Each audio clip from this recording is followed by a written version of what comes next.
Oh, do we not have Harlequin on this one? We actually need to transfer over a couple items. Harlequin and Starless.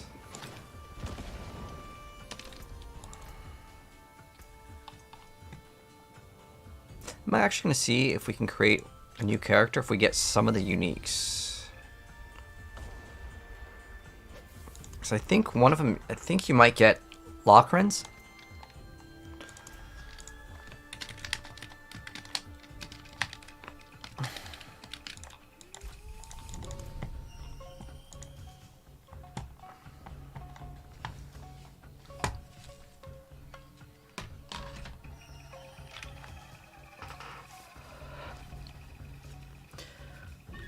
What's up, Largers? Hello, Suspect. How you doing?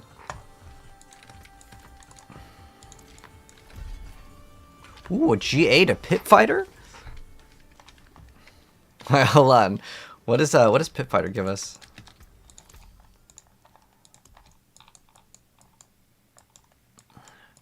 Where's Pit Fighter? It's actually pretty good.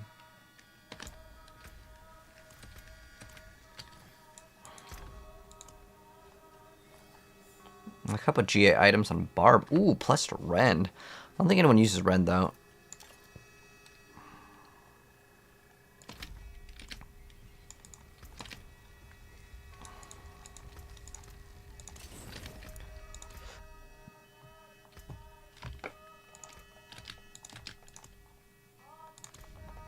Yeah, I thought there was one class that gave you lock Rends for free. I know you get if you complete the quest.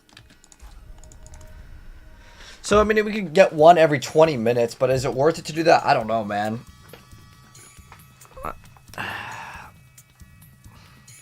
I think everyone has those. Those are like extras, so. Let's see. Lockrens. Slice and armor. That's actually not that bad.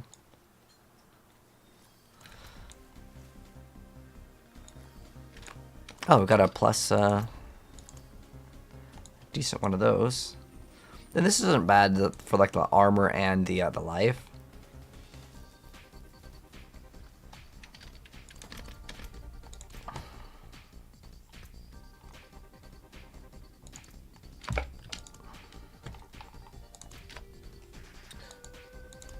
I think you can get lock runs. Season 5 is out for the PTR. Yes, JR. It just came out yesterday? 2 days? Well, technically it's like 2 days ago now, but. Do you have a personal favorite build? For Season 5, I haven't tested out everything, but so far, Whirlwind Barb is just like so smooth. I like that. The Flurry build unfortunately sucks, but if that build had damage, it'd be pretty good because you can teleport. And I think that makes it worth it.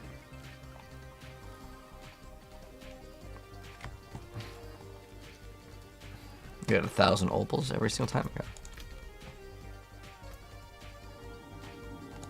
So what we're doing, we're seeing what every character gets. We only have 2 more to do, and then we're done. I'm pretty sure, I thought one of the characters gave you lock rounds. Dang, because I think I deleted mine. Which is this item. If any of you guys have any of these items and you want to trade them, sell them for gold, let me know. I need those. So I need to grab them for testing. Shroud of Condoras. 19,000 on that one.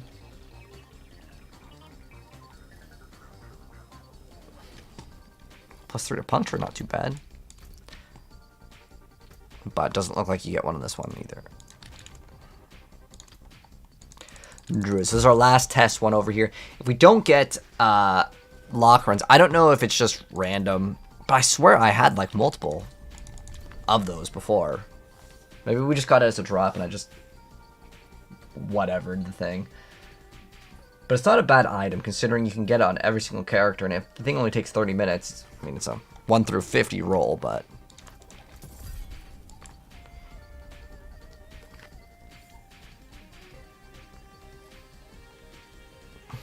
nope. Doesn't look like, yeah, it doesn't look like you can get it. Unlucky. All right, so what we're gonna play now is the Barbarian. The Barbarian with a couple different builds. We're going to run the... I mean, we could basically test both of the things at the same time, which is awesome. So we're going to run the brand new third blade. Cool, cool.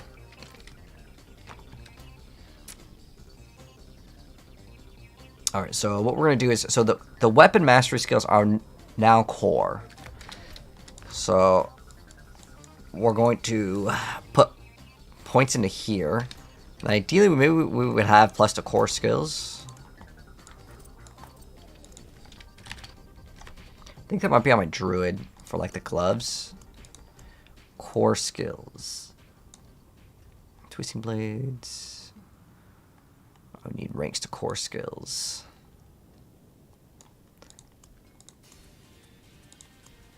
Yeah, it might be on my Druid. I think it's on my Druid. Let me go grab it real quick. Sometimes with Diablo, it's go back and forth. How did it go to straight to 100 on new characters? So, Zinky, if you are on the PTR, you just go to the PTR boost. That's all you gotta do. Yeah, there we go. I do have a +4 to core skills. Nice. There we go. Anything else good that we can swap over? This is damage to crowd controlled. Which is actually usable on... Actually, this is a pretty solid amulet. I could use it on like a lot of things. Good stuff indeed.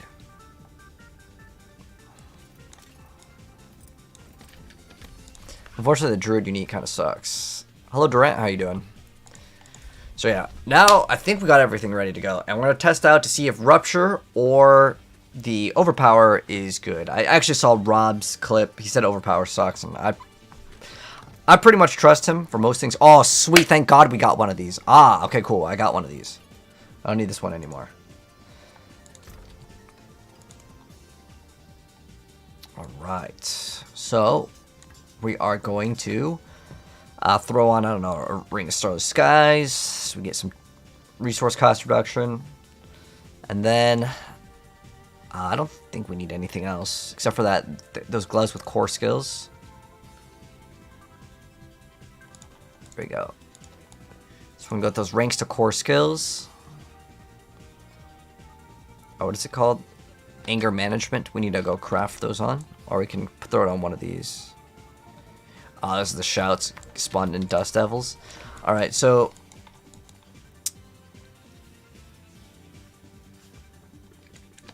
yeah, we need to put anger management somewhere. Is it just? I don't think there's that many. It's just 2 aspects, right? Yeah, so we just throw in anger management. Anger management. That's a good omen. And then we need to swap this out for something. What else gives us damage here?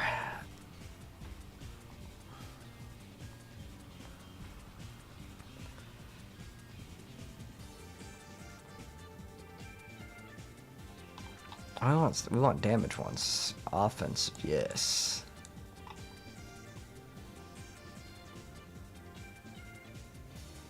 Okay, this is not bad. There we go.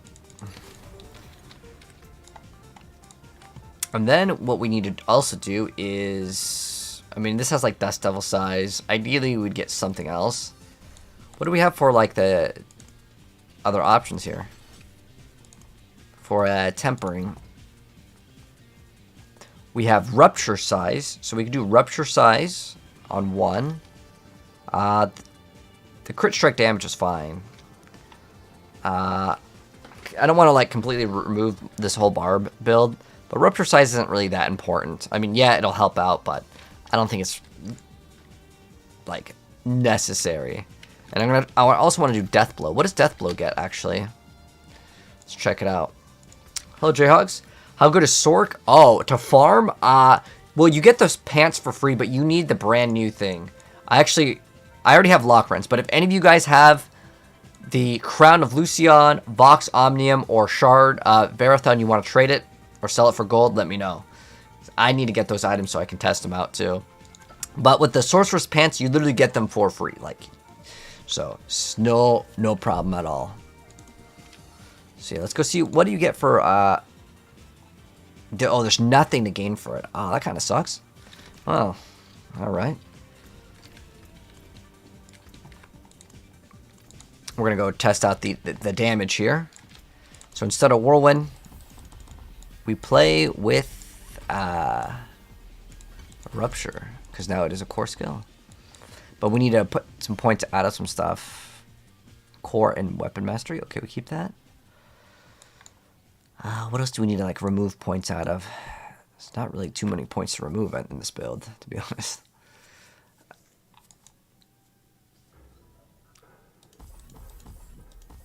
I hate removing the points over here, but we have to take points somewhere, right?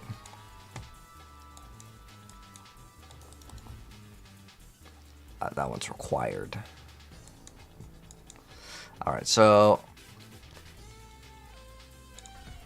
I think we go with the Warrior's Rupture. I'm going to see how much damage it actually deals. If it's good, if it's bad, let's find out. We're going to look at the damage numbers.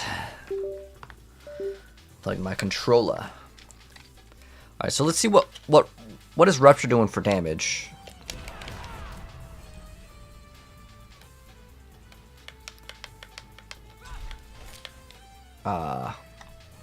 We're missing one of our shouts.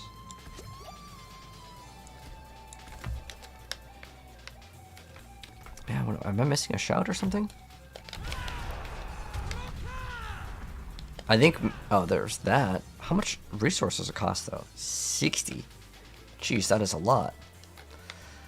We might only be able to test this if we're taking damage, because I need to gain Fury. Like, I got no Fury, man. But Jayhawk's Sork is actually pretty good if you happen to have the crown. If not, the build sucks. As far as I'm aware of.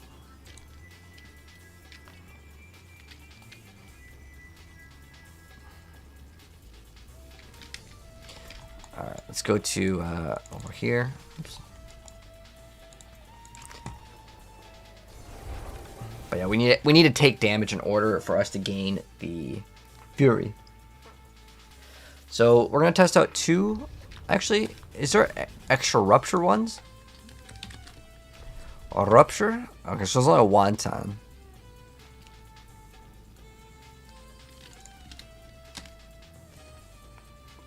And then Deathblow.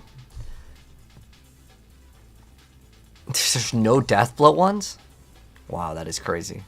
Now, what about the uniques? Isn't there like a... There's, I think, 2 uniques.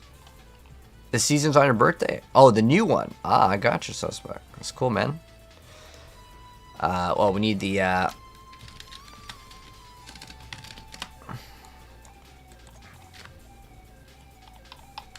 So, there is one for, like, Barb. I think... So you have... Creates a blood pool that inflicts bleeding damage.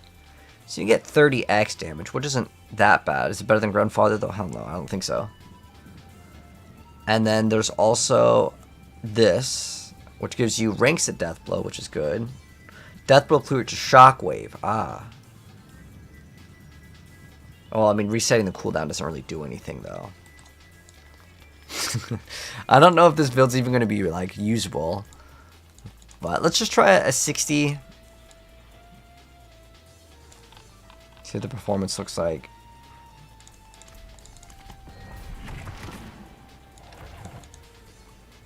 See if it's any good. Hello, Gilbert. How are you doing?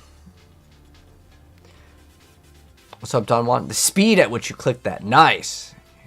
You fast. You had to quit playing because the game's boring? Oh, okay. Well, I didn't make the game. I don't know what else you want me to do about it, man.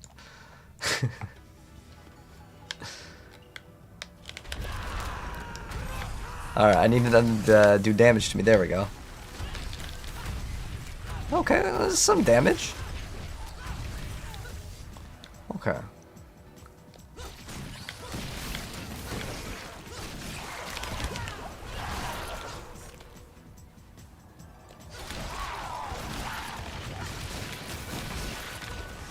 Alright, let's go way up. This is way too low. Okay. We just need to make sure we could at least do that, you know.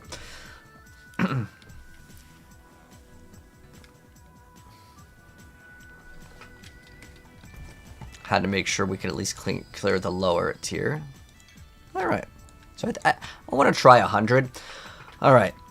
Let's test it out, guys. Wait, hold on. I'm going to at least put one more gem in here.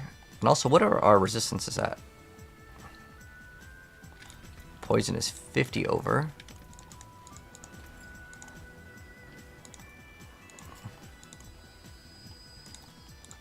What we need is fire. A ruby. You lose a little mass to dust. The stars made manifest.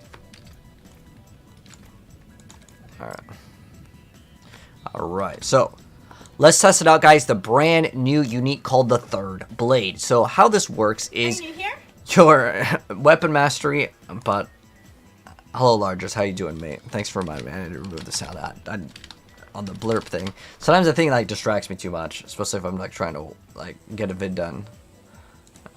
There's channel points.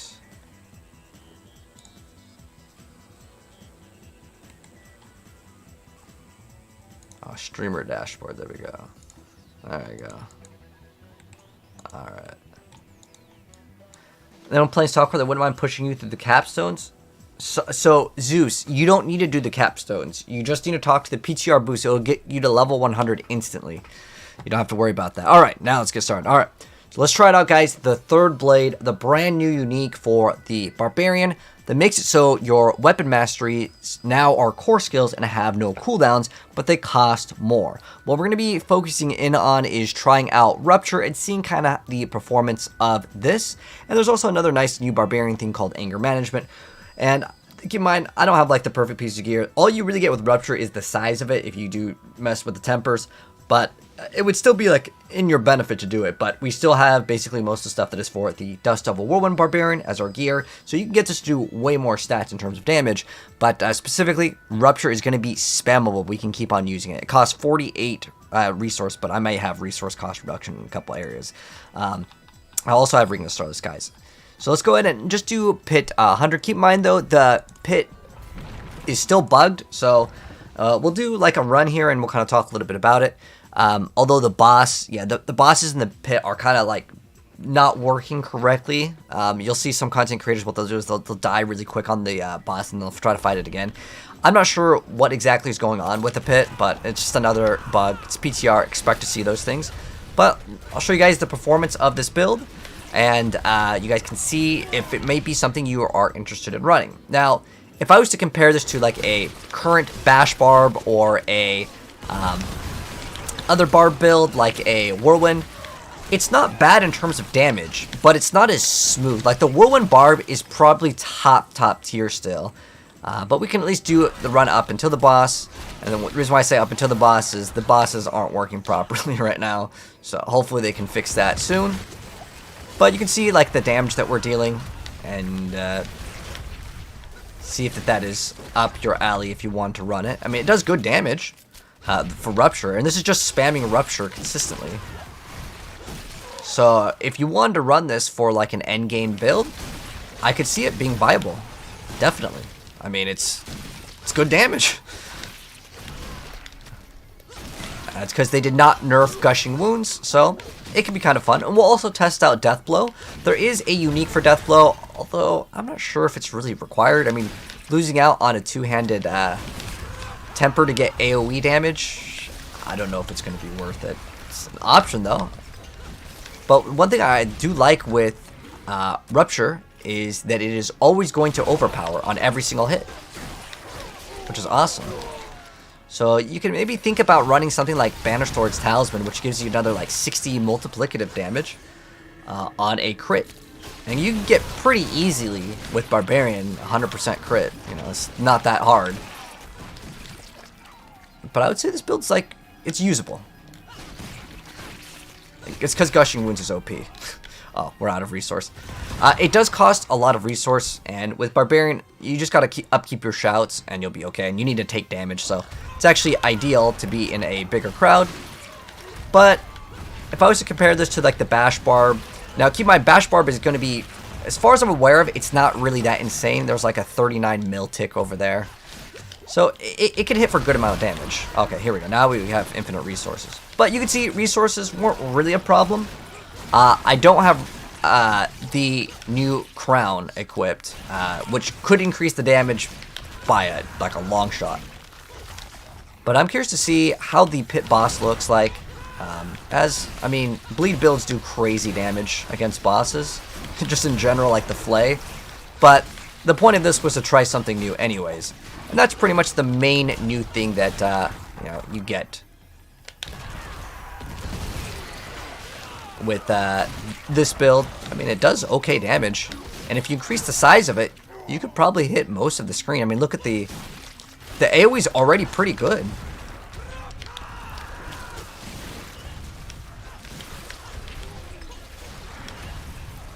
Alright, so let's see what the damage numbers are looking like. 6-7 mil. Remember, every tick is every half second, so you double it to get like kind of the DPS. But yeah, it's not bad. It's like there's 7 mil tick right there. Obviously, we can get way more. I was even thinking that if we ran the Wanton, we could actually get some more stats as well. But I really like that 100% uptime on Berserking. It's fantastic.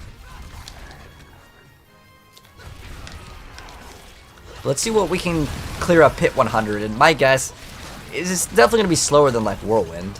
I also popped a resource potion on this one, because it costs, I believe, 60 at the start. Which is quite a bit. So as far as this build goes, it's going to be pretty hard, I would say, if you want to use a level up. So it's pretty much an end game only. You're probably going to have Ring of the Star of the Skies to get up and running. I think Ring of the Star of the Skies might be one of the new best Uber uniques. And like I mentioned before, the pit boss is currently bugged. And so I'll kind of explain this real quick, because some people were asking me why I wasn't doing the bosses yesterday. And so the boss just has way too much HP. Like, it's actually broken levels. Like, I don't know what's causing this, but it's currently busted. You can see it's just nope. Normally it's not this difficult.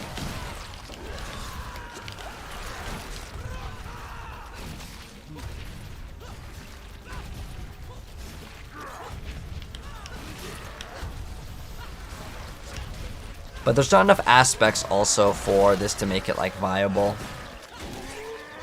But yeah, boss not working really properly. So let's go ahead and wrap up our thoughts over on this. So I would say it might be an okay option. Like I said, I just basically took my Whirlwind Barbarian and just kind of went in here. So I would say it's viable up until Pit 100. Keep in mind, the boss is not going to be this difficult. It's currently bugged. You can die, and it will maybe kind of give you same results. I'm not sure what's going on, but they already tweeted out about it. The boss's HP, there's something weird going on. But basically, if you want to run this, yeah, it's not too bad. The stats on it aren't really that great, though. I mean, getting one Fury on kill. Like, what are these rolls, man? I think on hit would have been a better, like, maybe an option. But yeah, it's not too bad. But I want to try out Deathblow next, but that is our results, at least, with the Rupture. And our Rupture is rank 13, and we have several Uber uniques already in this build, and we're running Gushing Wounds. Now, I was also thinking about doing it another way, and what we could consider running instead of Gushing is Unbridled Rage to get more damage, but I figure since it was kind of like a Rupture like build, it's already supposed to be all about bleeding anyways. Maybe throw in Wanton, that could be an option. But yeah, the boss just, he doesn't take any damage. He's just kind of immune at the moment. I'm not sure what's going on with it, but it'll probably get fixed in the next couple days, and then we can actually showcase off more accurate stuff, because this is not accurate at all right now compared to what's on the live servers. But they know about that. Anyways, that's the new unique. What do you guys think of the third blade for at least Rupture? Let me know down below. All right, so if you die and go back, the boss isn't bugged. Yeah, but I shouldn't have to just die to make the boss able to be killed. I think that's a really dumb, like, setting. You know what I mean?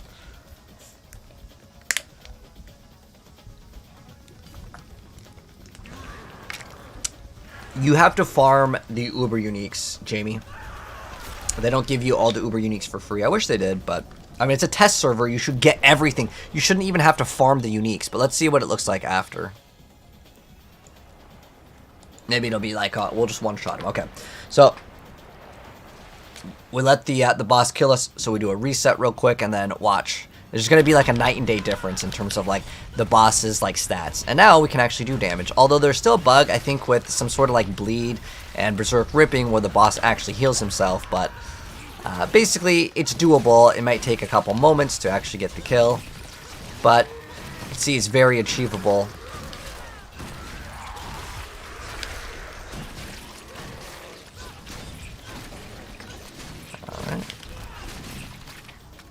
Oh, we're out of resource. He needs to be attacking us, otherwise we have no resource. So, it could definitely become a problem, I would say, with this build. Something to kind of consider.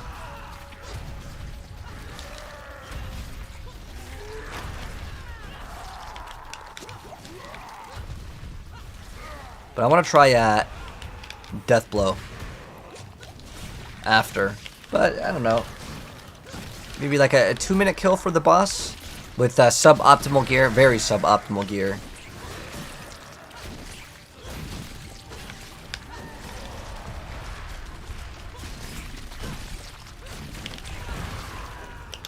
No resource. I need him to damage us. There we go.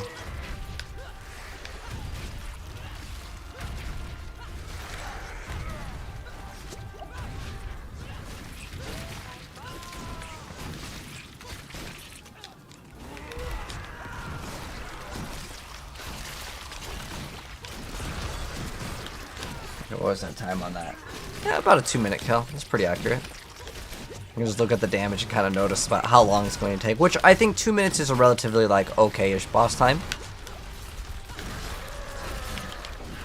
Okay, so there it is, man. That is the third blade. What do you guys think of it? Do you guys think it's OP? Do you guys think it's not good enough?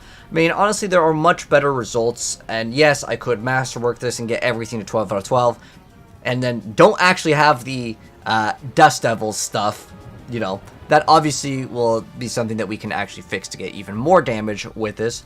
But there is another way to play this. So instead of running Gushing Wounds, we could run Unbridled Rage, so then this itself deals more damage. Other things that I was thinking about off the top of my head for theory crafting and other ideas, we could run Banish Lord's Talisman because this always technically overpowers, which could actually add a lot more damage to our build, considering that's another separate multiplier. Might not be that bad of an idea with this build. I think it could be kind of cool. In fact, you know what? I might actually test that out like very soon. But that is Rupture using Gushing Wounds with the third blade. But I didn't really want to upgrade this because I do want to trade some of the uniques here just because they are quite rare and I want to be able to trade them so I can test them out more. But I would say this is it is a viable build. It's not like so terrible or like, you know how they're buffed rabies a bunch of times and it still just does not perform. This, it's okay. Usable. Is it better than the Whirlwind Barb? In my personal opinion, not even close. Is it going to be better than Bash Barb? Well, Bash Barb is getting nerfed heavily in the next patch, so I could say is maybe somewhat in this same range. But we'll have to wait and see if we can come up with anything better. But the stats on the item really don't make it good at all, other than the unique power. I mean, the rest of the stats are just like additive damage. Vulnerable damage, there's a cap on one of the Paragon ones anyways now. I think they could have came up with more interesting or better stats on the item. Would have been cool to get like extra crit strike chance or something like that. Just something that would make the item a little bit more unique than just the power. But that is the third blade for Barbarian. Andariel's fully best rogue build? I think so, man. I think Andariel's is just one of the best things just in general. But I just thought of Banish Lord's Talisman now, and I want to try that one out and see what are the results going to look like with that. Let's try it out. Banished Lord's Talisman.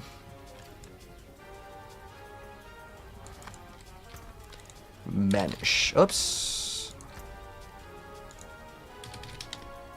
Banished Lord's Talisman.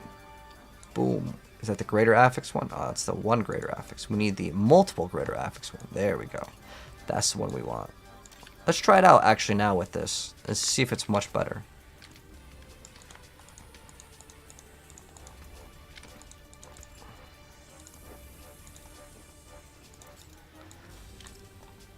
We do lose on, what? Ooh, lots of cooldown reduction. Oh, and lots of crit, but we do have ranks to core skills. What else can we do for... Let's see if there's anything that we need to swap, actually. Like, what would we need to swap? Okay, so we have might here. Oh, did I actually set this to the correct one? Oh, yeah, it's on the grandfather. It's on the correct one.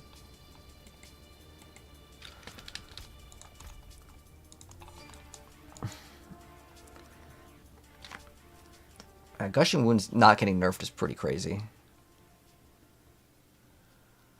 Overpowering a bleeding enemy. Always has this explosion.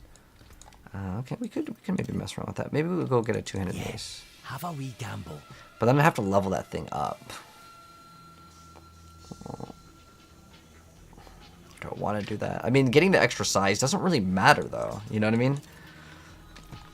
All right, let's try it out with this and see the results. So, what we should get is 100% overpower. All right, so now we're going to be testing out the brand new third blade, which makes it so the weapon mastery now as a core skill is going to cost fury instead, and it does a % of its normal damage. But you get to spam it infinitely. Now, if we combine that with Banish Lord's Talisman, we get guaranteed overpower every single time that deals 32x more damage. So maybe it could be okay because it just guarantees the overpower on every single hit, which could be pretty interesting. Obviously, we should get a better rolled one, but over here it also gives us resource gen, which this build will have some problems with resource because it costs 60 on its base. I happen to pop a potion that gives me resource cost reduction. So let's kind of see the performance on this now that we have changed that, and let's see if it's any good. I'm genuinely cursed. I have no idea. But because every single hit is going to be an overpower, we could get some value. Actually, I think I need to check my Paragon board. Did I remove one? Okay, no, I didn't remove one. Okay, let's see. So we get guaranteed overpowers and 30x on every single. I need them to attack me, otherwise no resource.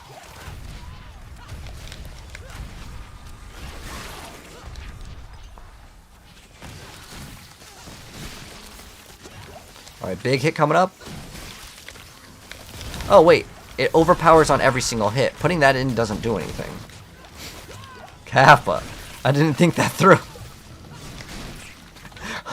I didn't think that went through, man.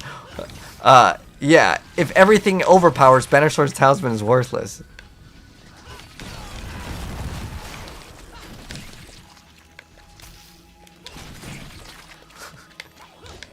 Okay, that was a bad idea. We didn't do that.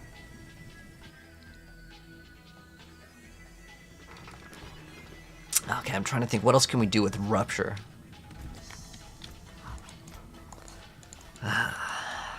Well, we could try Deathblow now. I mean, it's not really that much of a swap.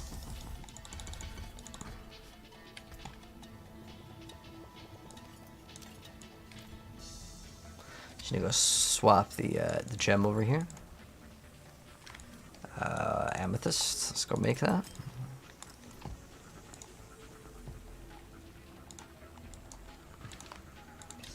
Alright. So yeah, we're gonna try out Deathblow now and see if Deathblow is any better.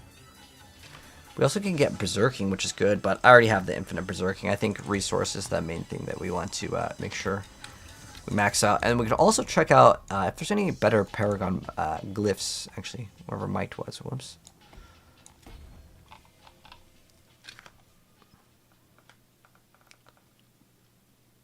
Oh, we don't need Twister, because that's with Dust Devils.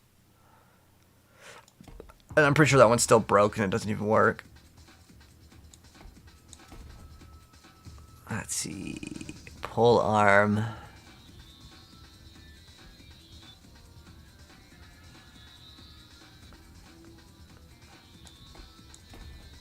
least that one's usable.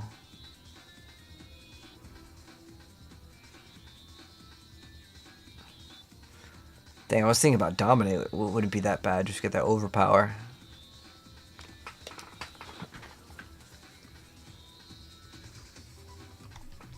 but we gain 5 Fury, and Fury is something we need to kind of watch. So let's see if Death Blow is any good. Where's Death Blow? Yeah, let's test it out, man.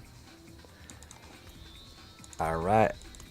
Going on in. Alright, so let's test it out. The brand new third blade, but this time with Death Blow. And our Death Blow is okay. It's at 13 ranks right now.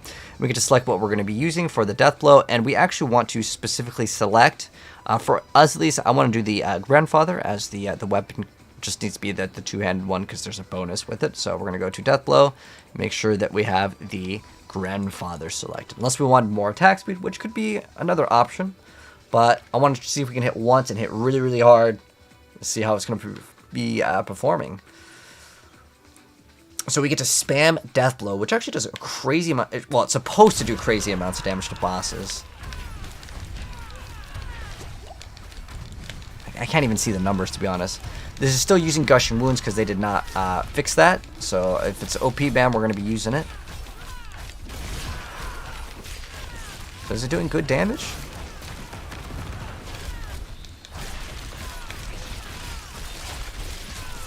I mean, we're killing stuff. Oh. I swear, that thing needs to be fixed. Like the bug where like it like heals the bleeding enemy for some reason.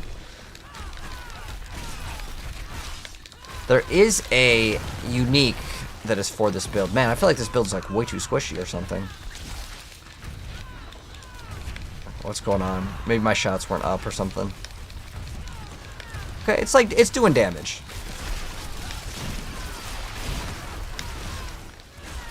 Yeah, I was surprised they didn't nerf Gushing Wounds, but I want to kind of compare this one to the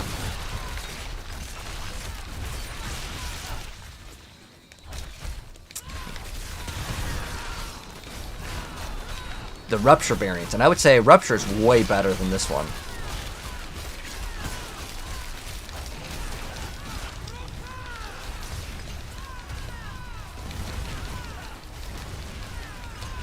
Iron Skin's so OP still, man. One of the best like defensive stat things in the game. It's just back to full HP, you know? It's great. Who needs potions? So, is it good? It's doable. I want to see how good it is against the bosses, really. It's going to take a while to get to the boss, but I'm interested to see how it goes. Did you get Uber Uniques from Endario? You can. It's random. It's not like 100%.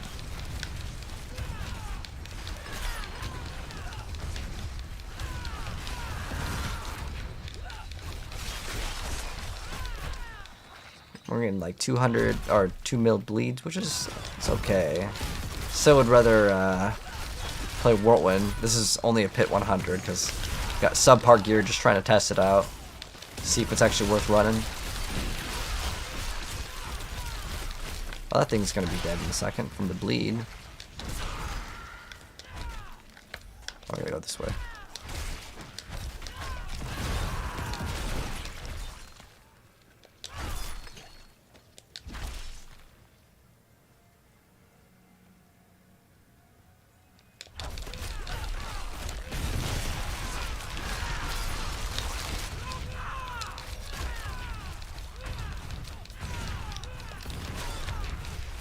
Perhaps instead of running like Wrath of Berserker, we could run the Ancients.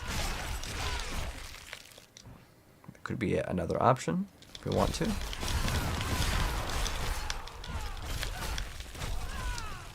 Let's go to the next floor. But yes, we are using the third blade, the new item, to answer your question.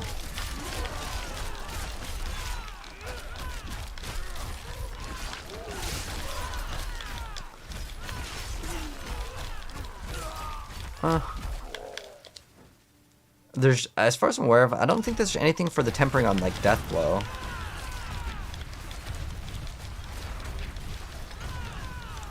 So another damage reduction somewhere. I want to see how this performs on the boss too. That's the more important thing. And the reason why I want to see how it does on the boss, you get 150x multiplicative damage against the bosses. Oh, there's a bug right there.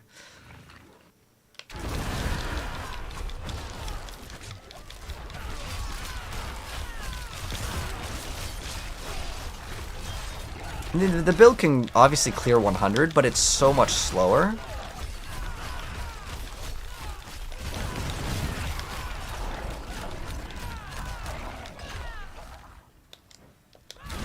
But the whole point is to kind of test it out and see the performance.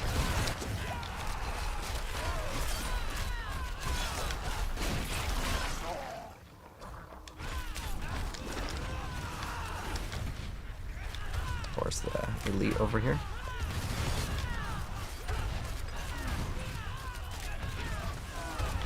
Now, for Rupture, there is a pretty interesting one that can heal you for 20% of your life every single time you activate it. Which, I mean, 20% of your life is pretty insane on every attack that lets you probably sit in front of the boss the whole time. But I opted for the extra, I think attack speed is the other one that you choose. That's the one that you probably want.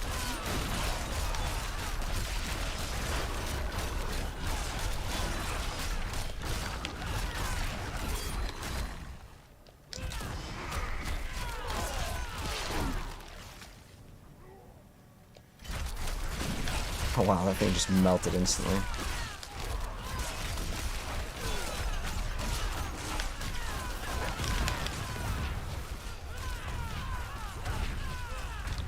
Oh, he's dead. Well, he should be dead.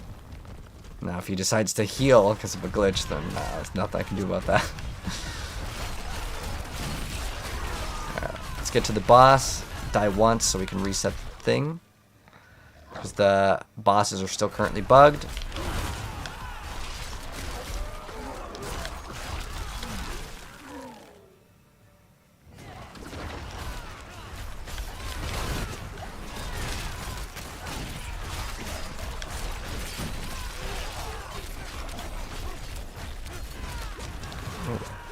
Taking lots of damage. And when that thing isn't up, that iron skin gets so dangerous.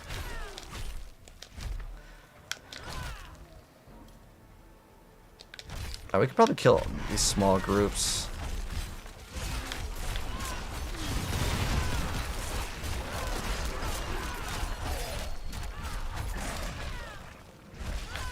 But maybe we can mix both of them up. Like, obviously you wouldn't want to play Chain Hook for your damage dealer. I'm also running a Cursed Touch, I believe, in this build, so if I took that out, we can get a lot more damage, but this was more of a test than anything. Okay, now we're at the boss. So, like I said, the boss is still glitched, so the very first one, we're just gonna go, like, just rip instantly. So we have to die, because the game is bugged.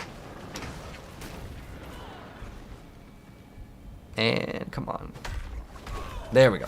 So now we reset, and then on this one we should be able to kill this boss because this usually fixes the bug. Oops, we didn't need to activate that.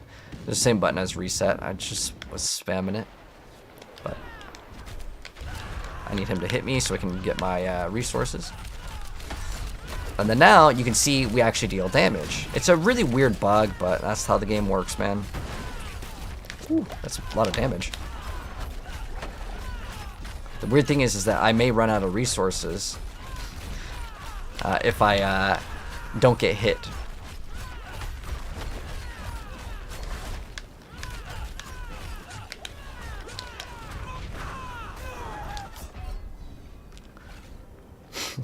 Was I at full HP on this one? I don't know what's up with the bosses, man. They really need to be fixing this kind of stuff.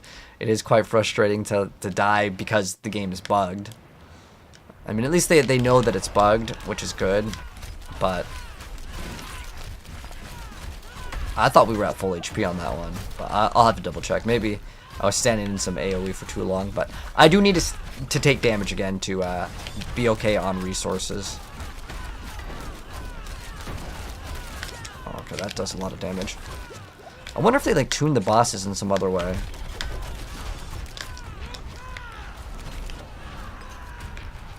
Okay. There we go. So it's not bad in terms of damage. Like it's doable. Like you could do if you can do pit 100 with a build, I think it's like okay.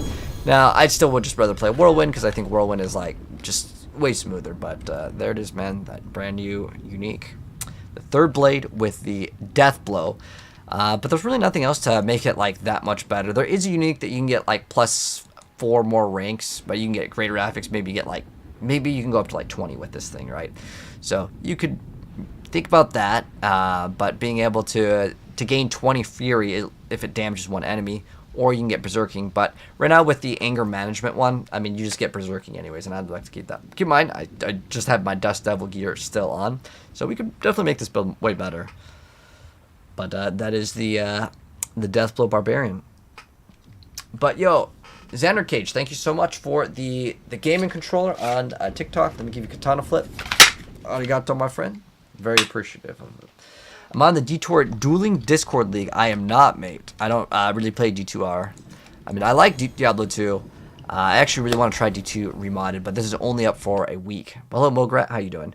Feel like Hordes feel like a side game? They should let 8 to 12 players have an area of this Helltide, make it a dense D3 Uber Bosses map with waves. Yeah, the D3 one is more exciting, to be honest. That's just the way it works right now. Hopefully they can update it in the future, and they can make it a lot more fun to play.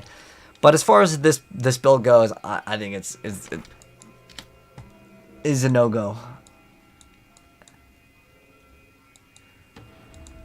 But what we need to get is a couple things. So we could farm for it. We could also mess around with the Sorceress. I think I'm going to try out the new Sorceress with the brand new pants. There's also a build that we can try out with this item, the Lucion's Talisman. So we could actually just make that rapid fire build right now, because the other stuff will require me to farm, which means I don't know if I get to even show you guys. I need some items. If anyone has these items, wants to sell them for gold or whatever, I need the Shard of Verithel, the Crown of Lucion. I got this amulet already.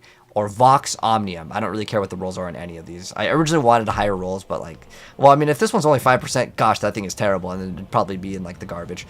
But if anyone has any of these items, and again, wants gold, wants items or whatever, let me know what you want for them, so I can test them out for you guys. And if you want, I can give the item back to you as well, because I can just not masterwork it, and the item is still tradable. So I can give it back after if you want. Or if you want to sell it for gold, I'll buy it off of you as well. I've got 5 bill to spend. Alright, so what are we going to be doing right now? I mean, farming on the barb, we could get that sword. I don't know how rare that helmet is, though. That helmet could be super rare. I haven't seen it at all. But what I'm going to do now is I'm going to try this rapid fire because there's another thing that's bugged right now. Everything that's cool is always bugged in this game. But I don't really mind. I just hope they don't nerf it. Because, like, it sucks to invest a lot of time into something, and then it's just like, oh, sorry, bro. It doesn't work anymore. It was bugged. We're fixing it, so you can't use it. So right now what we're going to do is we're going to roll onto my Rogue, and we're going to be trying out a brand new build. This one, I just learned about today. It's got some OP thing. I'm going to check it out. Well, thank you, Brad. Appreciate it, man. The fame isn't bugged. I stood in his AoE the whole time. Yeah, but, like, Barbarian is, like, incredibly tanky. It should be able to just sit in it.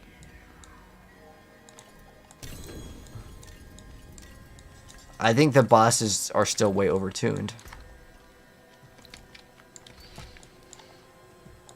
Like, they need to fix it. I mean, they already know that it's an issue. Like, they even tweeted out about it saying the bosses are bugged at the moment. So, I don't know. Either way, we're going to be swapping to Rapid Fire now. I don't even know what we're playing right now. Oh, we were playing Heartseeker. Ah, okay. Oh, this was the Heartseeker build that I wanted to try out. But, again, the boss... oh, this is the Andariel's one. Okay. Oh, that's right. We're not even playing Victimize. Oh, okay. Oh, we can try it out. All right. So let's just get the gameplay of this, because I actually wanted to kind of show this off. Anyways, I don't have like perfect masterworks or anything like that, but let's get some gameplay of the brand new nerfed version of the Victimize Heartseeker Rogue. This is something that everyone wants to play. Now, we aren't going to be running Victimize. Instead, we are going to be running close quarters combat. I guess at this point, this is just Andariel's, right? Well, because I could have that one be way higher. All right. So, this, guys, is going to be the new Heartseeker build. because Victimize is no good anymore. They completely like destroyed it. It may not show that it's basically like gone, but it's pretty much gone. So if you want the same playstyle, and I literally mean it's pretty much the same playstyle, because this is like Lucky Hit has a chance to do this, right? Instead, you go to Close Quarters Combat, and you run Andariels, and then it's basically the same build. Now, we also have another cool change over here, where is it? It's called, where is it? It's on one of my things. I gotta find out where I put it. But basically, what we can do is we use Heartseeker. Oh wait, is this the one that Heartseeker has the cold imbue, or no? We have Edgemasters. Wait, Moonrise. Oh, okay, so it doesn't deal damage on this one. Oh, okay, well, let me double check. It's cold imbued skills. Ah, right. Oh, it's only cold imbued skills have the bonus damage. Ah, okay, so it's not even worth throwing that on. Okay, never mind. I was thinking that we should run that brand new like aspect. You loved Victimize, yeah, Victimize gone. Alright, so let's try it out, guys. Brand new Rogue after the nerfs to Victimize. So if you want the same playstyle, you're basically going to be needing to swap. Now, we actually can do a couple different things here that could open up the doors for more interesting things. So Victimize, even though it may not say that it's doing something completely different, it's no good anymore. It doesn't do the damage. If you're hoping that you can clear stuff with this, after the nerfs, it's pretty much gone. So instead, we roll Close Quarters Combat, and now we're going to be playing on Andariels. But we can still play Heartseeker. This is going to be the Heartseeker version of the build. And there's actually another brand new item that we can throw in if we want to, and we can instead... let's say Edgemasters, Moonrise, I like it for the extra attack speed because attack speed is king here, unless you want to play Flurry, and at that point I was like, well, if I'm mixing in Flurry, I might as well just play the regular Andariel with the Puncture build, so I wanted this build to play basically the exact same as the Victimized Rogue, so that's what we're going to kind of do over here, and I'm going to go ahead and actually throw in an amulet here, and use one of the brand new items over here, which activates whenever we use a Subterfuge skill, which Smoke Grenade happens to be. It's all of these skills count as Subterfuge, but Smoke Grenade actually has a very short cooldown if we actually hit a boss. We can also run, if I want to, let's say like Concealment or even Poison Trap, and then I can have even more ways where we can activate this bonus. And I really don't need to use Dark Shroud, but it is there as another option if I wanted to. It doesn't really matter too much, but basically this is going to be very similar to the way we used to play. However, on the boss or against elites, instead of just using Caltrops and then moving on, we're going to be using an item called the Umber Crux. So what this does is whenever you use a Subterfuge skill, actually, you know what? Let me see if I actually have like the correct nodes in. I have the trap one. Okay, I have the trap one. Oh, right. This thing is going to be one-shotting everything. Which, I mean, I could take the point out of it, but I think it's worth it. Hello, MT1. Did they fix the drop rate? They did, actually. They did fix it. Okay, so, my bad, guys. Let me go and actually pop... we can pop one of... Do we have a good one? No, this is like the meme one. Alright, well, whatever. We can just pop it. Alright, so, let's get the new nerfed version of the Heartseeker Rogue gameplay. And I say nerfed because we are not going to be using specifically the Victimize. So this is basically the same playstyle, and I tried to keep it as similar as the old build as possible. So Victimize, no good in Season 5, it's gone, just like Bash Barbarian got heavy nerfs. So what you can do to play the exact same playstyle, okay guys, it's the same playstyle. Instead, we go to Close Quarters, we go run Andariels, and the playstyle is the exact same. However, we got another thing to play around, a new toy, and that is going to be called the Umber Crux. So what this allows us to do is we're going to have the ability to make these totems. Those totems will help out against the boss. That is the main difference between a Puncture and a Heartseeker Rogue. The boss battle becomes way harder because there's nothing to ricochet off of, meaning that you don't get the extra bonuses. That's one of the huge downsides with Heartseeker, but now it's kind of more so fixed. We're going to have to activate some Subterfuge skills in order for that to like kind of go on, but that's basically the changes over here with the Heartseeker Rogue. But it's going to play the exact same, except for if there's only one enemy, to get the bounce, because you need the Heartseeker to bounce. We don't need ranks to Heartseeker anymore. We just need it to bounce. All of our damage will be coming from Undario's, but again, the playstyle is basically the same. Let's go ahead and just go into a Pit 100 so you guys can get kind of the idea on, you know, how the build kind of functions and how it plays. And so if any of you guys were Heartseeker lovers, you can still play Heartseeker Rogue. It's the same exact playstyle as Victimize, but it's basically using different source of damage over here. I actually like playing this build with keyboard and mouse. But you can see the playstyle. If I didn't tell you that this was not Victimized, you probably wouldn't have known, right? But we're going to summon these totems. Now the totem can also deal damage to the enemies, and you can have up to 2 totems active at once. So you can see we're going to complete this entire pit over here just so you guys can see the gameplay. But all we need to proc the close quarters is actually going to be our Shadow Step. So we need to activate that once in a while, just so we can max out our damage. And you can see the gameplay is perfectly fine. It's the same exact build for the most part.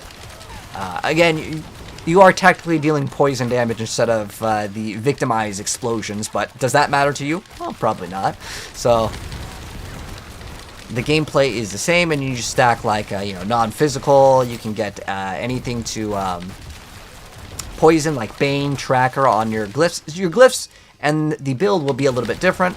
But I like this build, and I'll probably drop a build guide on it, as I don't think they're going to revert the nerfs to Victimize. This is the same build anyway, so it's fine. And if you guys prefer playing the Puncture Undario build, I have that build already uploaded, so if you want to go play a different build, that's fine.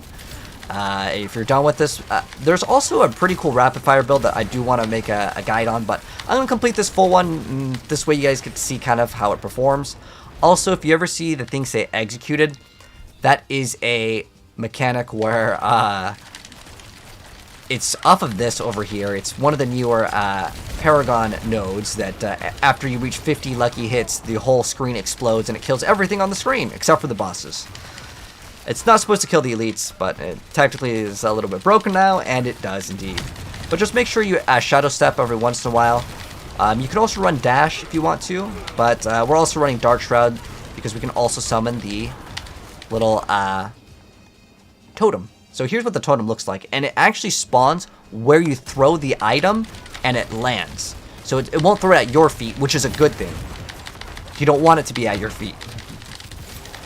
But Caltrop's still super OP, but yeah, awesome stuff indeed. Really, really liking this build. Again, it's the same build, and honestly in Season 4, it was one of my favorite builds in the game. Very beginner friendly to play. It does require you to get the gear. It's not like Bash Barbarian where like, oh, you get the tempers and your build is godly already. But you will need to get the tempers on it, and then it'll be a-okay.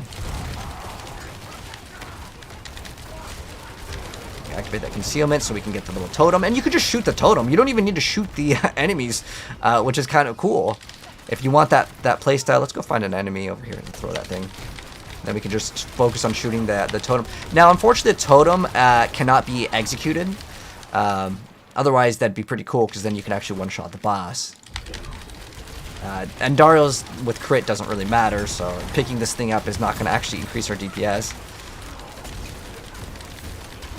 But yeah, you can see the damage looks basically the same.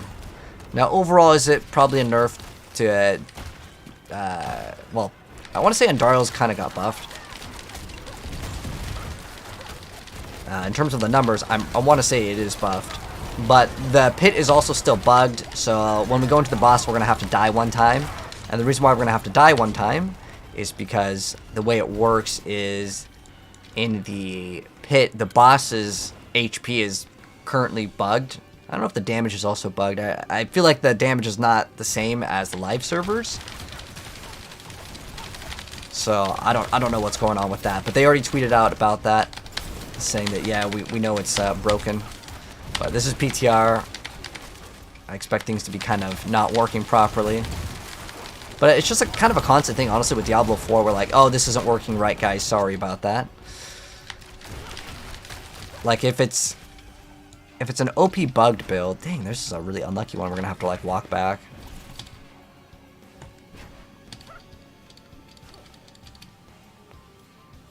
But also throwing an intercom would probably be a really smart move. Maybe instead of... do we have intercom?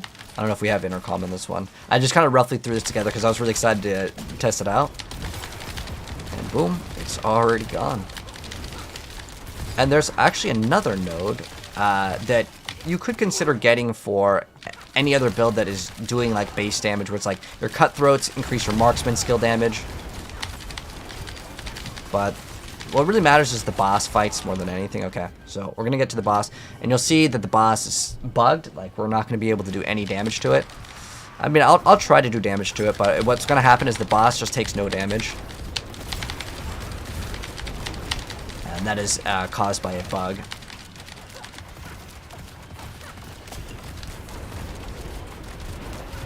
Like, you see how, like, we're not doing any damage, right? Now, watch what happens when we die. The bug will get fixed. I don't know why it requires you to do this, but this is what's required. Although, it might be kind of hard for the boss to kill us. Okay, there we go. The reason why is because we have a bunch of dodge. So, now it should work much better. So, watch the boss fight now after the bug has been fixed. Again, I don't know why the heck it does it, but this is the way it works.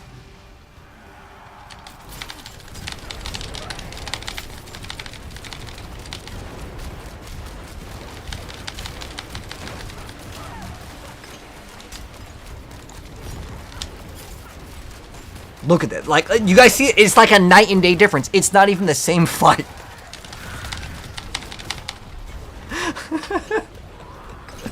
But yeah, we could definitely min-max the build a lot more. But as far as like any rolls on this thing, you do have vulnerable damage, but it's not going to be something that's super important to go ahead and go for. Honestly, the unique power is all you're using it for, which is to summon the little totems, and then you get the bonuses with that. But that is the Umber Crux with the brand new Heartseeker Rogue. So yeah, no more victimized, because again, it's dead. We still have a lot more min-maxing. On average, when you get your gear good enough, I still have really bad gloves. Once you get this thing up, though, you get about 100x damage. But most people will probably get about 90 because you'll run Umber Crux, because you have to swap. Because normally what people would play is just a regular sword or dagger. Ideally daggers over swords, because, well, you're not going to be going for crit in this build. The reason why is because all of your damage actually comes from the new buffed up Andariels. And we can still do some masterworking on a lot of this stuff. And we can make this build a lot better. But at least this way, you guys that like Heartseeker will have something to play, and I'll be dropping a video guide on this one very, very soon. But there is the brand new Rogue build.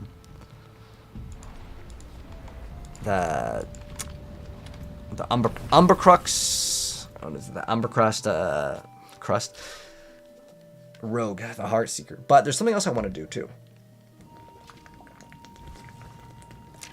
Oh, Xander Cage, thank you so much for subbing too, man. Let me give you another katana flip, man. I appreciate it. I already got to mate for the sub. Hello, Chad. How you doing? Do you know Barb main streamer that can look after Rupture core skill if it's viable? I just trusted that Marine. It sucks. Compared to like a Whirlwind Barb, it's not good. So, if you're wondering if you should invest into it, not really. It's I just tested it out. You're talking about the new thing, right, Marine? I just tested out Deathblow, and I just tested out the Rupture. I did clear Pit 100 with both of them, but I would not suggest running those. The Whirlwind Barbarian is better. But what we're going to do now is we're going to test the amulet. Where's that amulet? There it is. I have it. Lockrins. So we're going to be playing a new build, guys. Oh, wait. Hold on. I need to swap back to this for 1 second.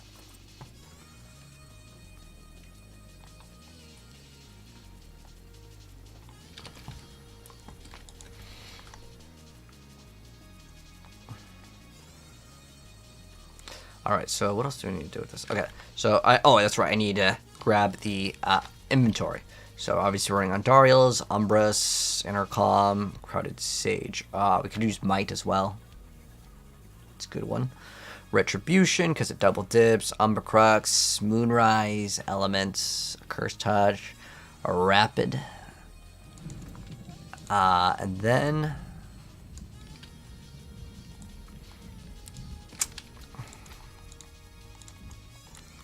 Paragon board, we're going what? Ranger. I mean, I guess that's just damage reduction.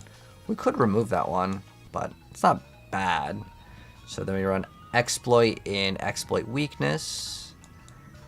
And then we have Bane in Cunning Stratagem. Then we have Tracker in No Witness. Then we have Cheap Shot. Yeah, Cheap Shot in Devious. And then we have Control in Lyrana's Instinct.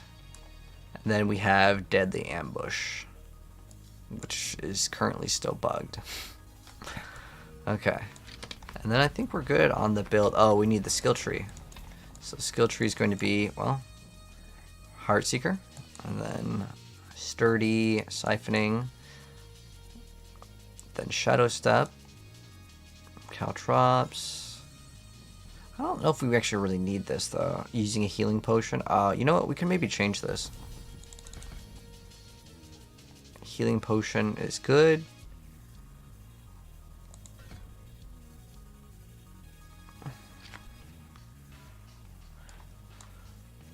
I guess we can put like 2 into Agile. It's not bad.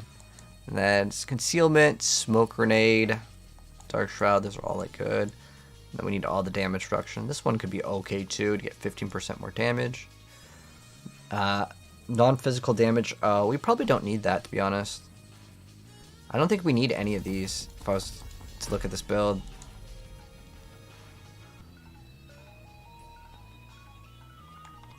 But yeah, I'd probably just put these ones over here. So that's what it would look like. And then we'd have 1 extra point, which we could throw in here. So we can actually max out Agile. Alright, so this is a new tree. I think that's what we should do. I kind of scuffed that one up, though. Okay.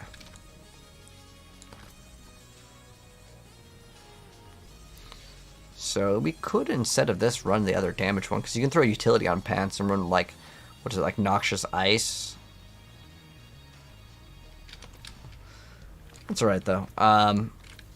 I feel like the build's pretty much going to be the same. In fact, when I do the build guide, it's going to be a bit better because I didn't swap those. But it's fine. I want to play Rapid Fire now. Anyways, and the reason why I wanted to play Rapid Fire is Rapid Fire gives you infinite energy. But I don't really want to play the Lob one. I don't really like this one. It's not bad, though. I have a pretty sexy rolled one. It's a +6 to Rapid Fire, which is pretty insane for damage. But the reason why I don't like this, and I just don't like how it behaves. But it is definitely going to be, like, it's objectively, like, way better, so I should play it. Alright, so we're going to play Rapid Fire now, guys. So give me a sec. I need to actually throw in my Rapid Fire gear. So we're going to run Rapid Fire right there, and we want as much crit as possible on Rapid Fire. So let me grab my Rapid Fire swords. Except for, yeah, we're going to run Umber Crux, because I think every build has to play this. This is, like, mandatory in every rogue build. If the rogue build doesn't have this, then it's really bad. Rapid Fire. We have +3. I don't know. I kind of like having the plus huge amount of ranks to Rapid Fire, but we probably need the crit, so I need to run that. Rapid Loop, Scoundrel's Kiss.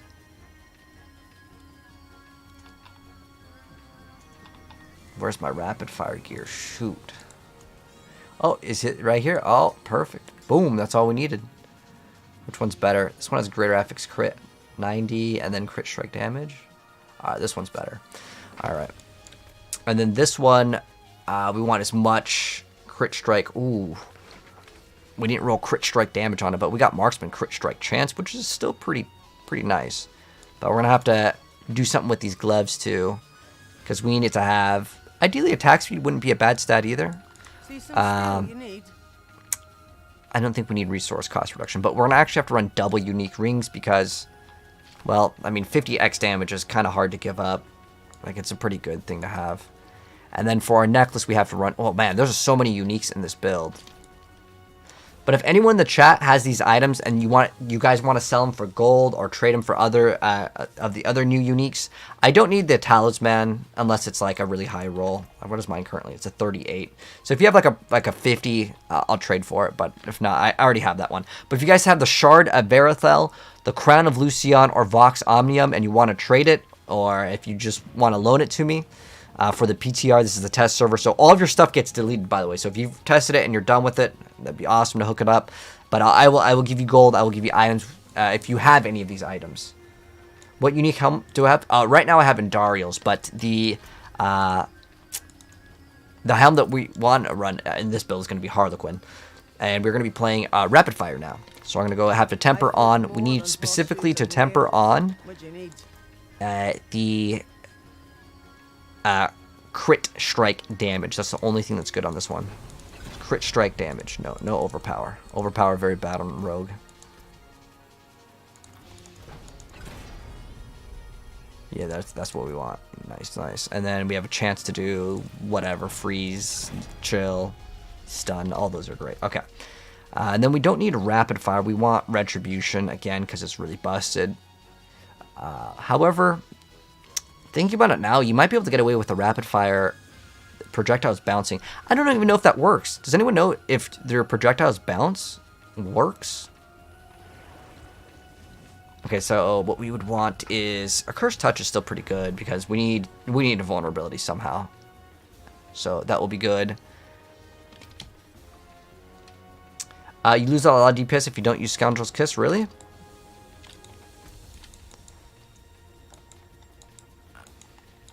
Oh, it's like 5% for each one, right? So it's like 30.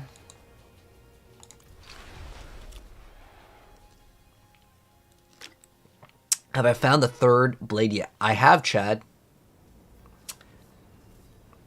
Do I have Diablo items you want to buy for gold? I just give away the items for the most part. Unless it's the newer stuff, then I want to try to trade for the newer stuff. Like, I have an extra third blade to trade for any of these items. If you guys have any of these items or you want to sell it for gold, I will gladly buy Crown of Lucion, Shard of Verithel, or Vox Omnium.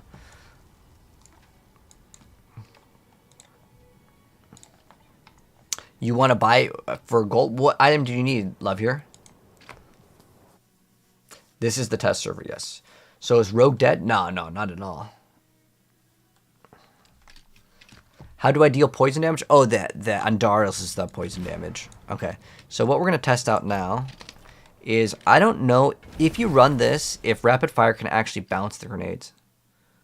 You give me Crown. Oh, what is the roll on it, Chad, though? Because I need it to be, like, not garbage. Because a Crown of Lucion can roll 5%. And if it's a 5%, I mean, it's basically a garbage item.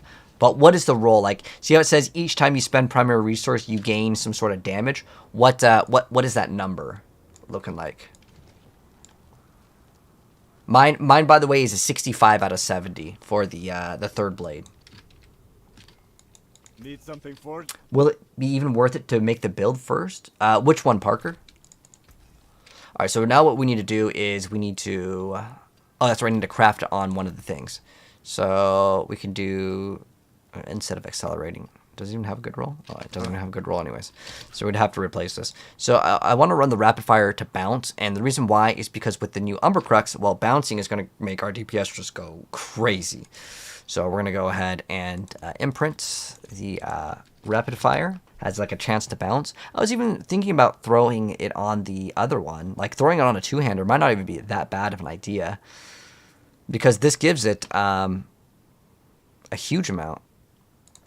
Oh, wait, okay, I need to actually put it on this one because this actually guarantees it. If I put it on a one-hander, it won't work. But if I put it on the two-hander, well, it's a 90% chance, right? So that's, like, way better. The resource cost? Or just tell me what the number in blue is. See how it says each time you spend primary resource, you gain 5 to 25? What is that number on it?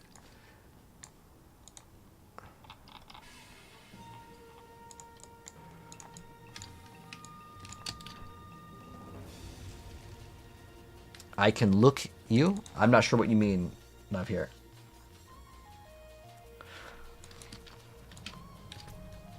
Alright, so what we're going to test out now is rapid fire and the bouncing part of it. like how does that work? How does it interact? But we're gonna have to remove some points in certain things here, like we don't need agile, or I don't think we need that one really. Oh, it's because it gives us ranks to it. Ah. Alright, so what we need to do is we need to gain... all of these get removed because we don't do poison damage anymore. And we need to put it all into... And I don't need this anymore. Okay. And then just rapid fire. And then we actually want the energy. And then I want to see if it works. Whoops.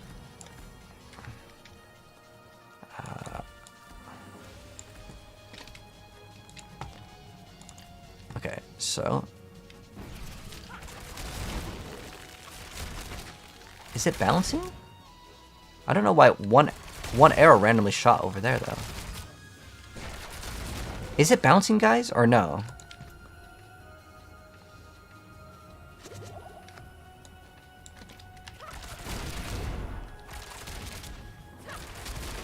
I'm not seeing it bounce.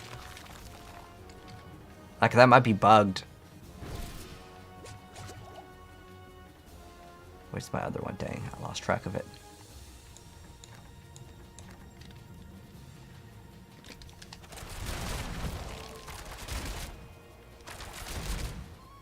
I think either the ricochet is definitely not getting this bonus for sure, 100% not. We're in for like 300k now. Without it, what are we waiting for?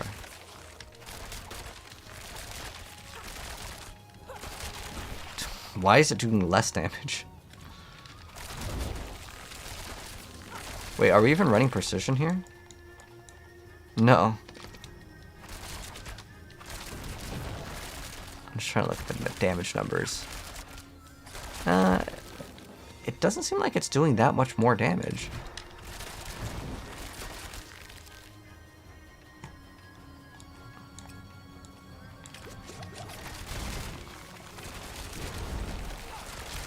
Why is it... Are you guys sure that this is actually a good item? Like, I'm looking at these numbers. Okay, there's like 500. Okay, I think it is doing more damage. Well, it says that it's, what is it? 58 to 72.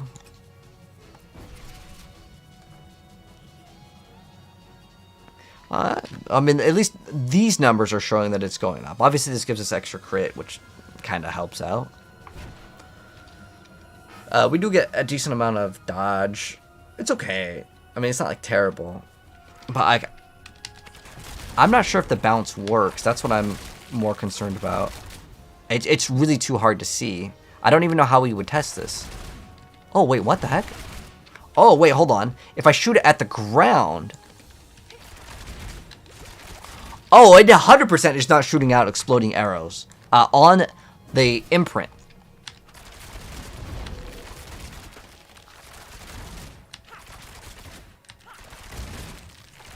So it seems like it's only working on, like, each arrow.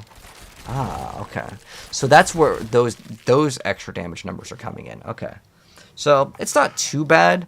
It doesn't seem to get this bonus off of it. I don't even know, like, how those extra rapid fires work because, I mean, it is dealing damage, but I don't know if this is actually worth running. But we could actually consider running something else instead of this. Because I'm trying to think if it's worth even playing the ricochet, because I already have pretty good clear speed with the explosion, but there's another brand new aspect to throw in, which is for inner sight, and I would rather play that. True sight is what it's called. So we can get to 164x crit damage. It's crazy numbers, man. Holy. Okay, so this is going to be way, way, way, way better. Oh, I forgot about Lockrins. Oh my gosh, I forgot about that thing. Okay, hold on.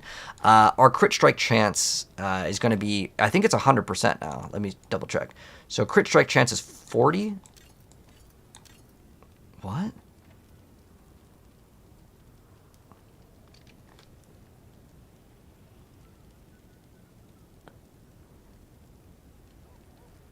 That can't be right. Well, hold on. Something's not registering properly over here. This is definitely not working correct. So, what's our crit strike chance? 42. How does this... We have... This, there's no way. Okay, it says... You gain 0.38 critical strike chance per point of resource you have, up to 38. We have 100. How does this equal... I'm not crazy, right?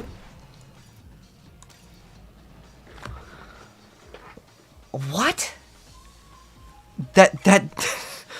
How does this give us 1% crit? Like, I'm genuinely confused on this one. I don't know, man. Let's go look at the Beastfall boots. Hold on. That I have. I think I'm pretty sure I have these Greater Affix Beastfall boots with maximum resource. Yeah, with max energy.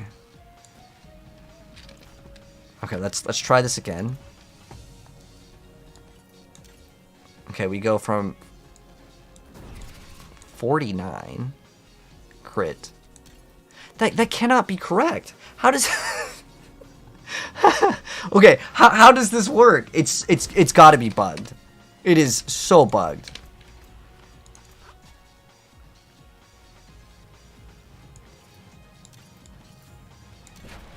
I don't know what the heck that thing is doing. It's doing something weird though. Okay, so we have 4 stacks of precision, so this next hit will do crazy damage. It's like 400. It's not even that much. Okay, there's like a million. This is not... what else do we need to throw in? Oh, this is just attack speed, so it doesn't really do anything. And this is pretty much going to be our build, though.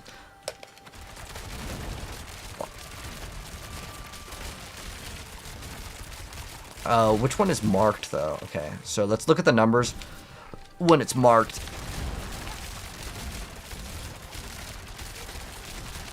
Oh, wait. Okay, so this is increased damage marked under inner sight. So that only means for, like, what, 1 volley? Wow, I don't think that thing is going to be very good, then.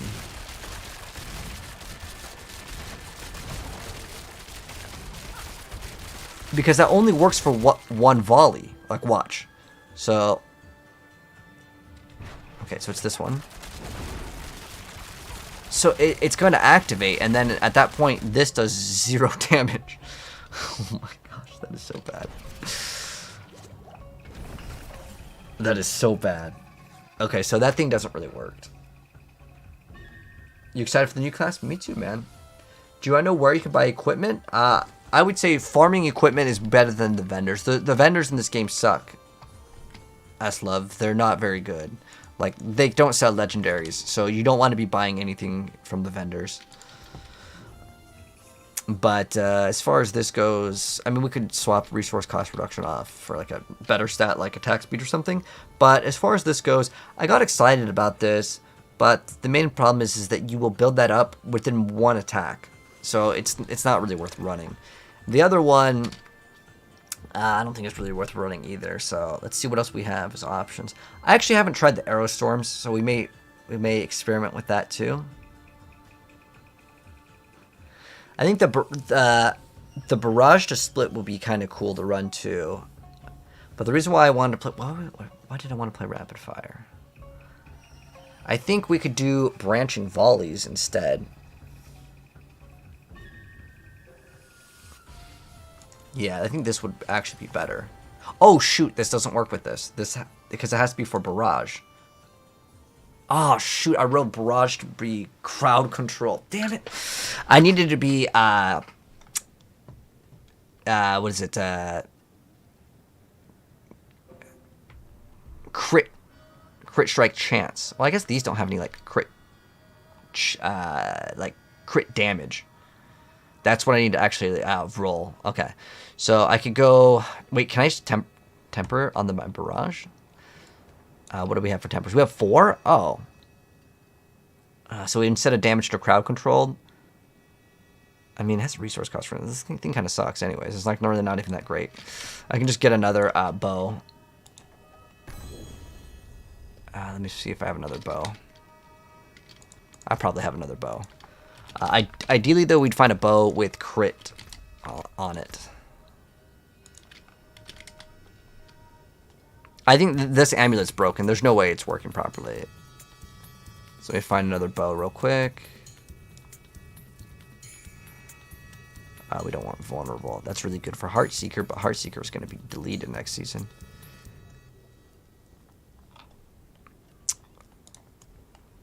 Crit strike damage. Okay, here we go. So we need crit strike damage. And then... where's that bow? So we're going to throw on barrage to be twice. Let me see if I have another barrage, actually. I may already have another barrage. Damn it, I hate how this thing's so bugged. Barrage. Oh, I have +4 barrage right there. Cool. The reason why I'm going to run barrage over the other skill is because that other bonus is a really bad one, where it has like a chance to bounce. Oh, these are just aspects for barrage. Okay, let me see if we have just actual barrage gear. Oh my gosh, we have so much legacy gear. Probably should just move a lot of this stuff out because it's just kind of clogging up inventory space. Okay, so we have plus barrage and attack speed. That's actually pretty good. Ideally, we'd get crit, but we can try to focus on getting as much crit as possible. But I don't know why this thing is so broken. So, like, why does it only give such little crit? Like, it doesn't make any sense at all. Like, you see our crit strike chance is 32? It gives us 1% crit. Something can't be right. Like, there's no way it's only giving us, like, 1 crit. That makes no sense at all. Let's find another ring, though.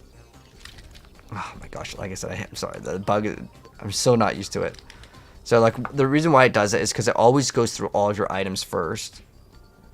And then it will check after you wait for the whole thing to cycle through. So we need crit damage on a ring. Well, this one has lucky hit. So let me find one. Oh, there we go. It's got damage, resource cost reduction. We would honestly want something better, but it's usable. Crit and vulnerable. That's crit strike chance. We need crit damage. We want to get our crit damage to be as crazy as possible. Crit strike chance and damage is what we want. So we have critical strike chance. This one has lucky hit, so it's not really meant for this build. We don't need lucky hit at all for this build.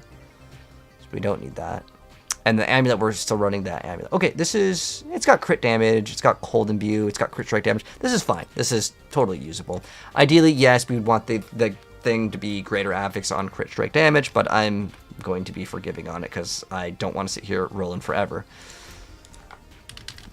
And then we need to find a sword with barrage. So a sword with barrage.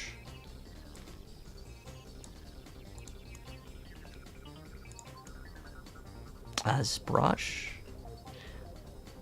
Oh, this is the crowd controlled one. Yeah, we need to swap off that one. Rapid fire twice. Oh, this is the one I was looking at before. I could retemper this one instead of making it for rapid fire, but then I would lose out on a rapid fire one, and I may want to go back to that one, so I'd rather just re-roll. Oh, where'd that other bow go? Oh, man, did I accidentally put that bow back? I think I accidentally put that bow back. Hold on, I can find it. It should be in this one.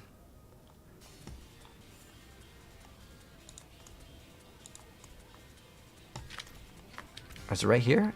Oh, okay, we're good. All right, let's go try it out. So we're going to throw in the bow. So we're looking for barrage projectiles twice. Nope, barrage. Nope. I really don't like this system at all. Oh my gosh, come on, game. Don't do me dirty. Oh, there we go, 25. Wait, are the rolls 12? Oh, 21. It's not too bad. And then we need to get crit strike damage, which is a 1 in 4.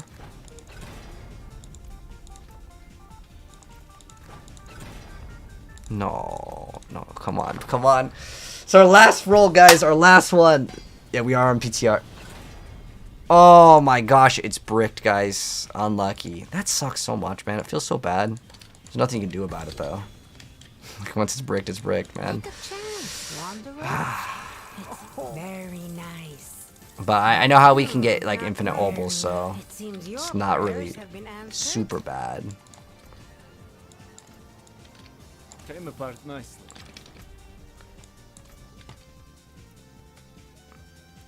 Don't you want rapid fire? No, I'm not. I don't think rapid fire is as good as barrage, and the reason why barrage is way better. Yeah, I know rapid fire gets that like extra like volleys and stuff, but the reason why barrage is much better is because barrage will allow you to ricochet and use the brand new item.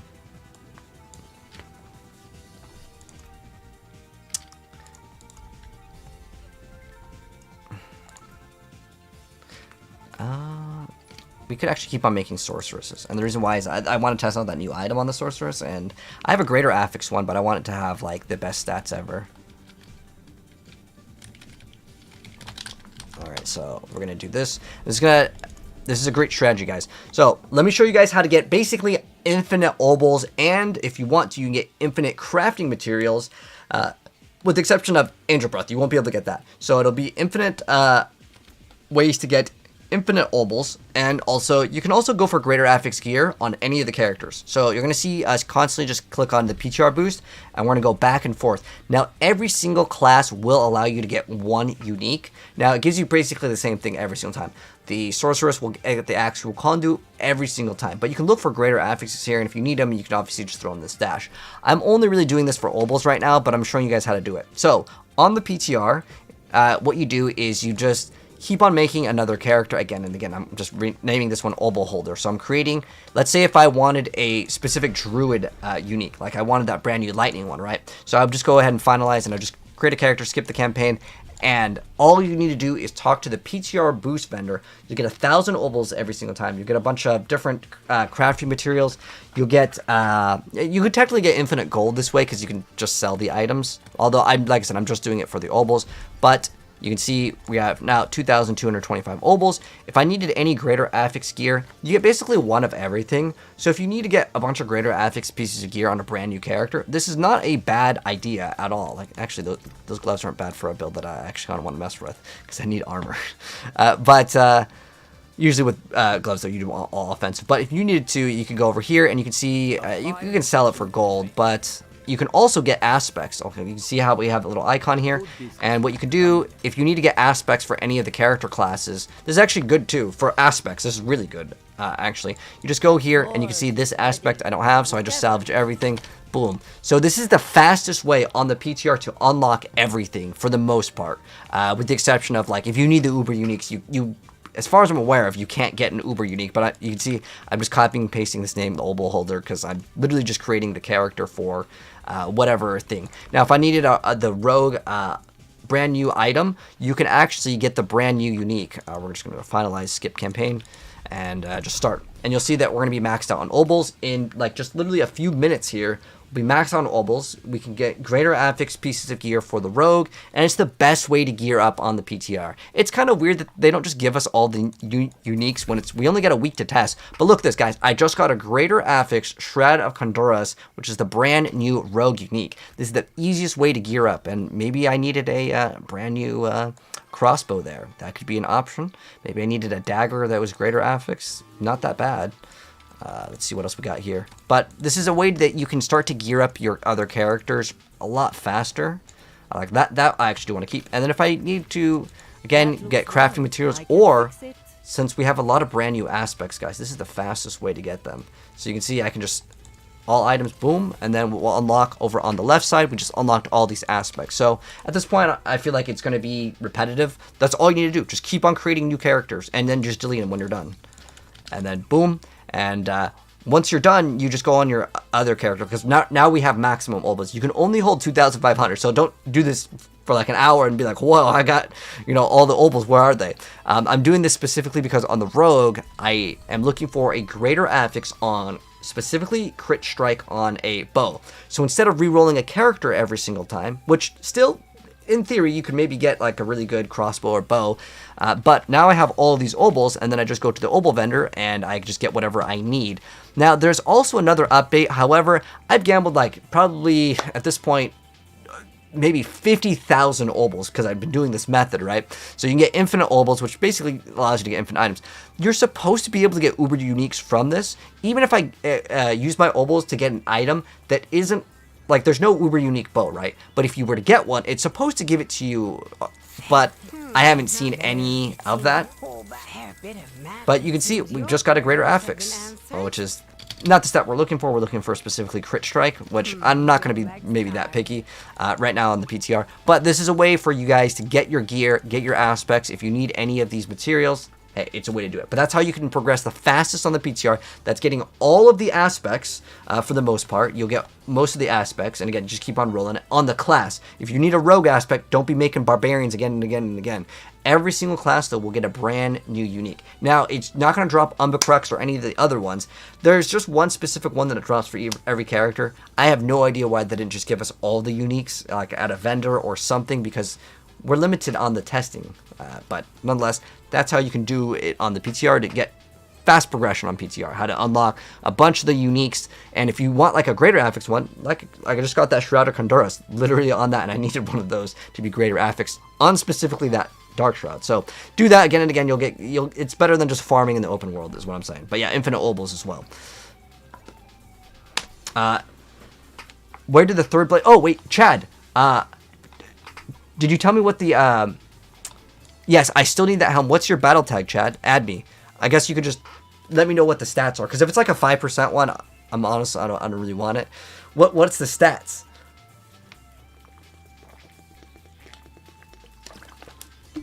You didn't know seasonal characters share items? Yes, they do. What was the staff? Oh, Aztec, that staff sucks. You don't want it. I tested it for you guys. It's garbage. It was a big waste of time. The third blade dropped for me while I was doing the open world. Oh, it's a 7%? I mean, I'll give you, Chad, if you want, I'll give you 1 billion gold for it. But a 7% one is so garbage, man. I'll still give you 1 billion gold for it. But my third blade is a 65. So unless you got, do you have any of the other new items? Like, ideally, I want this at least 20, because if it's a 5% one, that means on the entire helmet, you get 25x damage, which are, I guess, 7 times 5 is whatever that number is. Like, it's not enough damage. Like, that's a really bad roll. They could just let you buy maxed out gear so you can test it. Yeah, I know. It's pretty dumb that you have to farm the gear. But if anyone has any of these items, I will buy it for gold, or I will trade you. I also have the third blade for trade. It's a 65. I will trade it for basically anything, that, unless it rolls garbage, man. If it's a garbage one, then, I mean, I'll still give you gold for it, or, I don't know, if you need a Tempest Roar or something else, I'll still trade for it, but, yeah.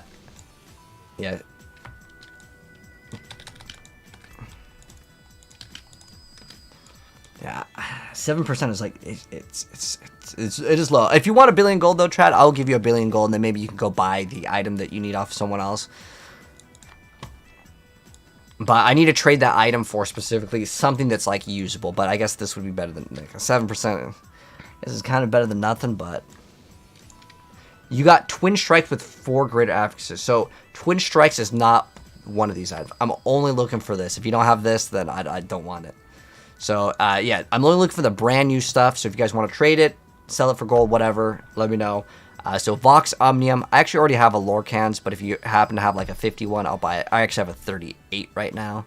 And then Crown of Lucion and Shard of Varethel. Did I add you already? Should? But yeah, Twin Strikes is a garbage item, JM. It's pretty much just vendor material. There's no builds that use it. Even the Double Swing Dust Devil build won't use it because it doesn't have crit. It's basically a bad item. I'm just going to keep 100 with you.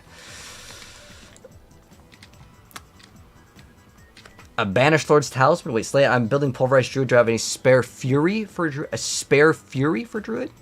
Wait, you need a Banished Lord's Talisman? I think I have a Greater Affix one. You can have it for free.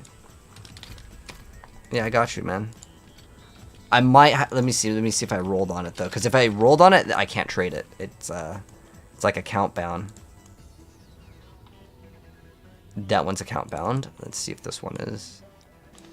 You are in luck, my friend. I have a greater affix one that you can have for free. No problem, mate. What stats am I looking for on the amulet? Ideally, just like at 50, pretty much. Because I have one already. It's 38. So, like, I originally wanted 40 plus, but I have a 38. But if you happen to have like a 50, if you have 49 or 50, I'll trade for it. Like, I'll give like another billion gold. But I need to get the other new items. Like this one I already have. It's a. I mean, if it was greater affix on the max resource, I'll trade my third strike thing for it. All right. Anyways, but yeah, if you want this for free, you'll log in a minute. Okay. So we need to go reroll for obols again. I need to make more characters.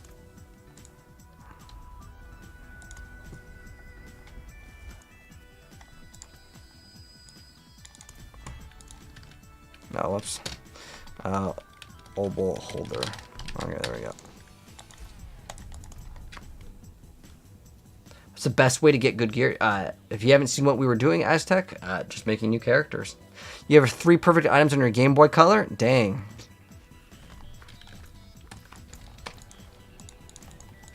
Alright.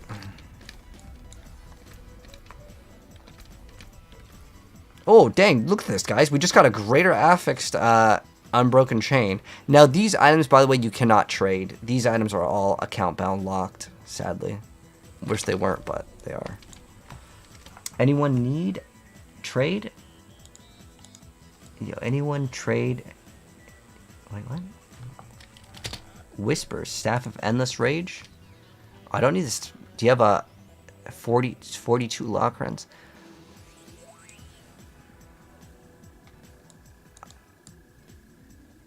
I think it's better than the one I have. I mean, it's by like 3%. I mean, I'll take it if you're hooking it up, or if you want. I don't know. I'm gonna have 5 bill. If you want like 100 mil for it, I'll give you 100 mil for it. I don't think I really. I mean, it's like I said, it's a small upgrade, but it's better than nothing, right? Is that Staff of Endless Rage new, though?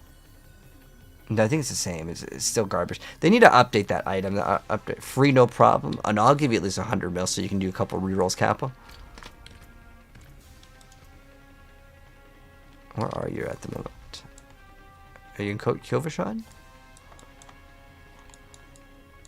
Oh, okay. So you're over there. Okay, I'm coming. I'm coming. It's Doom.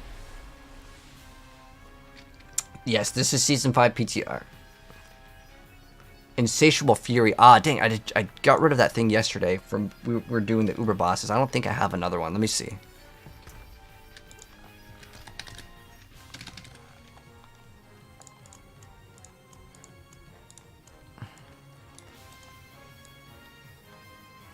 That's going to be a negative on that one.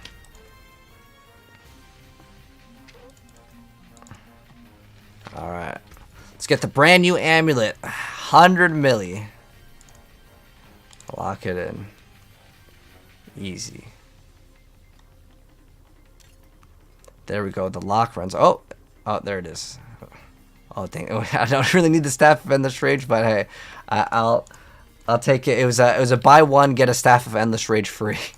But yeah, so what this new amulet does, guys, is it gives you it's supposed to give you a good amount of crit strike chance. I think it's actually broken and doesn't work. But you know what also doesn't work properly? The bonus of crit strike damage is not plus, it's an X. So it's broken in 2 different ways. Bad in one, but good in another.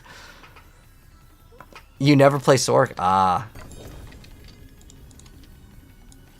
Well, it's hey, an upgrade's an upgrade. Oh, dang, I can't even give this away. I wish I could give this to you guys for free, but all the items that you get when you create a character are all account bound, so it locks you in. But you guys see how we can get, like, there's only one aspect on this one, but still there.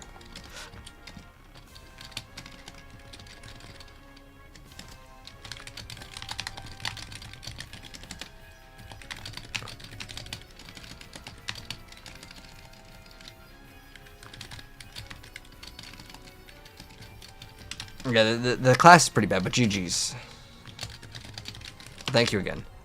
Let's go and redo Obels, and I'm gonna try to get the crit one. If I don't get it, then you know I don't get it. I'm not gonna be super picky on the roll. Like I'll do one more Obel session, so we're gonna go for another 2,500 Obels. How do you pay PTR on PC? You click where it normally says like on the game. Instead of it saying test realm right here, you click. Well, it'll start off like this. Then you click test realm, and then you go hit and install it. It's like I think it's like 30-something gigs. It's like the whole thing. Shard of Marathon. Dang, look at that. Dang, I want it. That's a good one too, man. Oh, he's trading. Let's see if we can like whisper him. Can we whisper?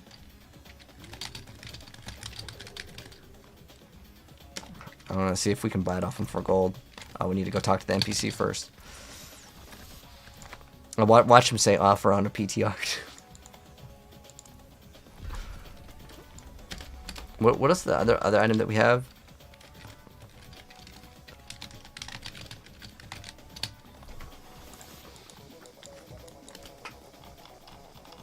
Did he say? Oh, dang. I hope that didn't like get rid of his whisper back. But it's fine. A lot of those people that are just trolling anyways in trade, they ain't gonna give up the items. They just like want to show everyone what they got. But he posted in trade. Is there anything good here? I haven't played the Sorceress, and there might be some new aspects to acquire. How can I? Yeah, I see there are. Got the new Chain Lightning Pants. You'll get those every single time, though.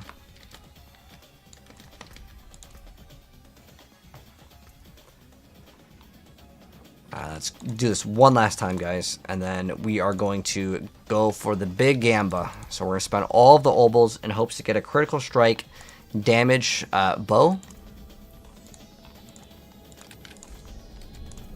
And if we don't get it, we don't get it. It's not that big of a deal.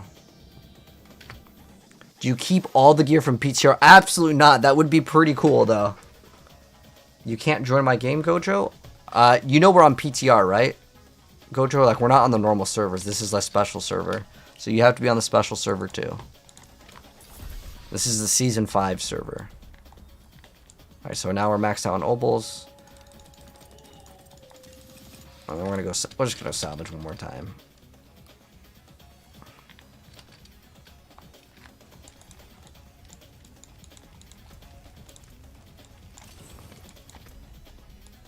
Okay, so now we go roll.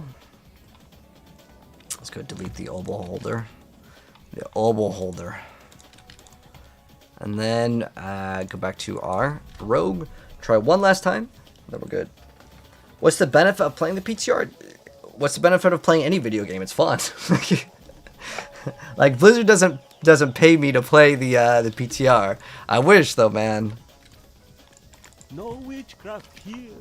Only honest magic. All right, so let's see if we can get the bow. Fair bit of magic. Oh my gosh, are you serious? Wow, so unlucky. Not even one greater affix. Super unlucky. Father, bring you back. That's it, man. Rip. Came apart nice. All right. Well, we got one.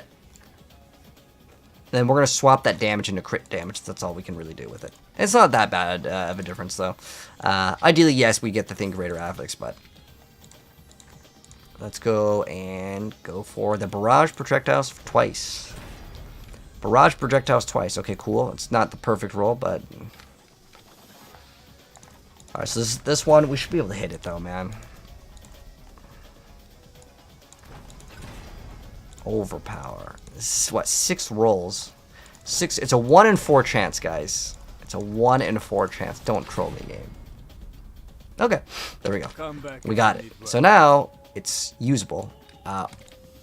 Once we get crit, which is 100%. Like this, it's only a matter of time before we hit it. Like I have 9,000 angel breath, so hopefully we can get it within that time frame. It's pretty easy to roll weapons in this game.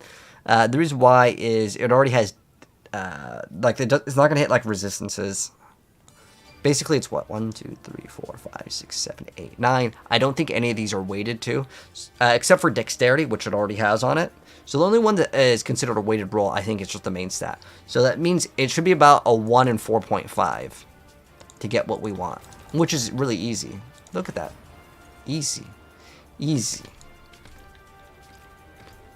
And then now, pop some holes in it.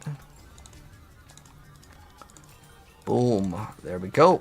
And then we get crit damage on this. And then this one over here. What is this? Rapid fire twice? Oh, dang. I need another.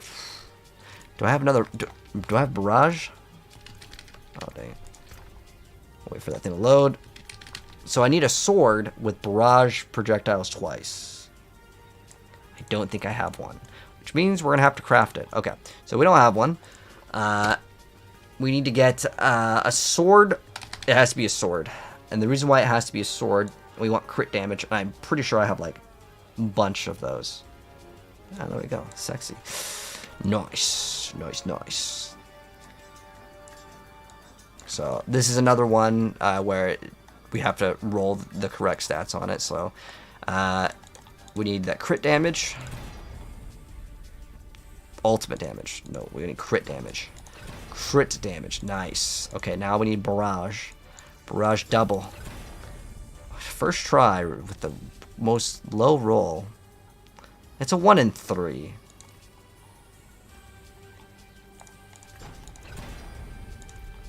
I'm risking it.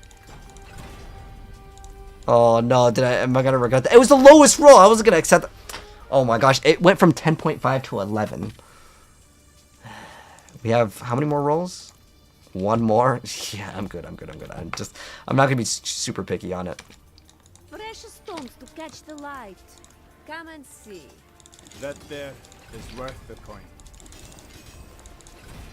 Okay, we ideally want the barrage projectiles to cast twice, because now we're only at like about 50%.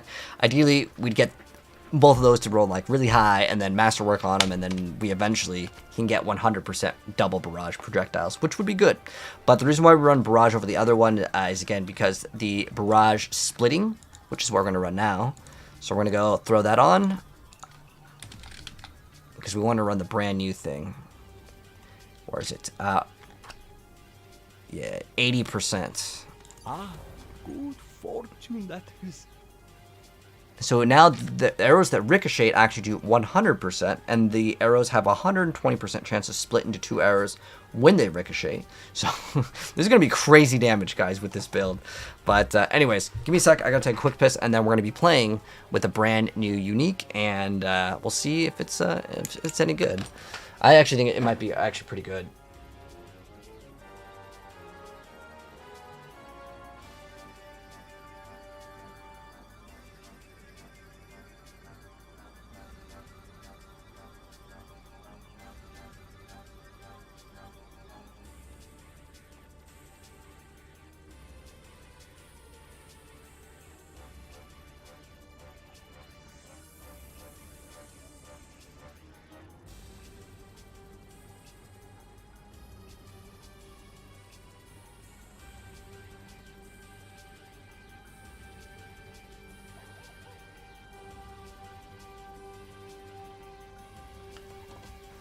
All right.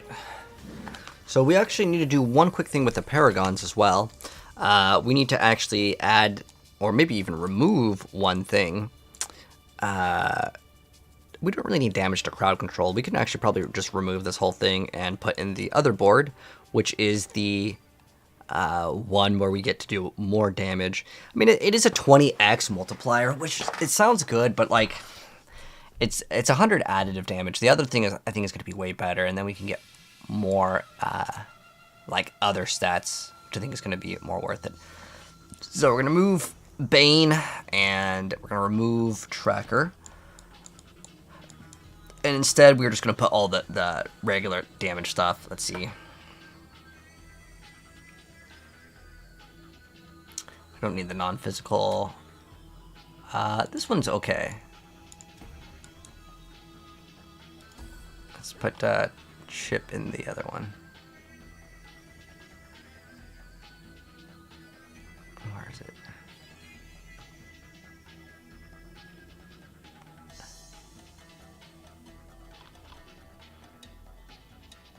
there we go.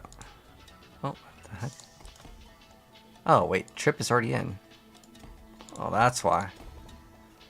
Oh, that's right, this one doesn't give you dex, it gives you int. What else do I want to throw in? Let me move this out of the way. Fluidity seems okay, but I don't like that it only lasts for 6 seconds.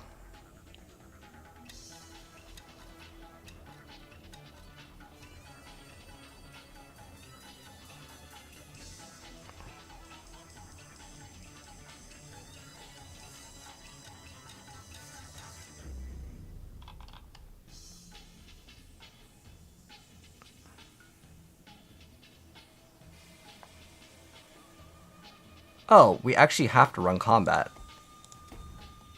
100%. Is there any more int on this one? There's like 1, 2. It's like okay-ish amount. But it's good that we get as much crit as possible with this build. Let's see if there's any like critical strike ones. It's damage to crowd control, which is not a bad stat actually. But what we would want to do, let's see if we can preview. There's only 2 more. There is some crit strike damage actually on that one. We actually do want to grab this board, but we're just grabbing this. So let's see, what's the fastest area? 1, 2, 3, 4, 5, 6, 7, 8, 9, 10, 11, 12.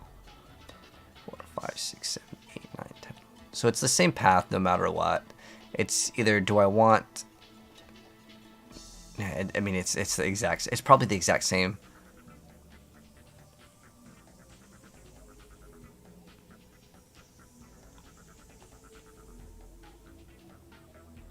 Yeah, it doesn't matter. It's the exact same, regardless of which path we take. So I was going to grab that instead of control. Even though control gives you like more damage to crowd control, which is not a bad thing.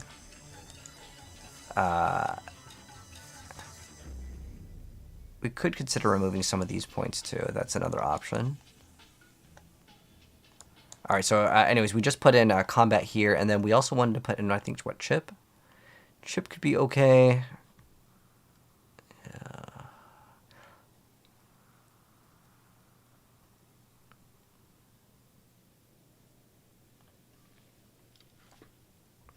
But Chad, yeah, if you wanted a billing for the helmet, I'm down to buy it. Just let me know. I think I already added you. I forgot your character's name was though.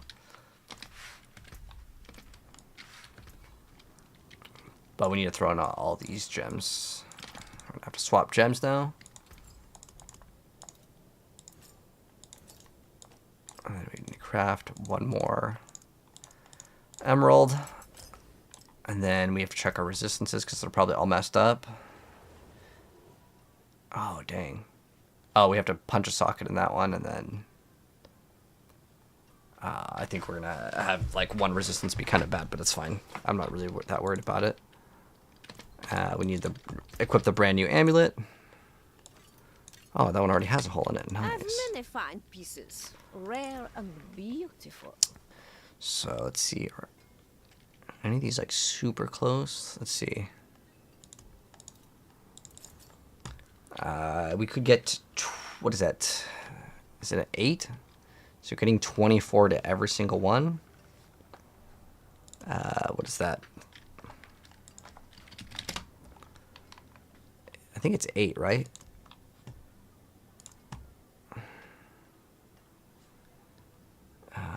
Is that plus 24? That'll put us at 60. So I think that the smarter thing to do is we'll cap out. We do fire, lightning, poison. That's what we can do. Cold will just have to stay at 66. That's fine though. I don't really care too much about that. Oh, I already have one. Okay, so ruby, lightning, which is the topaz, and then poison, which is the green. But we need 1 more, and then we're done.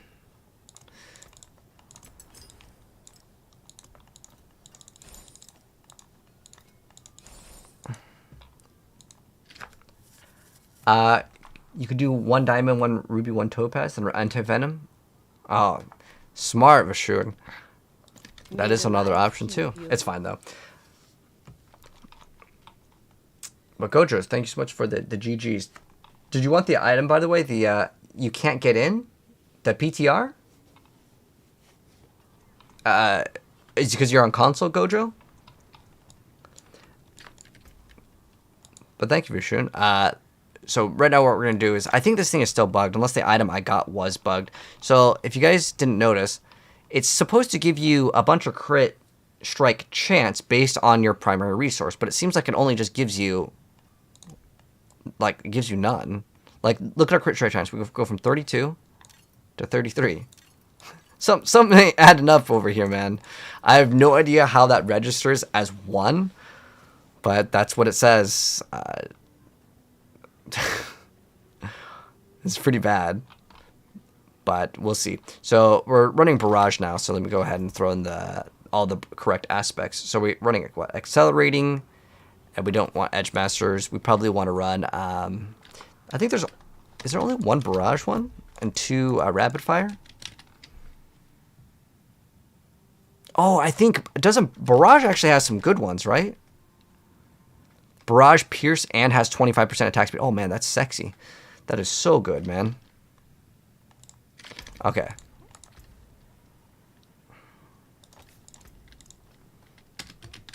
That's like Edge Masters and the other one combined.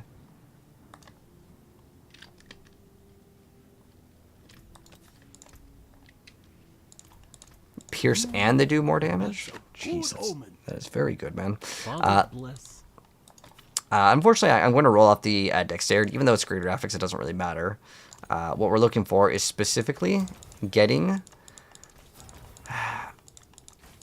crit. We have to get 100% crit on this build. Well, as close as we can. I'll spend 1 billion, maybe. Oh, damn. Oh, I forgot. Gloves can have crit damage, too. It's fine. I believe we'll roll into it. I should probably temper this first. Otherwise, this is kind of a waste of time.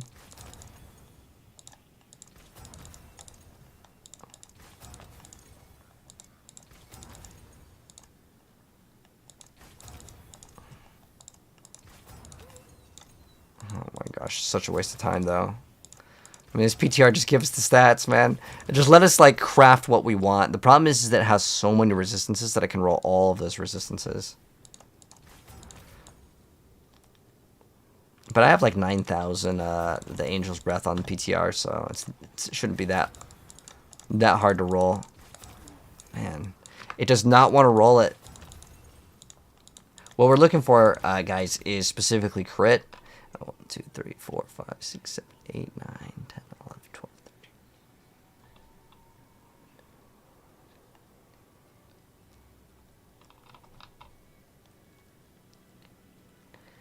Should be about like a 1 in 10.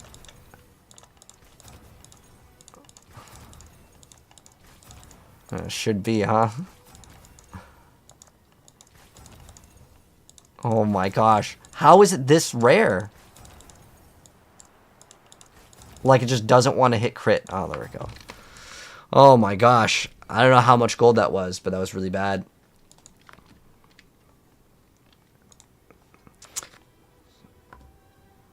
But we got it eventually, so it's fine. Alright, so now I think we're going to either take out one out of this, because I definitely think that brand new one is so much better, and I want to try to fit it in the build. I could remove some stuff over here. I need another Paragon board, though. The only good one is right there, or... I don't think we can like fit another one in. Because the other one is pretty good too. It's every 8 seconds. It's called Tricks of the Trade. So instead of making... So you get one skill that does damage. It's for 8 seconds. You just get 25x damage for free. And I think that is impossible to skip. Like you know how like you have to get this for every build now because it's broken. And it counts all damage, not just crit damage. The other one is really good too. I think we'd have to skip out on this. Then we'd have to also remove... What was the other like set of nodes that we got? We'll probably have to remove like 5 points over there. Or is it 1, 2, 3, 4, 5, 6? We have 6 over there that we... Dang. We have 6 over there. The thing is, what's our HP at? 37 is kind of low. Like 40 is where I consider the new like solid benchmark. Also, we are missing a glyph over here. What are we putting?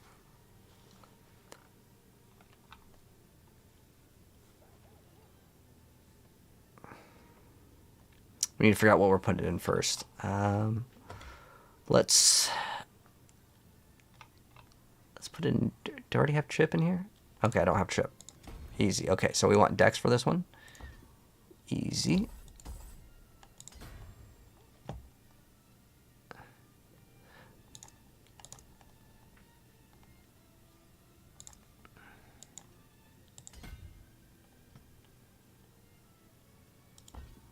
Oh, I'd have to put one in there. I just don't like how there's just one random intelligence right here. There's technically this one that can be used for int as well because you have 3 int nodes on that. It's actually not that bad at all. But you have 1, 2, 3.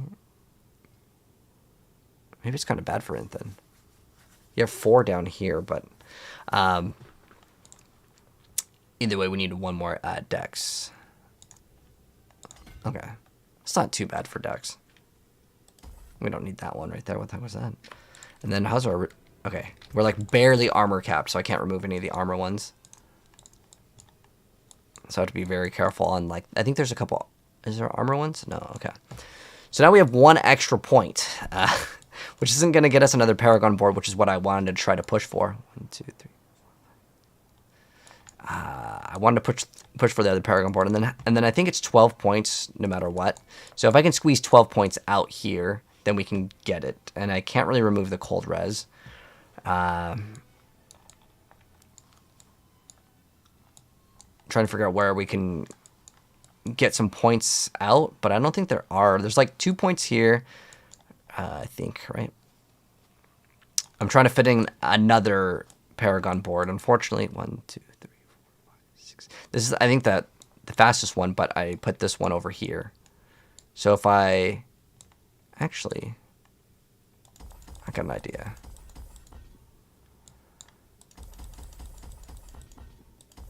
All right, I'm not sure if this is gonna work, but we're gonna figure it out. I probably should have mathed this out, but it's okay. It's on the PTR. So we put in. Let's see, 1. This is all the cold res. All right, so we have 17, and I need to get 2 boards. I don't think that's going to be possible because it's 12 to get there. Let's see if this is a short board. No, this is a long one. So a shorter board is the ones. Oops, that's this is also like a non-short board. Okay, this is what would be a shorter board because see how like you can go here and exit. So these from here to here, it's always going to be 10 no matter which direction that you go in, as long as you're not going in like the corners. So it's always 10. So you watch 1, 2, 3, 4, 5, 6, 7, 8, 9, 10. So it's always 10 to get to these ones, but the other ones can take a lot more, which is why we wouldn't want them. I guess it's about this. What's it? 1, 2, 3, 4. Oh, this is actually shorter. Unlucky.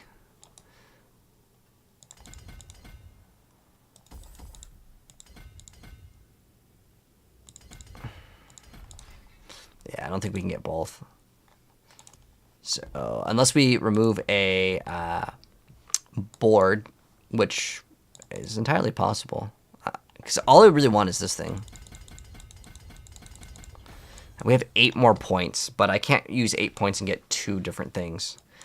We would either remove the... it's 100 additive, and we don't get any benefit off of crowd control. It is 20x, but the other one is 25x, and 25 bigger, like bigger number, easier, to calculate. But this one also gives us resistance. The other option is to drop this board, which would suck because then I have to connect this one and then disconnect it. I really wish you could like move the boards around. I think that'd be like a really cool feature. Like just move board as an option. Dang. Because what I want to remove is probably like chip. It's basically another 100 additive. I'll remove this one. The thing that sucks with this is I'm pretty sure that's going to screw over our resistances, though. Especially on cold. Let's see what our resistances are looking like. Oh, it just screws over cold res. Oh, we have to remove that one. Alright, we just gotta not take cold damage. Kappa. And get more HP and we'll be okay. The reason why is this one is definitely worth it on every single rogue build. I think you have to play this now. I think it's one of the new mandatory ones. The reason why is it gives you too much damage, man. Like it's genuinely way too much damage to skip out on.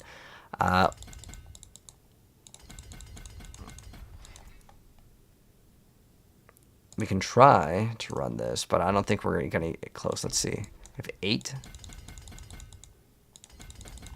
No, we're so close, man. All right, let me see if I remove a bunch of this. Oh, well, this is... Yeah, dude, I don't think we can remove that much res. that wouldn't be very smart. I think the smarter thing to do is just to... we could almost get the resistance right there, too. Dang, it's like it's so close. What are the other resistance nodes? Let's see if we can get any more resistances. Oh, there's some down here. Oh, that's so far, though. That is so far. But it's like, it's got core damage. What about life? Do we grab most of... I think we grabbed most of the life nodes anyways, though. Yeah, we could grab that. It gives us shadow res. Grabbed all the HP nodes there as well. Actually, hold on. No, I think getting rid of like all of these resistances it's too much to sacrifice. We could get rid of the life here and then roll it this way. I'm almost down to try that. What is this one, Dex? Oh, it's like on the dot on Dex too.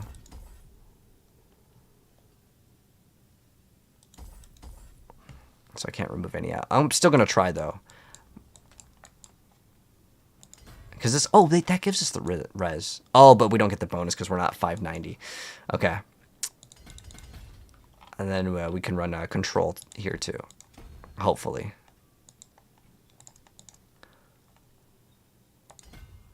What isn't this board? Okay, that one has what?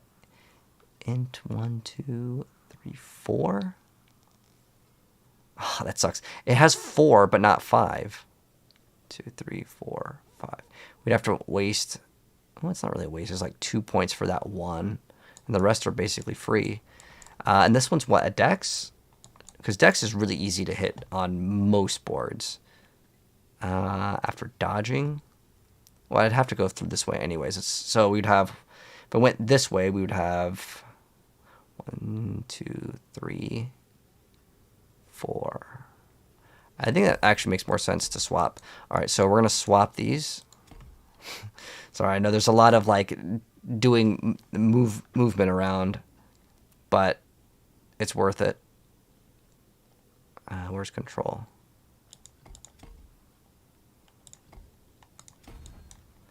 So we need to put a point there. Hopefully we can remove the armor right there and it's not going to screw us up. Okay, cool. So we can grab that one. We don't... Oh, do I need this armor? Ooh, I do. Okay. So that one's mandatory to keep.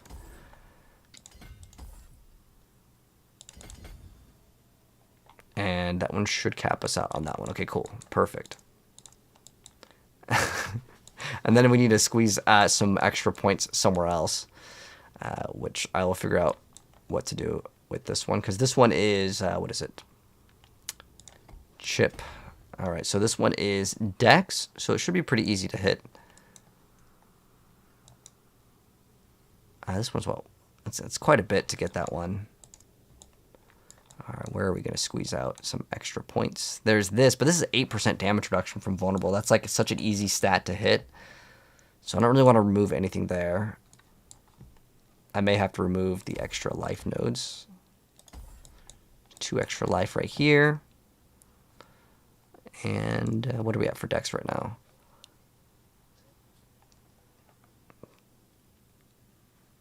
Let's see. That's what. Oh, that's so many points. Oh, is that the last one we need? Oh, we need. Oh, dang. I think I have to hit 3 more points. 3 points. Damn. 3 points, and then I can get that board too. Wait, is this an? Wait, this is an 8 board. That's absolutely ridiculous. This doesn't happen very often in Diablo where you can get 8 boards. But I need these two. I can't remove that. I literally can't remove anything here. I can't remove the armor. I can sacrifice the damage here, and then we put move. Yeah, and I just remove these. Okay, that's an option that we can do. So I have to remove. I'm removing those 3 for now.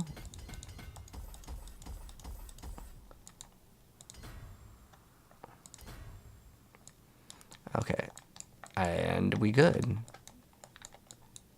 We lose out on the cold res again, but I can't really do anything about that. I think we could fix that by getting just an all res instead of like a normal res one, and it'd have to be greater affix, but I think it's worth it overall. All right, so yeah, we need to. That's it, right? Oh my gosh, we got it, guys. We have an 8 board build. No, we did sacrifice some life, but it's okay. I can roll life elsewhere. It's okay. And then our cold res, like I said, that's going to be something where we can eventually fix. All right. But I feel like very slow in movement speed, but I need to run these boots for that brand new thing. Oh, we also have extra points. So we are playing Barrage now, so we're going to remove all the rapid fire. We want the one where, yeah, you get the 20% extra crit, because crit is tied to basically all of our damage. And then, what else do we want? I want that, like, armor, or that if you spend 100 energy, you get 45 of our maximum life as barrier for 3 seconds. And that's going to be up 100% of the time. Poison, Death Trap, not going to be too useful for us. I actually almost want to run this just for the, just for the bonus, but I don't think we can fit it in here, because I want to play the Umber Crux, which requires us to have the subterfuge skills.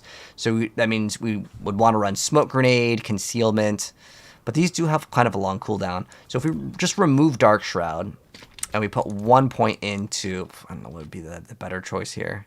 This is probably not bad to get with our build, actually. I was thinking about putting, I'd have to put a point in my ultimate, and then also we'd have to put 3 points into this one, because it's just like, if you have an ultimate just equipped, you just gain 0.5 of your maximum life every second, and I think that is kind of a nice thing. But because my build is going to be very squishy, because, well, we skipped out on like a lot of the life nodes, well, this is what we're going to be trying out. So let's go masterwork this thing, and let's see what we get. There's a blue int node with 4 regular int nodes. Oh. Which one, Vishun? Thank you so much for the help, too.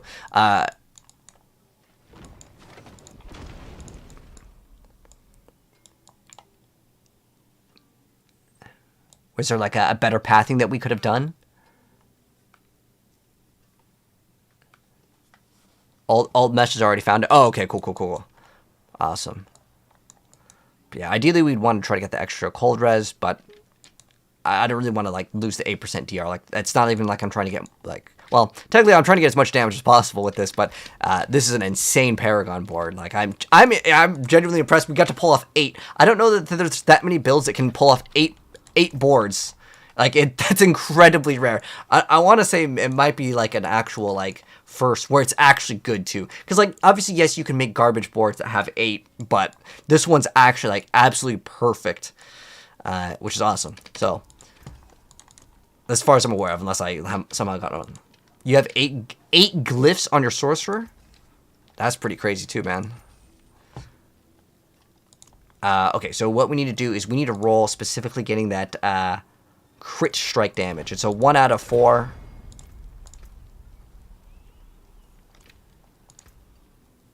A 1 out of 4 chances to get it. I feel like we're gonna get it though. Like it's. Okay, there we go. 65. Ah, that's a low roll, but I'm not going to be too complaining here. I need that freeze on one of them. So I have daze. I have daze and freeze. Oh, so I don't even really need anything except for stun. Ideally, we get stun. No, I don't want that one. I want the stun. Give me the stun. This one can't really hit bad, though. Okay, cool. So, we got it perfect. Cool. The reason why we want stun is for retribution. If I decide to even run retributions, I'm not even sure if I'm going to run it. All right. So now that we have everything set up, guys, I'm hoping that we'll be a-okay. Let's at least masterwork this to tier 1. Not at least being tier 1 for any build. And I have like 500 plus, so should be good. What did we hit on it? We got the lucky hit stun. That's okay. I'm not accepting that one. That one I'm resetting, man. I'm gonna reset. Oh, twice in a row? Not bad. No, that's definitely bad. What are you talking about? Not bad. Okay, it's fine though. We got extra attack speed, usable stat. I'm definitely feeling like my movement speed is low though. All right, so I think we're good. We have high velocity, so we have extra attack speed, and then even more attack speed with this, as long as we hit a crit.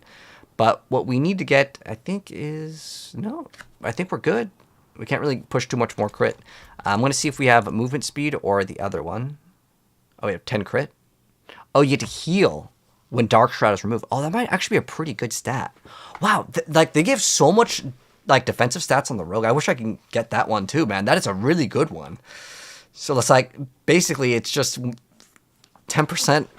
Oh, that's incredibly good.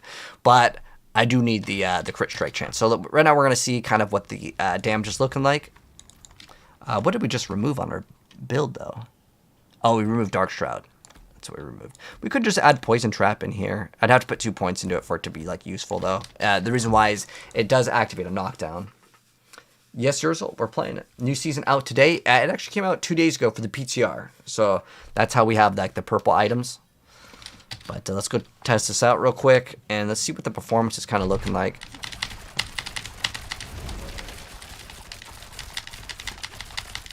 Alright, we're on precision, right? Okay, so we're on precision. And how it should work is... Well, we should gain a huge amount of damage. But the damage looks really bad. Am I missing something? Why is the damage so memes? Like the rapid fire was hitting for like pretty good damage, but this is just like, oh, it's like 400 right there. I'm seeing 700 on the higher end. This is with Ring of the Star of the Skies procced. Oh wait, hold on. We have to activate one of these. We need more targets actually.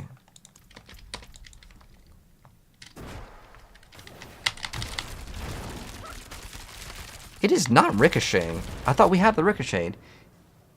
Increase the damage of arrows that ricochet from barrage. So, oh, you know what? It's because the targets aren't vulnerable. That's how it works, right? Ah, okay. So each arrow. Oh, okay. So we have to add 100% vulnerability to this build. So what we need to do is we need to remove something else that gives us whatever damage, and we need to run vulnerability. That's why. Okay. There was something that was wrong with the build, definitely. And I already solved it. All right. Because, you know, I was like, the damage, something's wrong, guys. I figured out what it is. So, it is a Cursed Touch. That's what we need. And now this build will do way more damage. Sork Arclash with new pants.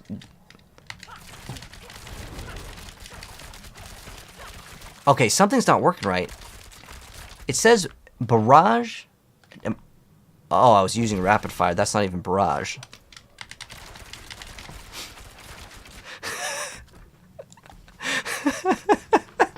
It's because I wasn't using barrage.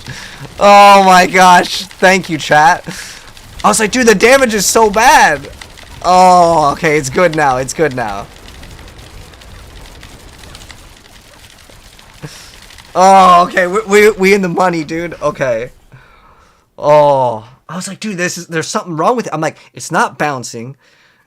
at all, and like it felt really off. Okay, so now we have pretty much everything set up. I don't know if this even works, because look at our crit. Let me actually go inside, because some abilities don't show the correct stats when you're in town. So let me actually test one more time. Okay, so our energy is at 156, right? So our crit strike chance should be... I don't know why this only gives us 0.5 crit strike chance. It doesn't even give us any more for getting more energy. That's so weird.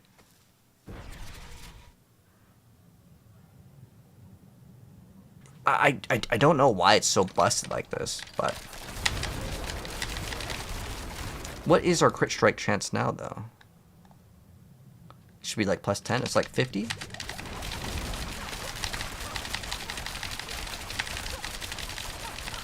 I wonder how much damage we can get with just like a poison imbue. Not even left like a... not even like specking into it. 2,000? It can't be that bad. Hold on. It can't. There's no way it could be that bad. 70 is a 150. So it's like 300k. So that's not even worth running. This cold imbue would be worth running, potentially. But, yeah, I think it's much better just to have... The reason why I like having Dark Shroud in the very beginning is getting all those stacks could be very, very nice. But we have very high dodge. Pen Shot is good in PTR. Why Pen Shot? I know Pen Shot technically pushed to 150 with, like, the cold imbue, but that's a really hard build to play. There's, like, only one person did it, right? If that's the build that you're talking about. I actually think this one's really good. So we have all the things set up, right? Oh, we have cold... Okay, so I have one bad stat. Like, one useless stat, which I could roll off. I don't know... Like, let's see. Let's go to a crit strike damage. This... I mean, it's... I think we don't even need to run this amulet. Let me go test, like, a Pit 100 real quick. I don't think the amulet actually works. Like, it's actually broken. But, like, I was watching... I don't know if any of you guys... I've seen, like, on YouTube, there's a video by Macro Bio Boy. And he was saying that, like, this actually works as X. But, I don't know. This game's pretty busted. So, maybe it doesn't show right there. But how it actually works in game is apparently pretty good. So, we'll test it out. We'll see how it works. And by the way, chat, if anyone has Crown of Lucion, Shroud of Verithel, or the Vox Omnium, if you want to trade it, I have the third sword I can trade. Or if you guys want to sell it for gold, any of them I'll give you at least $1 billion. As long as it's not like the most garbage roll. Like if it's a 5% Crown of Lucion, I'll still give you $1 billion for it. Like, I want to test that thing out, but like I ideally don't want the worst roll. But let's go ahead and test out this. So what we're testing out is the brand new Lochran's Talisman over here. Let me move these things out of the way. With the brand new Barrage. And you'll see that we have these totems. Now when we shoot these totems, the damage will be basically spread between the targets. And why that's really important on Barrage is we can actually throw on the thing for Barrage to ricochet and actually get more damage than the base of Barrage. Also, Secret Shadow character right here confirmed. But specifically, this apparently doesn't work properly, and I'll show you guys it here. And don't worry about the pit time, and don't worry about the resistance here. We'll fix that later. But the most important thing is, in the stats here, our crit strike chance... Oh, it's not going to let me remove it. But, like, it says we have 51 crit. But if I remove this, it only changes it by 1 crit. So either this is bugged in the sheet or it's bugged on the item. But then each point of primary resource above 100 is supposed to give you extra crit strike chance. So we're running Beastfall Boots just for like this crazy amount of bonus crit. We don't even have an ultimate to use for it. So that's like the point of the build. So that's now that that's out of the way, we wasted like 3 minutes. We can go ahead and play. But that's the point of this build. This is just a Pit 100. The Pit's bosses, I think, are still bugged. But having that little, like, clone here... Oh, well, everything just got executed anyways. No problem. Easy. And I love how many shots shoot out of Barrage. It is crazy. Oh, also, we need to make sure we always activate our... Shadow Step, because Shadow Step will actually give us a 25x multiplier. Not for the next marksman skill, But now for our entire marksman skills for the next 8 seconds, which we can upkeep 100% of the time, which is great.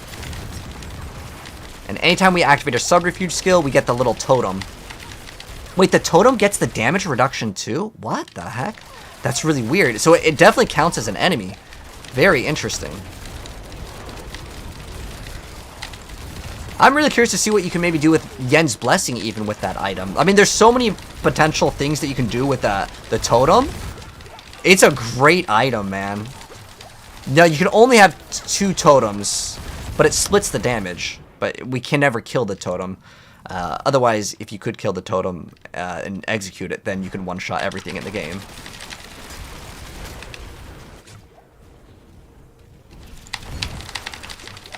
But very, very cool stuff. Brand new build. I was thinking about playing Rapid Fire. However, Rapid Fire is heavily bugged at the moment. Again, I don't know how many times Rapid Fire has had bugs. But when you use the Scoundrel's Kiss, it does not work with extra projectiles to also explode correctly. And I wanted those things to bounce off of the target so we can get even more damage. But you could play Rapid Fire or Barrage. I've always preferred Barrage because the attack animation is 1,000 times faster. It's more like almost double the speed, to be honest. It's a pretty big difference.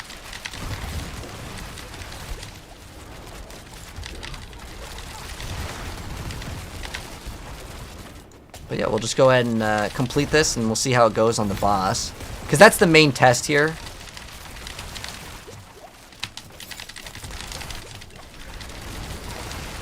I'm loving it, man. It's really great. It almost reminds me of like a mini Barber. Do you guys remember that? Oh, look at that. Like, when there's a huge pack and you have all these barrages ricocheting, that's why I decided to play it over Rapid Fire. I know Rapid Fire has the ability to ricochet, but it doesn't work properly. If it did work properly with the Scoundrel's Kiss, oh, dude, it would be... well, if they do fix it, which Blizzard usually fixes things. And that is definitely bugged right now. But that item is always having problems, man.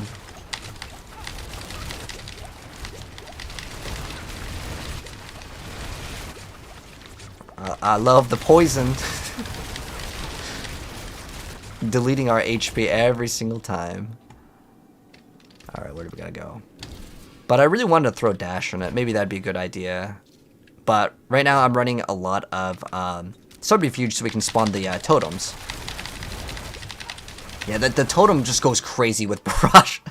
It's amazing. And I'll show you guys in the training ground after how crazy this thing is. With just the amount of numbers that pops up. We also have the execute feature sometimes. Which is something that all rogues will get. And what's crazy with this board, when I drop the build guide eventually for this, is it's 8. We have 8 Paragon boards, which is usually very rare. Unless like the build is like memes and it's bad. Because like you're not going to reach a lot of the stuff by doing that. But we have absolutely perfected it. Now we are quite low in HP, but I've got an insane amount of dodge to make up for it. So that's how we get around squishiness is, well, it doesn't matter how much HP we have if we just can't get hit, right? Dang, we have to backtrack this much? Or did the portal already open? Alright, well, let me go find. Where is the portal? Did we... I don't think we spawned it in yet. We're like right there, and of course... There's just no more monsters, man. We have to full clear... Okay, there's a pack right there. There we go. This is actually a really slow run because we got a bad map. Okay, there we go. Okay, we didn't spawn in. Alright. So let's go ahead and do this real quick. So remember, we're going to need to spawn in these little like totems. Now, the pit boss is still bugged. Yeah, it's still bugged. It should be dead by now. So what we needed to do is actually die. And they've already tweeted out, or I think they posted something on the Blizzard forums on it. So now watch the damage that we deal now. Now it's actually going to be way better. Because for for some reason, if you die, the boss becomes unbugged. Or, I don't know what causes this, but it basically is not working properly. Alright, so what we gotta do first, just like every rogue build, you gotta throw down caltrops, activate the stuff, and then explosion time. Look at this. Do you guys see how it was a night and day difference, and we instantly just smacked that boss to the Shadow Realm? Like, it's crazy how big that bug is in terms of the difference. But basically, that's kind of the gist of the build. But I also want to show you guys really quick in the training grounds, like just how much damage is being output. I really wish we had a real DPS dummy. Like in Diablo Immortal, they have a good test dummy. Our test dummy doesn't show DPS. It shows the numbers, but numbers don't really mean anything because there could be a build that, you know, hits once in a while for, you know, a quadrillion million damage, but it's on a bug or it doesn't activate. It requires overpower. It requires all these steps, right? Because I used to play the one-shot rogue build in like season 2. I believe it was season 2 with like Tibalt's, right? But now there's just too many numbers to realistically see how much damage you're dealing, and you need more targets, obviously. So we can just do this. So we can go multiple training dummies, and just I want you to look at how many times this is being activated. So we're gonna have to activate that first, just so caltrops get damaged. But like, there are so many numbers on the screen, you can barely even read the numbers. Yeah, Barrage is pretty good. And I think we can maybe min-max this a lot harder. We can do some more stuff. This is only 13 Barrage. I need to get masterworking and all that stuff done. A lot of stuff is just like on tier 1 right now. And I don't know if we actually need this new amulet, but the idea of the amulet was really cool, that we would have basically 100% crit in the build. And I think I'm not seeing any of the white numbers, right? So my guess is that it's broken. Remember how I was saying that it was broken? Check this out. So look at our crit strike chance. We have 51, right? Now if I take this off, I have 50. Now something, it's definitely not correct. What's giving us that extra 1% crit, I believe, is actually through the extra strength, or what is it, int? So I think it's actually gained by that. So that doesn't show up properly, so that's broken, because this isn't like crit with marksman skills, which I would understand if it doesn't show up on crit strike chance. But it just says you gain up to 42 crit strike chance, basically, as long as you have per point of resource that you have, up to 42. We've got 156 because we have Beast Fall Boots, but I don't really want to make this a build guide. We're going to make a brand new build guide, but there's also something else new that I want to talk about. Like I said, this is 8 Paragon boards. So the reason why we can get crazy damage is with Tricks of the Trade also, when we use a marksman skill, it grants our cutthroat skills increased damage, but our cutthroat skills grant our marksman skills increased damage for 8 seconds. Now this used to be your next marksman skill, your next cutthroat skill, so you'd have to weave one in between. But now it's just activate Shadow Step, and Shadow Step has a 7.24 cooldown, and this cooldown is actually further increased by the Discipline Shadow Step. So we have another 3-second cooldown reduction on it. So that's all we need. That's the only thing that we need to activate, and yeah, you're going to be doing crazy numbers, man. So I can't wait to see what happens with this build when we min-max it. I think this will be one of the top tier rogue builds. Again, you do have to run the Umber Crux. If you don't have the brand new unique, not possible. But hopefully you guys enjoyed it. We'll drop a build guide on this very soon. But yeah, it's the brand new Umber Crux Lorcran's Talisman build. Remember, Talisman doesn't show the stats. It is there though, I'm pretty sure. But that's the new build. Pretty good stuff. You do have the build, James? This build, I do not. You want to see the amulet? Yeah, no problem. A7. Sorry, I was like just showing off the whole build. But yeah, I think this one's really good. If you go in and out of boss room, it starts to reset the. Oh yeah, I know the boss is bugged. It's really dumb that like this game has so many bugs. I know it's on the PTR, but still, like, it doesn't become any less frustrating to go to the boss and say, "Oh, you got to die to be able to kill the boss." Like, what is that? It's a really weird thing that you got to do, but that's the game, man. All right, so we tested this out. This is solid, guys. I would say this is like a new S tier build. I think that this is going to be my new favorite item because I could put this in any build and have 100% crit. And we can actually get more resource. Unfortunately, Rogue doesn't have any extra resource. But I like this build. Very good. What we need to roll is pretty much as much crit strike damage as possible. We're missing it actually on our bow as a greater affix. So we can actually pump up this damage pretty high. Let me use a reference build so I know what we're getting with this. Because I know it's like 400 and something. So let me check. I think... let me check this one. I think this is by Deoxide. So I just want to know what number are they getting? 500? Okay, is this like triple masterworking? Okay, yeah, okay. So I think the realistic number is probably like 400 if you min-max. Like, obviously, yes, if you go all the way, perfect rolls on min-maxing, then yeah. But I think 400 is relatively realistic for most people. Really good stuff. And, oh, we're not actually running the cold imbue too. Oh, this technically is rapid fire. With rapid fire, I guess you can run that. Good stuff. I'm trying to think of what else. Oh, we are also missing a good amulet. Oh, never mind. We have to play Lockrins. I love it that you got 100% crit. Yeah, I think that this could be really good because all of our crit strike damage then gets increased by this too. So we're at 297. So what happens if we remove this? What? Oh, okay, because it's like 15x of it. Okay, that's fine. So, yeah, it's not bad at all. We have double crit on this. Oh, we also have Cold Imbue here, lasting for 2 extra, which I guess we could run Cold Imbue. It's not like it's bad. I'd have to put the points into it, but like the extra 40x damage. But I like the build to play without running all these little other things to make sure you activate. When you already have to factor in Umber Crux's activation, like if I have to cast so many things before the fight, like I gotta add a Cold Imbue, I don't have room, realistically. The only other thing I would actually consider is Poison Trap, because at least Poison Trap will activate the other thing.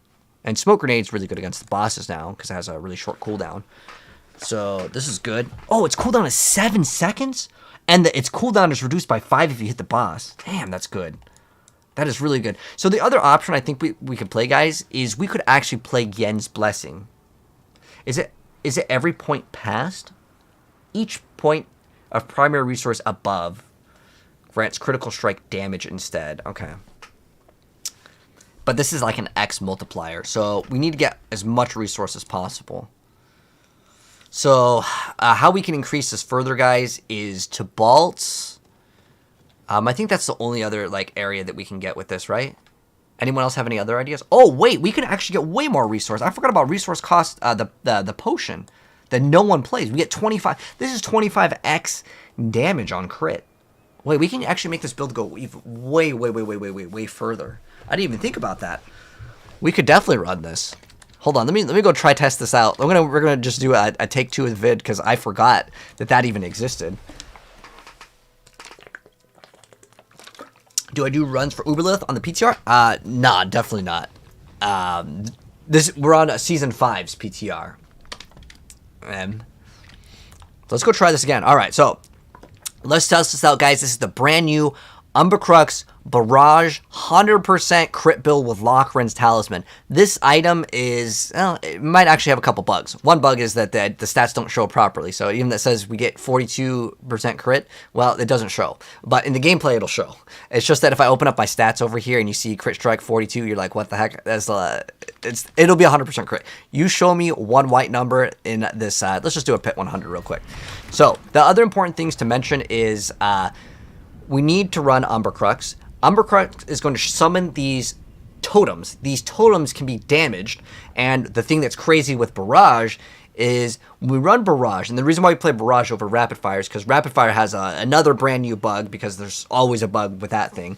I wanted the ricochets off of the Umber Crux on Rapid Fire with the Rapid Fire Scoundrel's Kiss ring, because I got a really good one with +6 to Rapid Fire. However, it doesn't work properly. I don't know if they'll fix this, because this could be kind of a hard thing to fix, but you guys know that this thing has been bugged for so long, and there's always a new bug thing. So what I wanted to happen is the explosion from one to transfer to the other to actually explode again, and well, it doesn't work when you get Rapid Fire to basically ricochet, because there's a codex for Rapid Fire. to actually ricochet to another target. If you put it on a two-hander, it's 90% chance, which is pretty cool, but it doesn't work with the explosive things on the Scoundrel's Kiss, which you'd want to be playing in it, right? So we're running this instead. We're running Barrage, but you could play either. It's basically the same build. It's just pick whatever one that you want. But basically, this gives us 100% crit and crazy crit multi because it gives us, it says that it gives us additive, but it's multiplicative apparently. Then we also add in the aspect for the Barrage, where the damage that ricochets from Barrage actually goes from 40 to 160. So the ricochet does more than the base damage, and then it also splits into 2 arrows, which they ricochet. So we're going to get crazy numbers. Let's go ahead and hop in. And what's crazier with the build is there's another buff on the Paragon board, but I've talked a little bit more about the build, and I just want to show it off. This is only a Pit 100. We still need a lot more masterworking, but, you know, it's early testing here. But it's cool. It is so dang cool. So once we throw down the thing, oh, of course, it's a damage reduction one. So the Shade Totem here, this will never die. It just expires over time, so don't expect us to ever kill that thing. But wherever the explosion...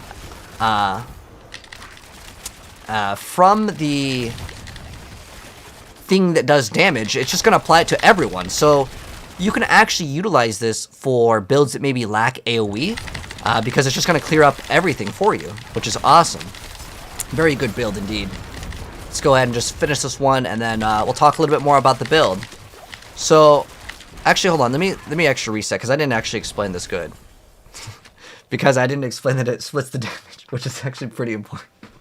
All right, take two. Selig. Oh, no, you can't play Melted Heart of Selig because the amulet would actually be taking place of the thing, so you get 100% crit. And I'm pretty sure I have all damage numbers showing, right? Where it's like, yeah, normal damage, crit damage. Okay. Yeah, so like you're going to see 0 normal damage in this build because we'll have 100% crit. All right, so let's get started, guys. The brand new insane Barrage build, probably one of the new top tier S tier Rogue builds. So you can actually play this with Rapid Fire or Barrage, but the Umber Crux is insane. What it does is it makes you gain these totems, and when you shoot the totems, it counts as trap damage. And on top of that, it's going to do 30% of the damage that it takes to everything around it. You can have 2 totems, so that's basically a 1.6 multiplier if your skill does all AoE. I got super excited when I saw this, and I was like, okay, let's do Scoundrel's Kiss. We're going to make the Rapid Fire, do the Ricochet, and then we're going to get, like, oh, crazy damage. Well, if you guys have played this game, you know Scoundrel's Kiss has always got some sort of bug, and the explosion doesn't then transfer over to the Umber Crux, then it has another explosion. Doesn't work that way. So hopefully this will get patched. If it does, this is going to be awesome with Rapid Fire. But right now, Barrage is the money because there is a Rapid Fire like Ricochet, but the Barrage Ricochet does 160% of the damage. Then the arrows have a 120% chance to split into 2 arrows whenever they ricochet, which if you have 2 more of these things, big damage. So we already have that as like part of the brand new build, but we actually took it a step further and we're running another item, which is Lockrun's Talisman. This is going to grant us a crazy amount of critical strike chance, even though if you open up here, you'll see it has 41. This is supposed to give us plus 42 with our buffs up with the Dark Shroud. It'll be 100% crit. You see the gameplay, it's pretty much 100% crit. As long as, of course, you get, like, you still have to get, like, you know, crit in other places. But we're going to have 100% crit on it. And then everything past 100 energy will also give us extra critical strike damage, which is great with precision. But this apparently is bugged, and it's an X, and it's probably going to stay that way. Because if not, then I don't see anyone really wanting to play this, because you're giving up an amulet slot. But you could, in theory, replace this. It's basically just Umber Crux plus this, giving us 100% crit, which is excellent for the precision key passive. But since we get more damage for more resource, I went ahead and threw it on Beastfall Boots because, well, they don't really see any play. We also get some cooldown reduction, which I guess it kind of helps Umber Crux, but it's really something that could be replaced in this build. But we've got 181 energy. Let's go ahead and just open up a pit 100 and let's show off the gameplay of the build. I'm really excited. If this build like stays the same, I don't really see it being so OP that they're going to nerf it. It's not like the Sorcerer is broken. You can hit for like quintillions of damage. I think this build will stay, and I think it's going to be one of the new top tier Rogue builds for Season 5. So let's go ahead and show it off in gameplay and see kind of what it can do.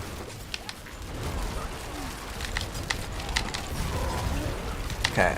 Oh, these will never die, by the way. The Shade Totems, those will always stay. So we can go make a totem and boom. And we still need to do a lot more min-maxing over here, but build is very, very fun. You can see everything's dead over here. We can go throw one of these down, and then boom. Oh, is there a damage resistance guy? Okay, they're all gone. And it's actually great with one of the new like execute things. Very solid stuff indeed.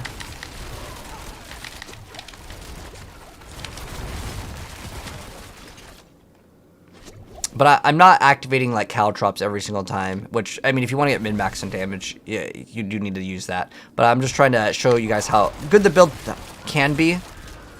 So you just activate any subterfuge skill, and it'll be good to go.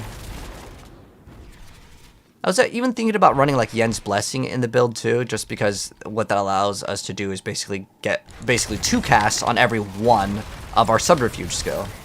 But once you see the boss fight, oh man, it makes the boss fight so much better.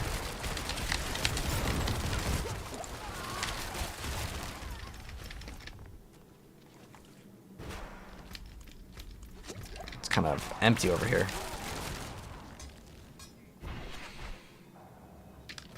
There we go, let's go to next zone.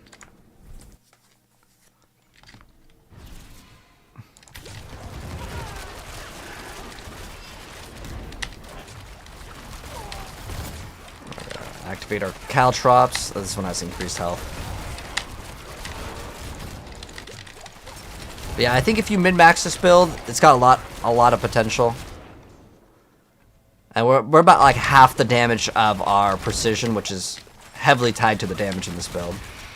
So it can go way, way, way higher. But it does require you to activate that little totem. Oh, that's this. Sometimes I start shooting and I'm like, it's not dying, and then it's like, it's the shade totem. It's so awesome though, having all of these things ricochet instantly. It's great.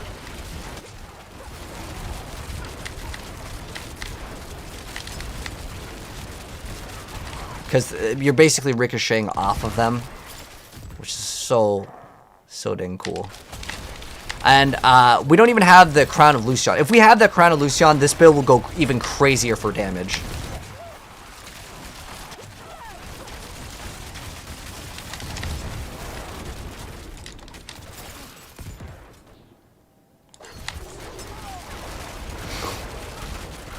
It goes crazy, man. I try to just activate one shade on every pack. I think that that's the best thing to do. Oh man, that just melted everything because they execute. Let's get to the pit boss.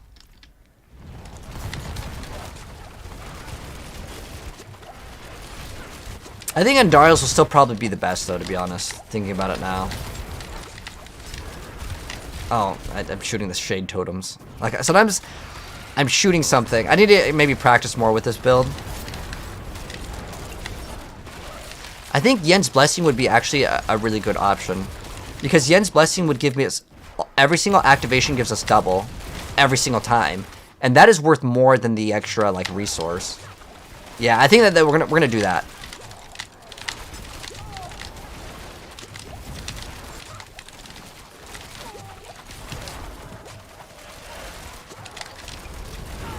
Yeah, the shade totems are too good to skip. So what we're gonna do now is we're gonna swap things up. So we could get 2 stun grenades, which is good. Also, concealment doesn't really do anything special. Yeah, it's not really worth running that. I mean, it does let us become unstoppable. I think Poison Trap is great too. But I was just thinking, like, Yen's Blessing would be really good with this build. Yeah, we don't get the extra crit multi, but the other thing is so much better. No, do I not have Yen's Blessing? Oh, no. Oh, it's on my mule. I'm almost 1,000% sure it's on my other characters. Oh, we're good. I think we're good. I think we're good.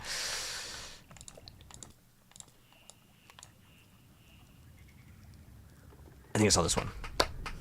But yeah, no basic skill sat down. Is it PTR? Yes. What's a good greater affix for Yen's Blessing? Movement speed is always going to be like a really good stat to have. The other stats, let's see, it's not on this one. It's my Necromancer. But yeah, this is a really cool build. I think we can make it even better. But Ace, thank you so much for the TikTok gift, and thank you Gojo and WW for the roses, the GGs, and the heart. Her Druid is OP. Oh, I don't even know how to replicate that damage. You're talking about with the one where it is like 13 quadrillion million damage. Yeah, we're gonna go Yen's Blessing. I would say as far as the best greater affix, probably movement speed and damage reduction are the only good stats. The rest of them, and not so useful to be honest. But movement speed is always going to be like a good stat to have in the boots. And I think that the reason why I really want to run Yen's Blessing is just because every ability gets doubled, because how it works is it will just cast it again. So we could get Poison Trap. If I put 2 points into Poison Trap, that's not bad. Thinking about that now.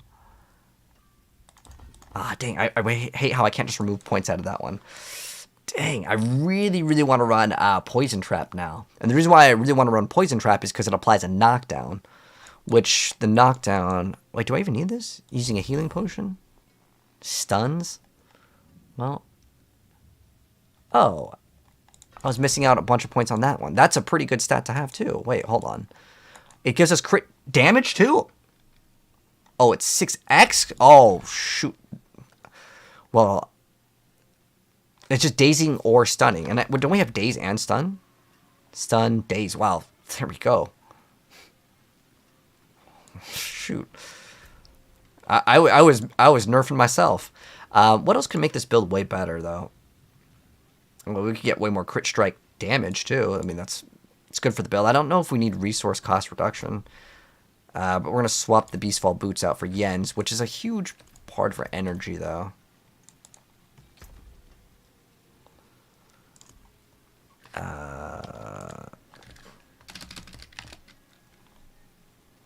Let's go grab the Yen's Blessing. Boom.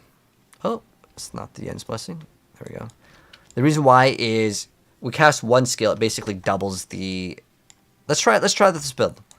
So it basically gives us double, and I'm really thinking about Poison Trap as well. It could be good. Well, I mean, I like this because it has utility. This is the only one I would swap. But does this actually...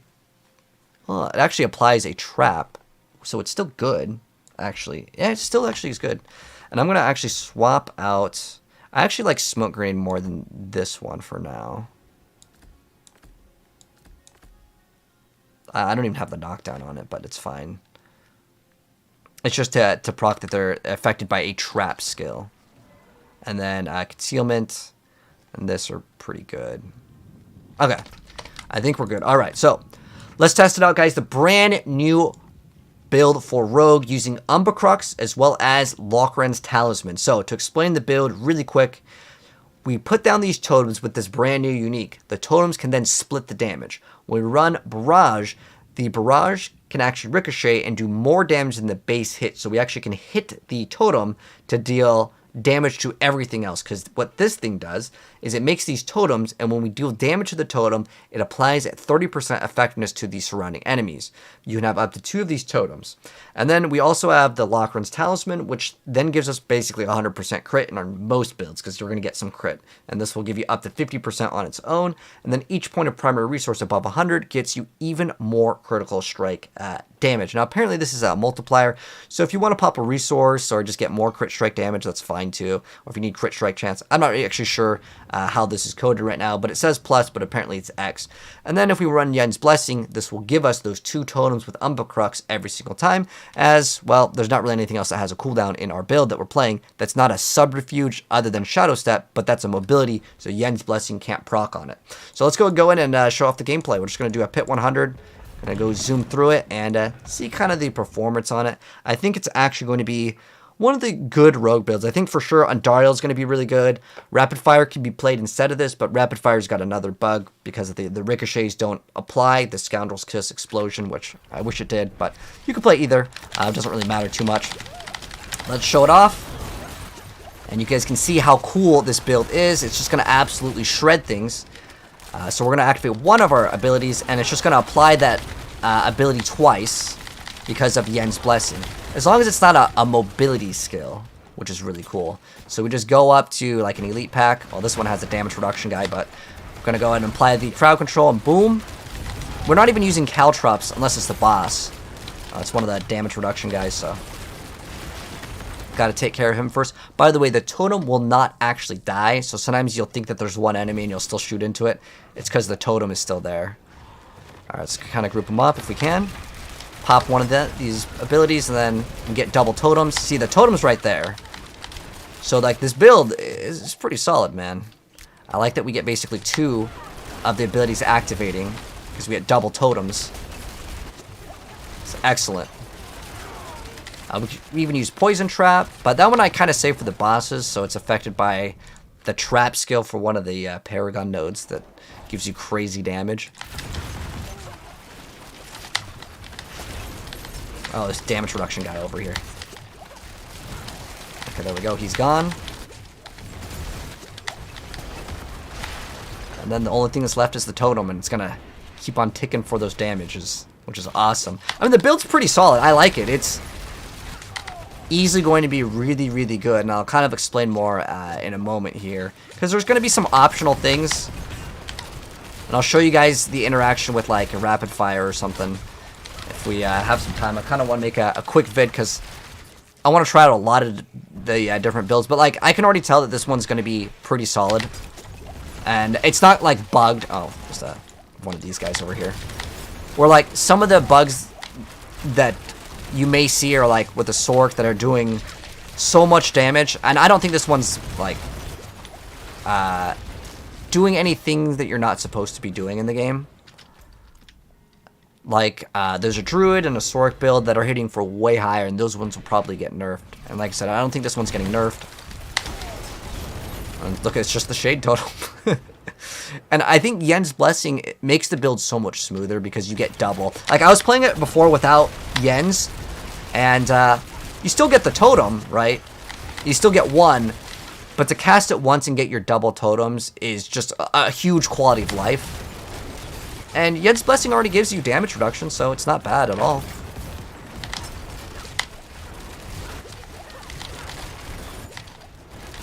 But yeah, if Rapid Fire actually worked properly, Rapid Fire would be really, really good too. But it unfortunately, that thing is just plagued forever with new discoveries of bugs and it not working properly all the dang time.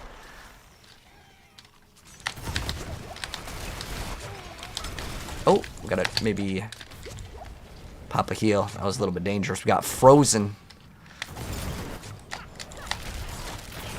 And if you're wondering why we play Shadow Step and why I always use it, it's actually used for a new multiplier, because this is Season 5, obviously, with the newest updates.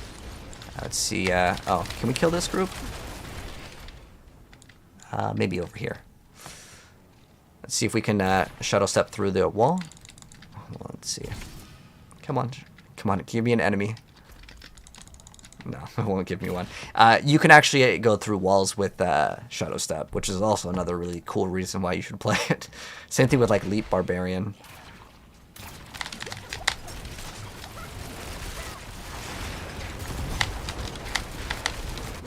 Where's the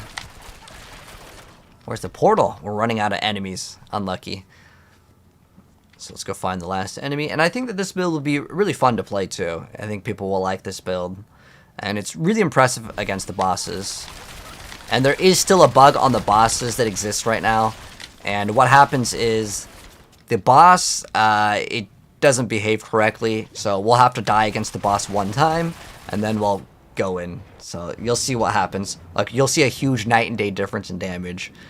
Watch this. Okay, so we throw all of our stuff, and you'll see look at the HP on the boss, right? Look at the amount of damage that's coming up. So what we're gonna do is we're gonna die, and watch what happens on the second round when we actually go in on this boss. Our character's too tanky, man. Come on. Oh, it might be kind of hard for our build to die. Hopefully we get hit by something that'll actually kill us. Yeah. You know what's crazy is, like, my HP you'll be surprised how low HP we have, but because of the way I built it, it's actually quite tanky. Even though you only see 32, don't worry. It's pretty tanky. All right, so watch the difference between the boss. They've already tweeted out that this is actually a bug, so they're going to be fixing whatever's going on over here with this thing. So watch the damage go crazy. It's not even staggered, guys. Look at this. We didn't even need to stagger it one time. That's very, very, very rare for a rogue. But to go over kind of more in depth now that you guys have seen the gameplay and might be like, okay, this is kind of cool, I want to build it. I will be dropping the build guide, but I want to explain some of the stuff that you can maybe swap in and out. But as far as what is 100% required, okay, you cannot play this build without it. Because I always try to make sure that, like, if I'm making a build guide or explaining something, this is required for the build. It's probably going to be required in every single rogue build going forward, just like how you have to play caltrops. But this is what's giving us the totems, that's giving us the damage here. So if you don't have this, you can't really play the build. Now, ideally, you want the higher number. Like, as far as the rolls go, nothing matters except for that subterfuge spawns a shade totem. You want that number to be 8 seconds. You could roll the worst stats everywhere else, and you don't really need the subterfuge cooldown. And the reason why is I feel like Yen's Blessing is already pretty good, because it gives you damage reduction from close enemies, which is actually a pretty good stat already. But we're really using it for the ability to activate our things twice. So we basically get a 2-for-1 special because we get to get 2 of them instead of 1, which really helps out with how smooth the build can actually play. And I really do like that. I think that that's a huge quality of life.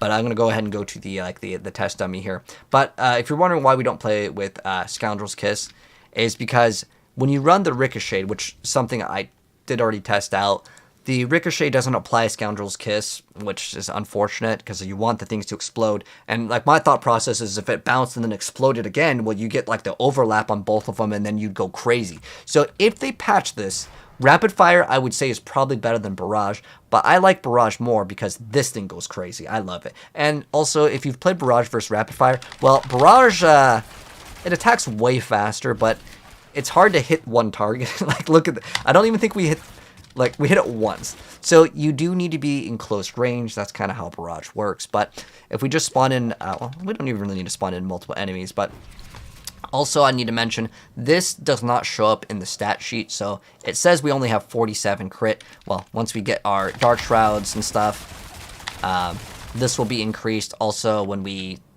affect a crowd control, we don't even have the correct amount of Shrouds here. But it'll be a little bit higher now. Like, we have, well, it says 81 right now. I think it's because of this. But this will basically cap us out. We don't really need to play Inner Sight. It does give us resources, and if you don't have Ring of the Starless guys, that really helps out. But there really isn't anything that I would play here because I don't like playing combo points. I've never liked playing combo points. But if you really wanted to, if you ran combo points, you could throw in like Flurry for more attack speed, but I just don't think it's like necessary at all. And we don't even run an ultimate. Other things that I considered also were Beastfall Boots for this build, but this is kind of like an early like introduction to it. But what I really liked is specifically like Yen's Blessing, and I also wanted to explain certain things. So Smoke Grenade, really quick, like if I activate this over here, you'll see that there is a totem, and well, we can go ahead and activate this. You'll see another Poison Trap can be activated here. But if I place the Poison Trap down, the Poison Trap will actually activate your Shade Totem. Now, another thing that I actually kind of wanted to kind of test out with Yen's Blessing is how is it activating on the Smoke Grenade here? Because this, how it works is it throws it, and it's going to spawn the,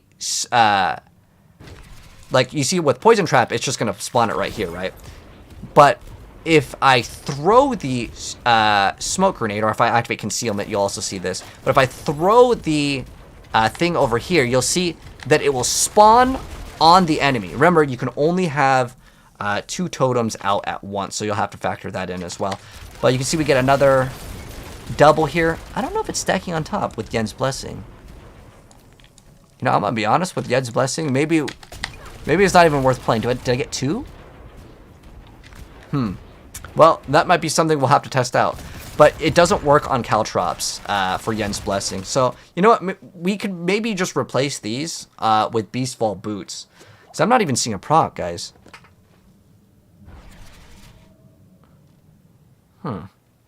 Did you guys see the extra with Yen's Blessing? I'm not seeing a double. It's only one.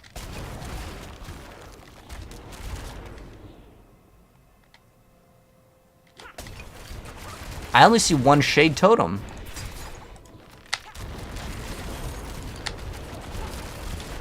It's so hard to see. So maybe we scrap that idea. I don't think it works, guys. Have I gotten the new helmet? No, I need it, man. Anyone have any of these items? I will give you 1 billion gold for Shard, Crown, or Vox. Or if you want, I have the third sword. I will trade that for any of them. Ideally, not a lowest roll. Mine's a 65 on the... So if anyone has these and you want to just hook it up, or if you want gold or whatever you want, let me know. I will gladly trade you guys because I want to test out the new stuff. But unfortunately, well, it's just some of them just aren't dropping for, you know, certain people. It's just RNG luck. So yeah, I don't think this thing actually works. So Beastfall Boots might be a better thing to, maybe we can replace the boots with something else. We could do, what, Shared Misery. Maybe do Shared Misery. That's a good one. Yeah, I think Shared Misery would be good. But yeah, I don't think these work.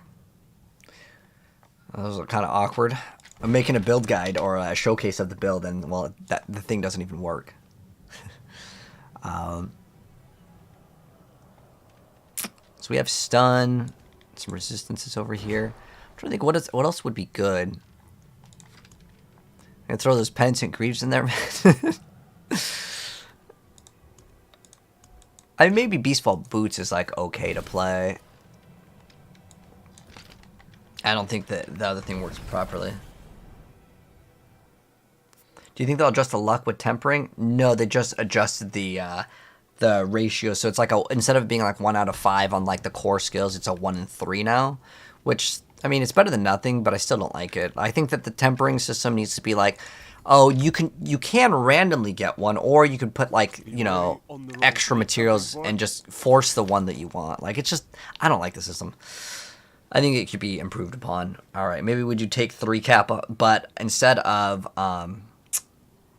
Yen's Blessing, I think we play something else. These were actually really great for damage reduction, though. I definitely felt the damage reduction was great.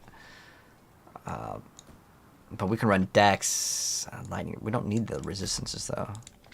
I'm pretty sure I have another pair of boots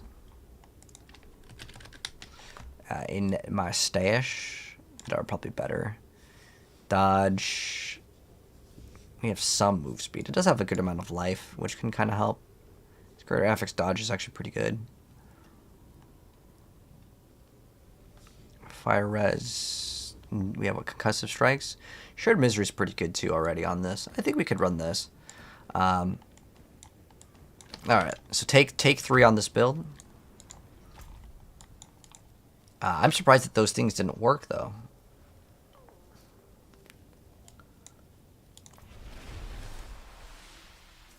They really need to change. At least they're doing like, yeah.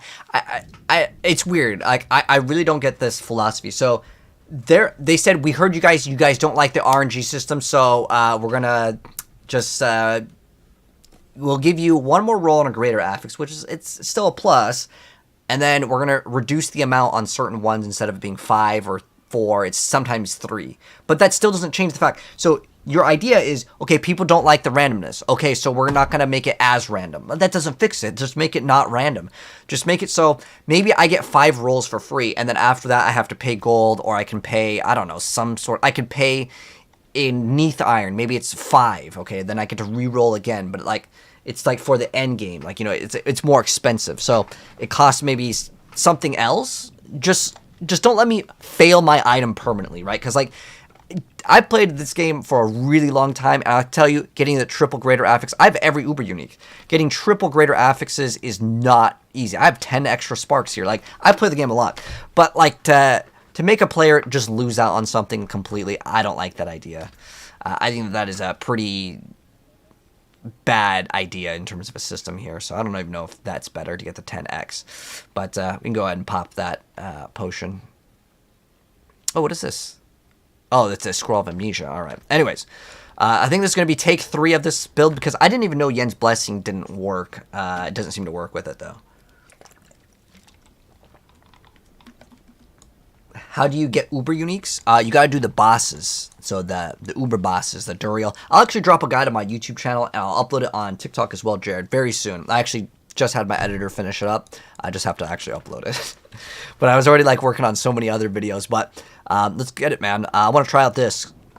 All right, guys, this is the brand new Umber Crux Crux Talisman build with Barrage or Rapid Fire. Right now, Rapid Fire has yet another bug that I've discovered, and it will not actually bounce off. If you run the Ricochet, it will not bounce off and have a Scoundrel's Kiss to explode to get more damage with Umber Crux. So we're going to use Barrage, but you could use either one. This is a brand new, one of the top tier rogue builds I would say that can exist in the game for the end game. I think Undarl's is probably going to be supreme as Victimize has been heavily nerfed, but now we have a new fun toy to play with, which is the Umber Crux. So I'm going to go over the effect real quick, and then we're going to actually get into some gameplay. So really quick, Umber Crux, when we use a subterfuge skills, we spawn a totem. We can shoot the totem, and it does damage to everyone at 30% of the value. However, we can also have 2 of these totems up, by the way, at any time.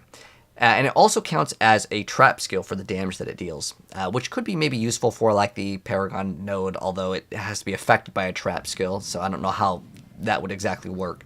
But on top of that, there is the Barrage aspect that makes it so when you ricochet off of Barrage, it's going to deal more than the base damage. So it does 160% of the damage.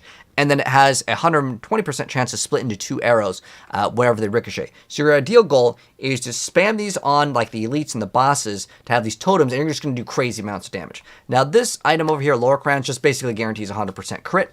And it's apparently doing something that it might not be supposed to do, where it gives you a bunch of crit chance as long as you happen to have gives you up to 42% crit strike chance per point of primary resource. So it's pretty easy to get max crit with this. And then each point of primary resource above 100 grants +1 critical strike damage. Now apparently this is acting as a multiplier, but as far as the stat sheet goes, it won't even show up correctly, so don't expect it to show up like we have 100% crit, but it pretty much is. You'll see in the gameplay here that there's going to be no white numbers because I have all the damage turned on, and you'll see pretty much 0 of them. So let's get the gameplay, and then we'll talk a little bit about the build and other things that I was considering, as there's a lot of different things that you can run, whether that be the Beastfall boots. Also, Yen's Blessing, while it does activate your skill a second time, it doesn't spawn the totem, which is probably bugged.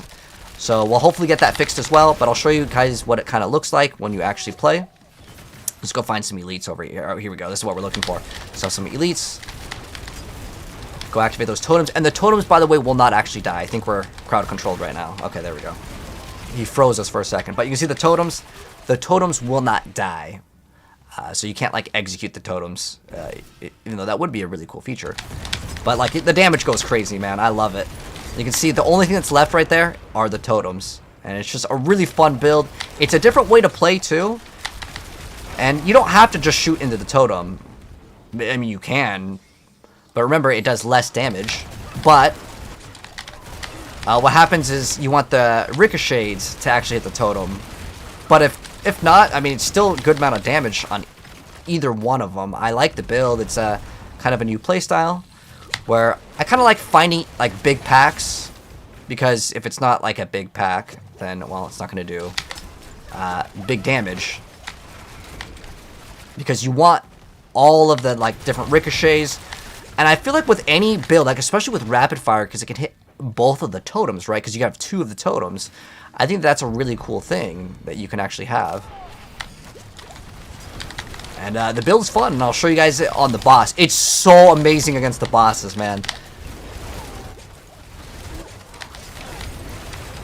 And I haven't really been using caltrops as often. Wait, was there? It almost looked like there was 3 right there. You're supposed to only have 2. I don't know. But we have Poison Trap also to activate the bonus for like damage affected by a trap skill. Oh, wait, that's totally more than. I swear there was more than 2 right there, but I don't know. Maybe that's bugged.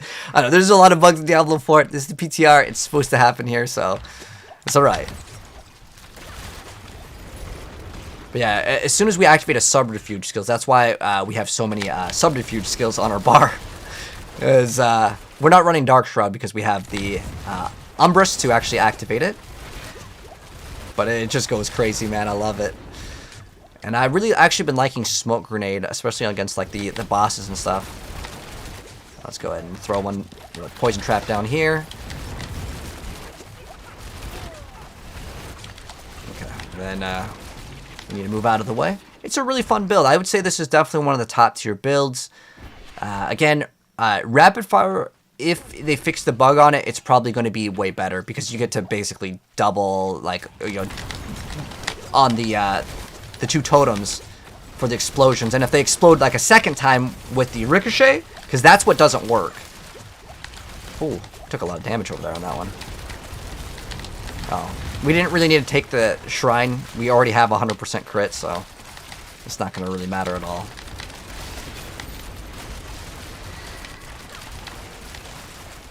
But you can see we are melting content. Every single hit is going to be crit.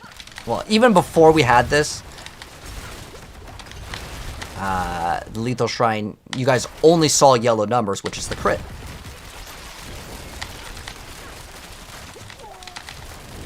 It's so satisfying to play, too. Like, you just get to see these giant explosions.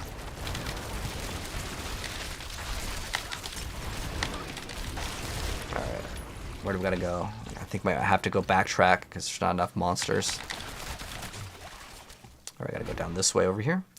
I really want to throw dash in this build, but I really like having the poison trap because as good as Caltrops is, you don't have room to run like the Caltrops duration because I want like the extra barrage projectiles because I want as many of those to shoot out. Oh, by the way, the boss is still bugged right now. Apparently, if you walk in and out, this can fix it. But usually what happens is you have to die one time to the boss. They've actually mentioned that this would be something that they'll look at. They already know of this, but the boss, like, watch the damage on the first one. Let's see if it's bugged or not. If this fixes it. Oh, okay, well, I don't know. It does a lot of damage, let's put it that way. We didn't even get one stagger on the boss. And usually if you've played Rogue, you know that like usually you do 0 damage, and then once it's staggered, and we still play Control, by the way, and you need to stagger the boss. By the way, most of our stuff is like 4 out of 12. So this build has a long way to go for like adding way more damage as well as, min-maxing. We can get a lot more value here. So other things that I was considering, there is another aspect that can give you energy. So we want to get as much energy as possible because of our amulet. Now, if you want to play another amulet, I think it can be okay, but I like the idea of having 100% crit in the build. It just is kind of cool to have, so you have like these extra, lucky hit, dark shroud, and all the other stuff that would give you bonuses. Precision going up a lot faster is good too. But there's another brand new one called the Galvanized Slashers. I'm going to go ahead and now mention some of the newer things for the build. So Galvanized Slashers makes it so you're just maximum energy increase. That's the only thing that's important here. The rest of the stats, when you damage an enemy, you can get restore. We don't really care about that. It's just because that 25, if it's perfectly rolled, can be 25x damage, and the more resource you have, the more damage this gets, and apparently this is registering as an X multiplier. If this thing gets nerfed, the build is totally fine. I want to say if it's not an X, this thing's garbage to the point where like it has to be. It does give you 100 additional crit strike damage, which again for precision this could be quite good because that's what you'd normally want to stack on a build that would run that. Especially since they're nerfing Victimize, I think most people will try out Rapid Fire. And again, Rapid Fire, as of right now, does not work properly with the Ricochet to also apply the explosion. And if it does, that's definitely going to be really good. But I've always been a fan of Barrage because of the way it plays. But there's also another newer thing that I want to go ahead and mention, and this Paragon board is crazy. I'll drop a build guide for this very soon, so if you guys are new here and you guys do want to see that, we will definitely drop that very soon. But there's one thing I want to mention that is very important for my variant of this, is we run Tricks of the Trade. This is brand new, and it did get a buff. And what it does is, whenever I use my Shadow Step, for 8 seconds, I have 25x damage. So that's how we get a free multiplier. This is one of the craziest Paragon boards, as look at how many we get. I was actually impressed that I actually built this, because every Rogue build, this is still bugged by the way guys, this increased damage is just damage affected by trap. And remember, this counts as damage by trap. So I don't know exactly how it kind of registers. I'm still going to be playing Caltrops because you still get a good multiplier and you still get all the bonuses that Caltrops gives you. But that's still bugged, so we definitely still want to play both. We have 8 Paragon boards, which is quite rare to see. And like I said, a lot of stuff is like 4, and heck, we have like cold imbue in here. Now, if you want to play like an imbue on this, I think it's possible. It's not totally out of the question if you did want to go ahead and play it. But I felt like this thing already has enough buttons, and to make the build feel smooth, I've never liked combo points. So just being able to use this as our other like thing to break crowd control, as well as grant us extra mobility, and it gives us unstoppable. I like it for that. Another thing I want to mention, Yen's Blessing is bugged. It doesn't spawn the extra totem for it, so don't expect that to work. If you want to try Beastfall Boots for more resource, there's also another buff with the ultimate, which I actually did consider. Now we're getting to like the skill tree here. Even though this is not really supposed to be a build guide, I'll drop a build guide after maybe more testing and stuff. But there is another node here that I thought was kind of nice for the Rogue, which is called Aftermath. Whenever you just have an ultimate, you can heal for 1.5% per life. That's pretty much the same as 3 points into the Barbarian Shout. So you don't even have to activate the ultimate. But I was thinking, well, Beastfall Boots fits pretty good. If you get a greater affix on, well, which I do have right here, which is on the energy, you can get a pretty decent amount of energy. Getting maybe almost 50 energy at that point would be pretty solid. That would require masterworking.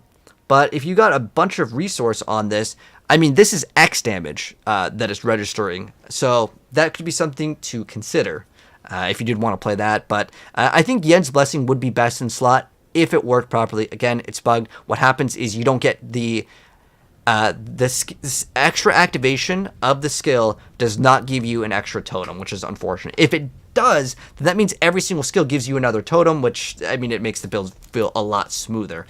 So that'll be something to consider. And I don't have the uber crazy new helmet. If we did get the brand new helmet, I think that this would actually be crazy and probably one of the best things to go ahead and slot in. However, it might cost too much resource, so we'll have to wait and see. Anyways, we'll drop a build guide on it. Let me know what you think of it, or what else we should add if you guys have maybe tried out the brand new Umber Crux build. We really don't need this though, but this is like another new item, so I figure we're gonna go try out everything new and have some fun with it. But build guide coming very soon. See you guys in the next video. So we'll see it very soon. Alright, so I was working on a YouTube video. We're done with that. 8 board seems amazing. Yeah, I know, dude. It's crazy that we actually were able to pull it off. Now, we are quite tanky in this build too, which is pretty amazing. Now, we do want to try to get like life, and we need to get like this is greater affix life.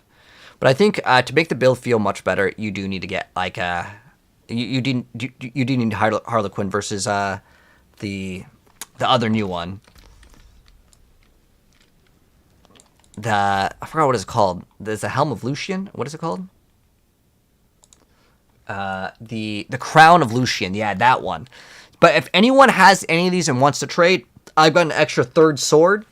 It's the one for Barbarian. I'm willing to trade for anything except for the Talisman, because I just have this, so I probably should cross that one out. But if any of you guys have one of these, I can give it back to you if you want, or I can just buy it off of you. The reason why is as long as you don't temper on the item or masterwork it, you can still trade the item, so I can give it back. I just want to test out the Crown of Lucion. Like, I really want to try that thing out so bad, but some of these items, well, they're just simply not going to be, you know, insta drops. I'm thinking about going, and we could just keep on doing the pit on the sorceress and just hope that the Vox Omnium or the Shard drops. I mean, the Crown of Lucion is probably one of the most sought after items, but if anyone has them, I mean, I got billions of gold. I'm willing to trade. Crown of Lucion would be crazy in this build for sure. But yeah, we have to farm it. But I like this build. This build is really good. Very, very solid build. I'm going to go and mouse over this stuff over here just so I can have a mental note if I want to build this one again. Really awesome. I'm just mousing over the stuff. And then our skill tree real quick. I guess if anyone wanted this build guide, well, I have it ready. Bam, ready to go right now. But good stuff. Good stuff indeed. Oh, I forgot, you get barrier with this. That actually made it... Oh, that's how we're actually secretly tanky. Oh my gosh, I didn't even think about it. Because I was like, you know, I feel like way tankier. And it's because there's so many changes. Oh, guys, I didn't even get this. Oh, shoot. Okay, well, we'll fix that. I don't know what happened over there, man. I wasn't even fully capped out. hold on. First board is exploit weakness. And then we have cunning stratagem with control. We have combat. Then we got devious, tricks of the trade, deadly ambush, and chip. All right, so you're amazed by how many boards I have? Dude, we squeezed every single one. The only thing I can remove is like maybe that one. I hate removing life though. But I didn't even notice that I didn't have this one in. We definitely have to have this. So it's another 2 points I need to squeeze out of something.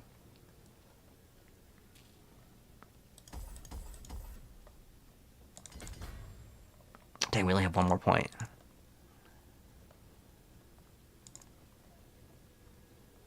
Oh, dang, they're like, every single point you guys see is like, it's going to require 2. I only need one more point, man. I only need one more point and then we're done. So, I don't really want to remove this one. I don't want to remove that one. I don't think there's, like, this thing is obviously really penny pinched for every single point already. Damn.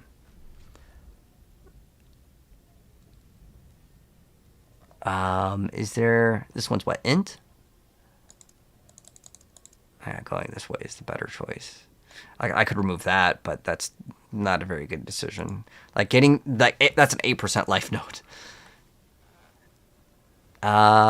Maybe we remove the damage to crowd control? Nope.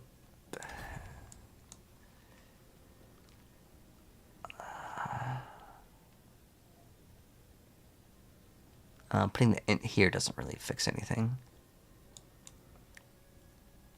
If you guys see any points that we need to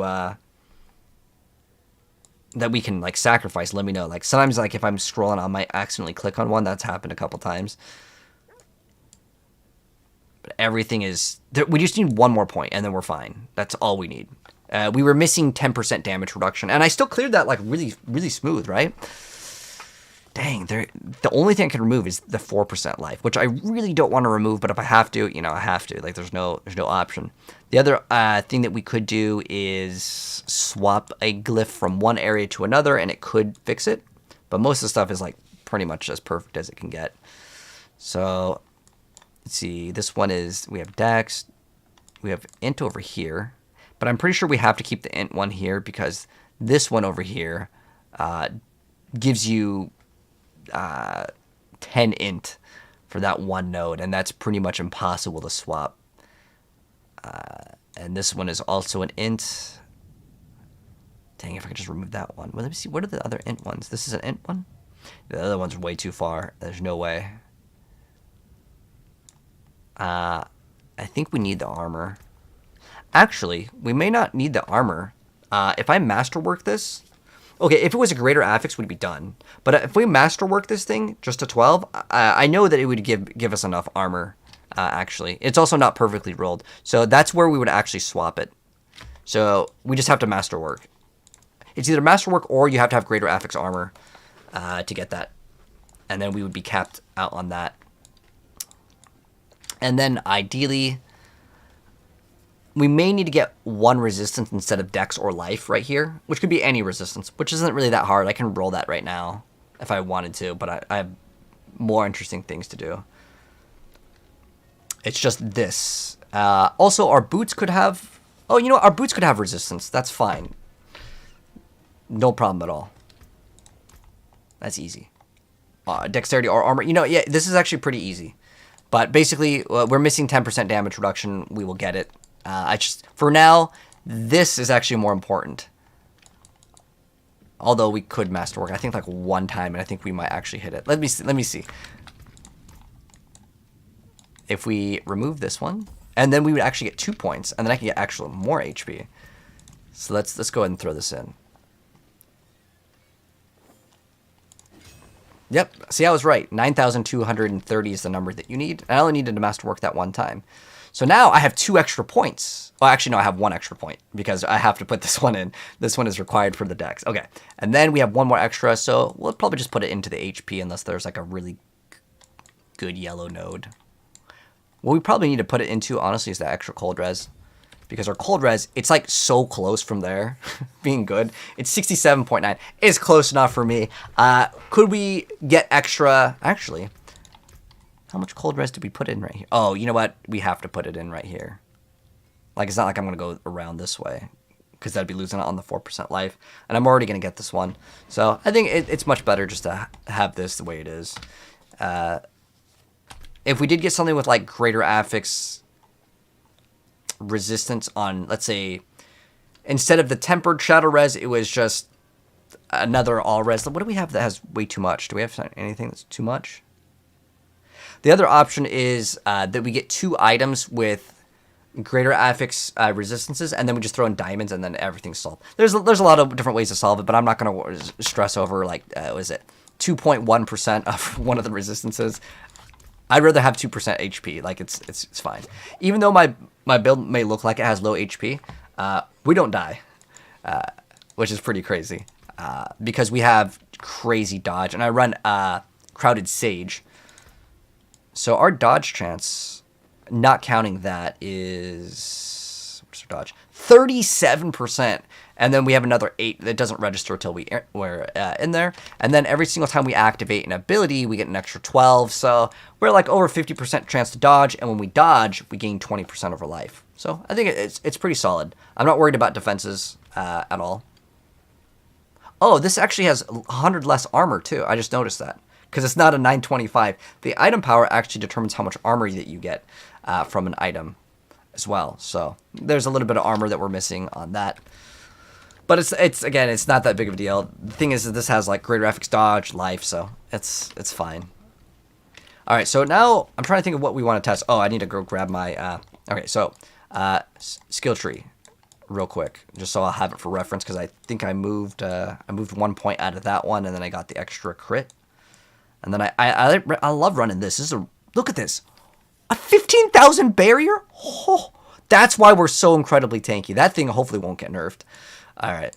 So that is pretty busted. So Ranger on the first one, exploit weakness and exploit. And then control right there. It's control on cunning stratagem. And then we have no witness combat. This is the only one I think that's like important to hit. The rest of them, I mean, like, getting this is good too, I guess. But we have so much dex, you'll hit that one guaranteed anyways. Then we have Devious Cheap Shot. And then we get Deadly Ambush. We get Tricks of the Trade. And then Chip. And we still fit everything. I'm so impressed that we have 8 boards. Like, you never see that in this game. Like, a good board, like a good 8 board, it's really hard. But we squeezed every single point, -1. We have 1 extra point technically in this build. Everything else is like, you can't change it. Put an intelligence gem in 1 slot of your armor, and I'm done. Oh, for the resistances, yeah, we could do that. That's another good option.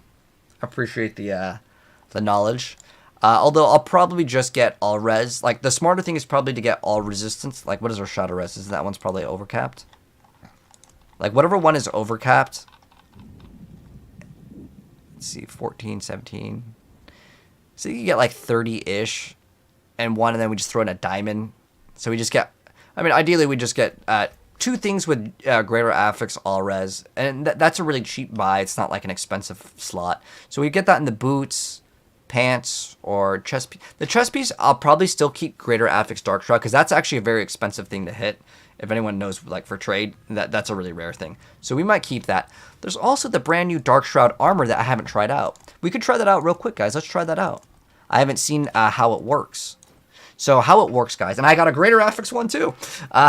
So how it works is casting Dark Shroud makes us immune, but our evade cooldown is increased by 6.3 seconds, but it gives a big suck. It sucks everyone. So let's go see how it works, and let's see if it's actually any good, because it's supposed to deal damage as well. So let's just go to the Hell Tide. I'm not going to go like endgame content. How do you reduce the cooldown of your Army of the Dead ability? You're new to the game. Cooldown reduction is what you're looking for, Boiled. So with the Necromancer, I believe that is in your... So let me show you all the areas. So this is actually a really good question. How can you get more cooldown reduction? He was actually asking on the Necromancer, but we can actually go in several different areas. So your Amulet. So for starters, amulets can actually roll with cooldown reduction. So we've got cooldown. So amulet can roll with cooldown reduction. Actually, should we just do it like full screen like this? Okay, so amulet can roll cooldown reduction. Your helmet can also roll cooldown reduction. So you would just mod on the modifier cooldown reduction there. Now, some items are special, like the X-Falls. You can also get cooldown reduction on this one. Actually, this isn't even centered at all. Hold on, let me redo this. I'll put all of the items first. With Rogue, there is one that gives you cooldown reduction, but there's a new pair of boots. Rakonoth's boots can give it to you. You can also get it on your offhand. This is the only ring that gives you cooldown, though. That's like a generic. I don't think there's anything on this. There may be some uniques that do it.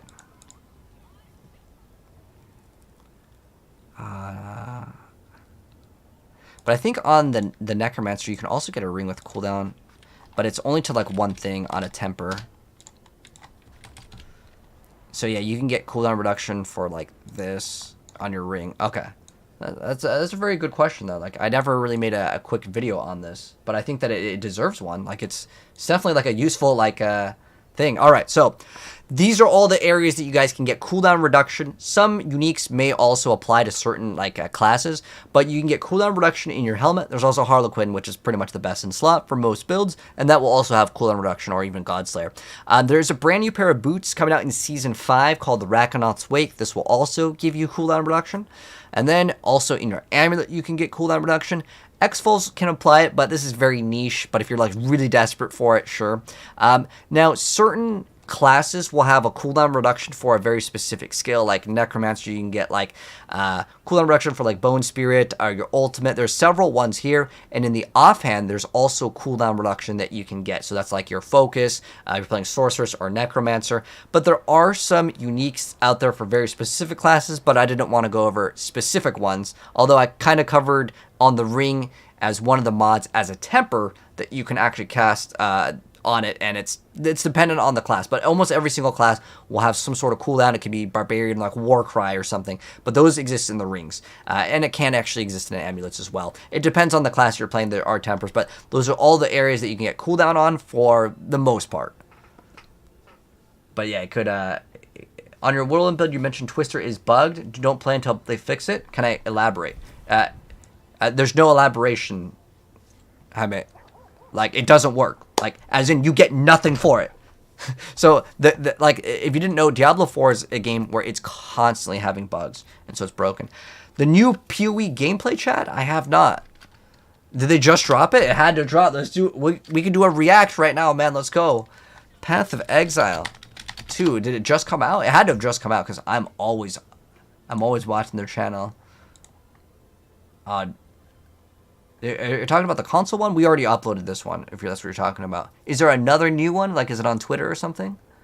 By the way, if any of you guys in the chat have any of these items, except for Lockrans, because I just got that one, I probably should put an X over it. But if you guys have the Shard of Verithel, the sword, or the Crown of Lucion, or it's a sorceress item, the Vox Omnium, if you guys want to trade, sell them for gold, I need it. I'm looking to trade for items for it. I've got the brand new Barbarian sword I can trade. I don't need the amulet anymore. But if you have any of these items, let me know. Or if you want to let me just borrow the item, because, well, the items, as long as we don't temper, we can always, or if we don't masterwork them, we can also trade them again. Like, we can use the item. It's not like when we use them, they're like account bound. But yeah, it doesn't work. Like, it doesn't give you the damage, basically. Sorry to react. Oh, no problem, Chad. Yeah, I appreciate it, though. So what we're supposed to do is it while we have Dark Shroud? All right, let's test out this new item. All right, so we're going to be testing out a brand new item, guys, the Shroud of Condorus. So how it works is when we cast Dark Shroud, it makes us immune, and our evade cooldown is like heavily nerfed. But what we're going to try to test out is when we evade while Dark Shroud is active, it's supposed to leave behind an explosion and also suck in everyone. So we're going to be sucking everyone with this thing. Okay, so let's go ahead and see kind of how it works. Now, when I activate Dark Shroud, obviously it's going to go ahead and activate. But I'm more curious to see if this evade... Wait, was that 1,000,000 damage? Whoa, that's actually not even bad. That is more damage than the Sorceress does at endgame. Wait, it's actually kind of cool, though. Look at this. Dude, Rogue is looking so good next season. Oh, I ran out of evades, but this is cool, man. I love this. It's awesome, man. Now, it doesn't do crazy damage. But, like, the suck is good. And it has... Okay, so... It has ranks to Dark Shroud, which is a good stat. Now, what else does it have? Non-physical damage isn't very good. Shadow Res is, like, actually a good stat. I didn't even roll good. I wonder if you could... Yeah, you could probably scale this. I bet you guys that this is coded. Let me show you guys something because I've been playing this game for too long. I bet you that will count as one of these. I need something to like reduce my resource to 0 though. Like I don't know how I'm gonna do it. Like I need something to spend all my resource. Okay. I bet you this is coded for this. Oh, it has to kill something though. Hold on. Okay, I need to be at 0 resource for this to like work, but I bet you this is what it's coded for.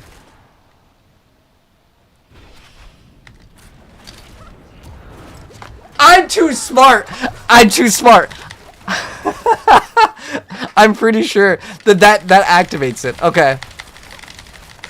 All right. Check this out, guys. I just figured out that this item is bugged, and this explosion over here that... Oh, it actually is shadow damage. Never mind. I knew it was coded for that, though. So it counts as a shadow imbue.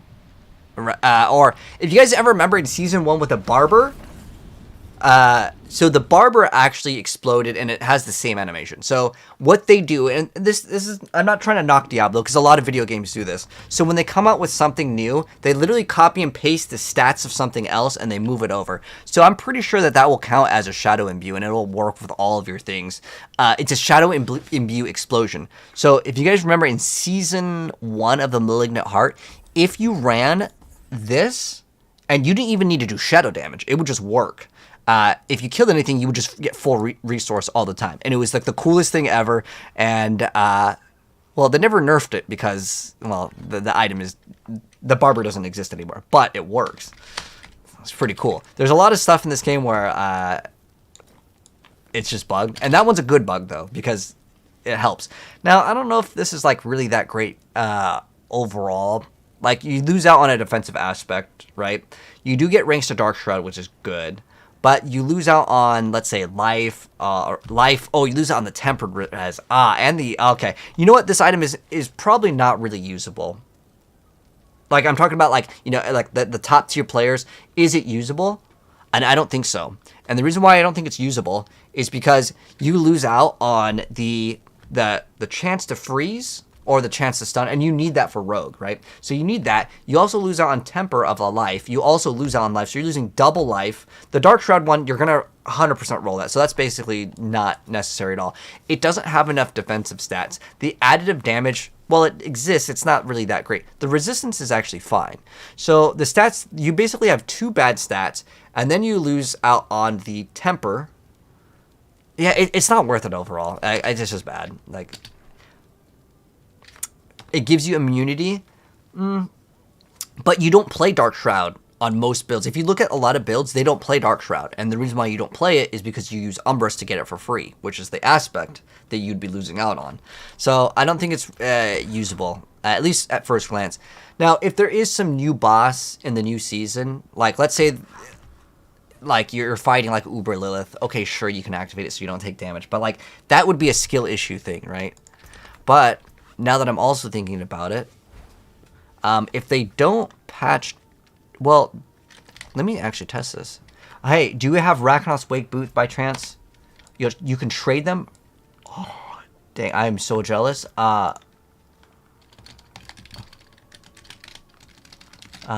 anyone have Shard of Velethil that they don't need? Wait, is this person on my friends list? Oh, okay. I was just like, how did someone know I wanted this item? I do not. I have...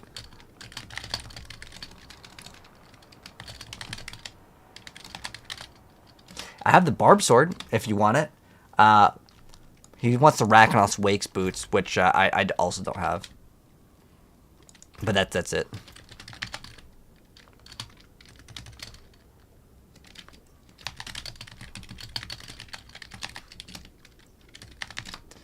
Yeah, you want me to swap to the... I don't know if I have that third blade over here. Ooh. Oh, this is the garbage stuff. Never mind. We gotta get rid of this. Salvage it. Praise the Father. A 19? Okay, that's not too bad. I mean, ideally, it gives you core skills too. Ooh, that's very nice.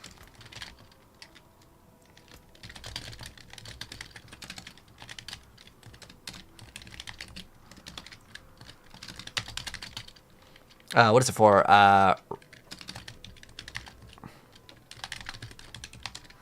Okay. Alright, so what is his name? Buffy? Okay, let me go swap. That's good. Anything breaks before. Alright, yo, if we get the crown though, we can try out the sorceress build, which I do want to try out for sure. Go to Barb. We were just playing with it. Casual players, yeah, I think it's only usable for casual. I just don't see it. Like, I have a greater graphics one. I don't even want it. Yes. Buffy. What is it? O for social. Buffy. Oh, that works too. That's the third blade. It's for we were just trying out with Deathblow, because Deathblow has 150x, exactly perfect. All right, you want to swap? Let's swap, man. By the way, you can still trade items multiple times. If you don't masterwork the item, you can still trade. Hello, Paizo, how you doing? Oh, did you TP to me and I TP to you? Okay, don't move. I'm TPing. XD, man. I think this is the new best helmet in the game. Oh, okay, waiting here. Okay. All right. The best helmet in the game, guys. All right. We're going to be trading for the best helmet in the game, and it's not Shaco, guys. I know a lot of people think Shaco is the best helmet. I think this is the brand new best helm in the game. Oh, did you... Oh, is it locked? Account. Oh, it's from a whisper. Oh, unlucky. Unlucky. GG's. Unfortunate. No problem. No problem, man. We need to get those whispers up, I guess. To be honest, this is, well, we could play any build and get the whispers done. The best way, guys, is PvP. If you want to get your whispers done, that's the best spot. I'm gonna get something to drink, guys, while it's loading. I'll be back in like 10 seconds.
Let's go. Yeah, I'm gonna probably just continue playing this build because this build is really good. And what we're gonna do is we're gonna go do the whispers. I'm not sure what the best way to get the newer not Uber uniques, but just the new uniques. What do you guys think is the best way? I actually started doing all the Uber bosses. I did every single one of them to try to get it. Didn't get it.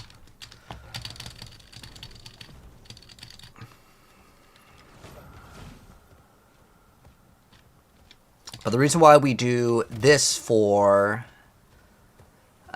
the Grim Favors is because it's the easiest thing to do, and it's the fastest. This gives us five Grim Favors instantly. So we get...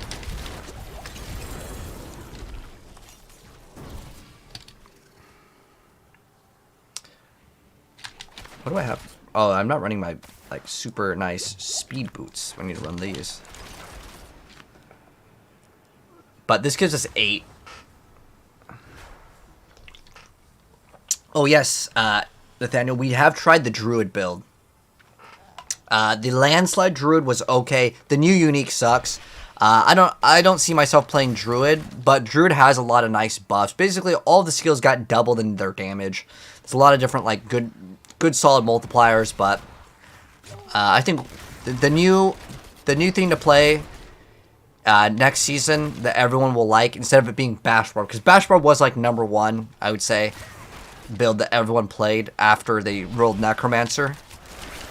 Because Necromancer was really good too, but then people got bored of that, and I think everyone started playing Bash Barbarian.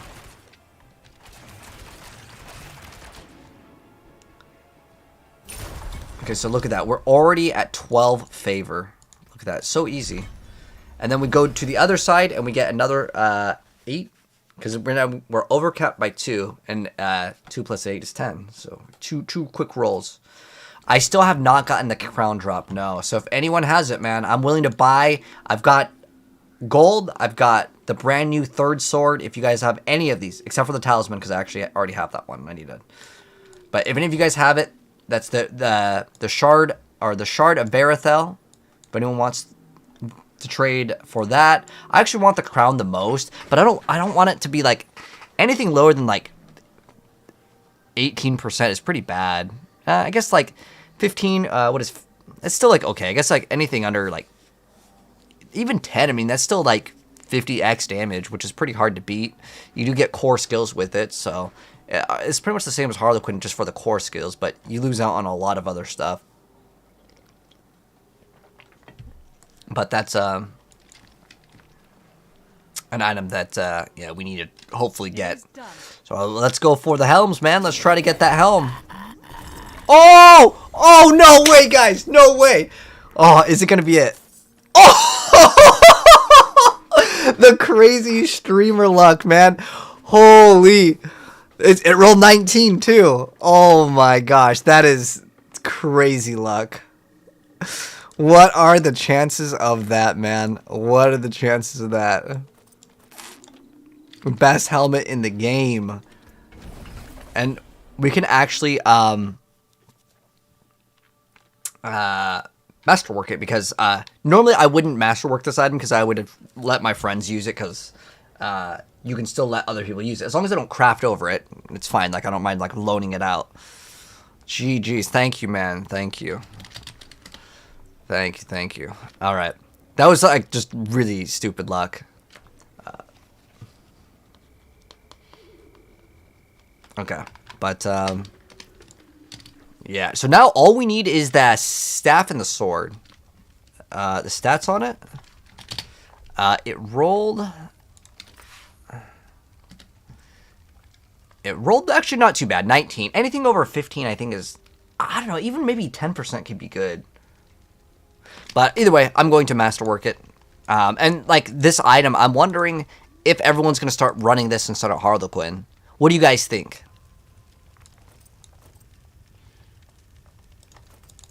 Of kingly make. Use it well. Max resource is not bad, actually, for this build. That's crazy. Yeah, I want to run it. It's too cool, man. Don't ruin all that work. But I don't know if we're going to have resource problems with it. Also, not running... What were we running before? I think we have to put 1 point into the thing. I actually really like that thing. Yeah, that's good too. I need to put 1 point into, what was it, smokes, no, it's concealment. The reason why is it's kind of needed for the build. But we do lose 4 ranks to Dark Shroud, which that's not really great to lose. We also have the world boss. But I'm more worried about resources becoming like a huge problem with the build. You wish loadouts came to the game? They probably are working on it. They know people want it. Even Adam Fletcher wanted it.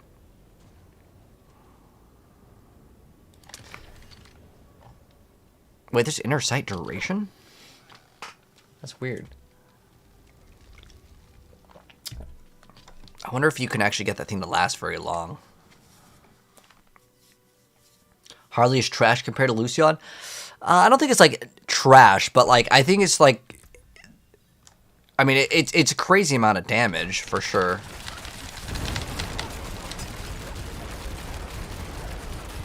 I can't even see the numbers, man. Holy, this thing is busted. Dude, I was hitting for 41 million. Holy, this thing is like beyond god tier. Dude, okay, I think guys, it's probably double dipping where it shouldn't.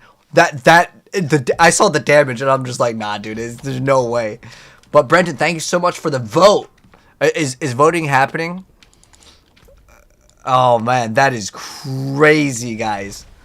You told me? Holy, this dude, that makes Harlequin look like nothing. I mean, I don't think Harlequin's bad, but do you guys think Chrono Lucion's gonna get nerfed? I think there's no way, because I was doing, I don't know, a couple mil. Like, making my damage times 10 is too much.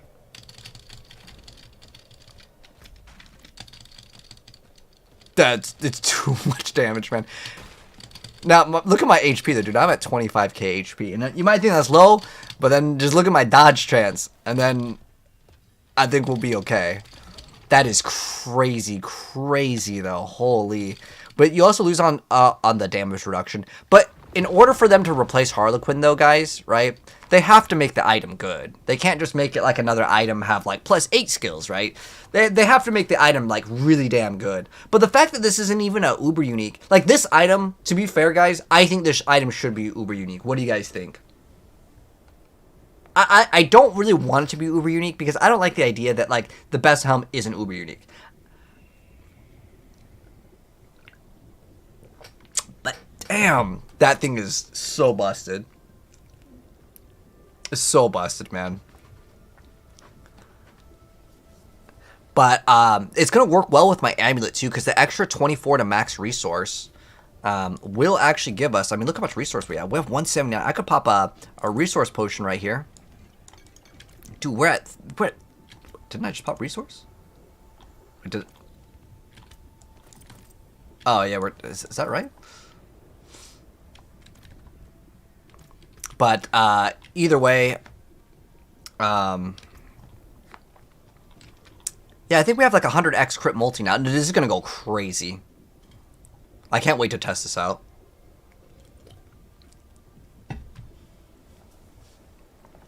We're going to be doing some big stuff very soon, man. Like crazy damage.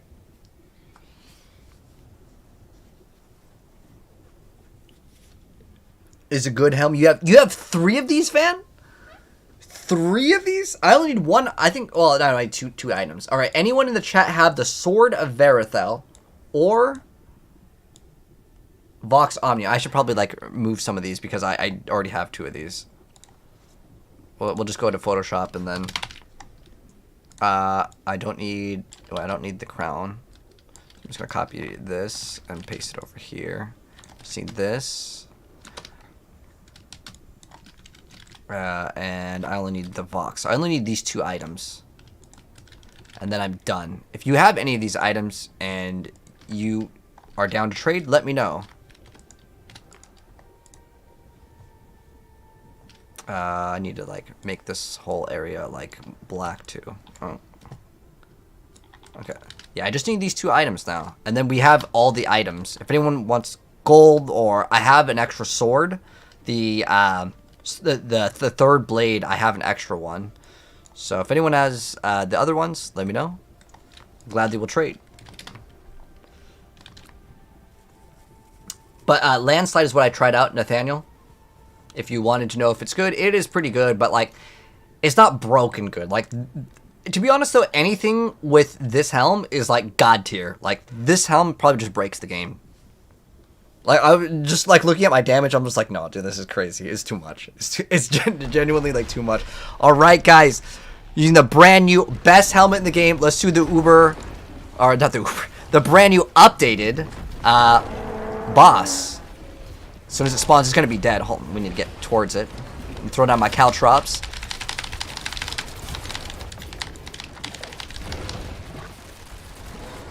Wait, what the heck did they do? Wait, no. What are these numbers?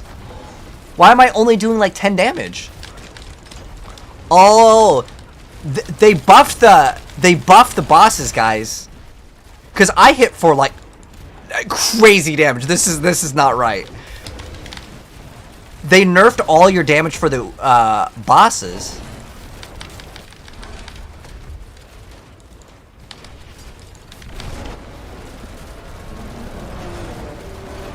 Alright, let's see what it drops. Okay, so the world boss has been significantly buffed.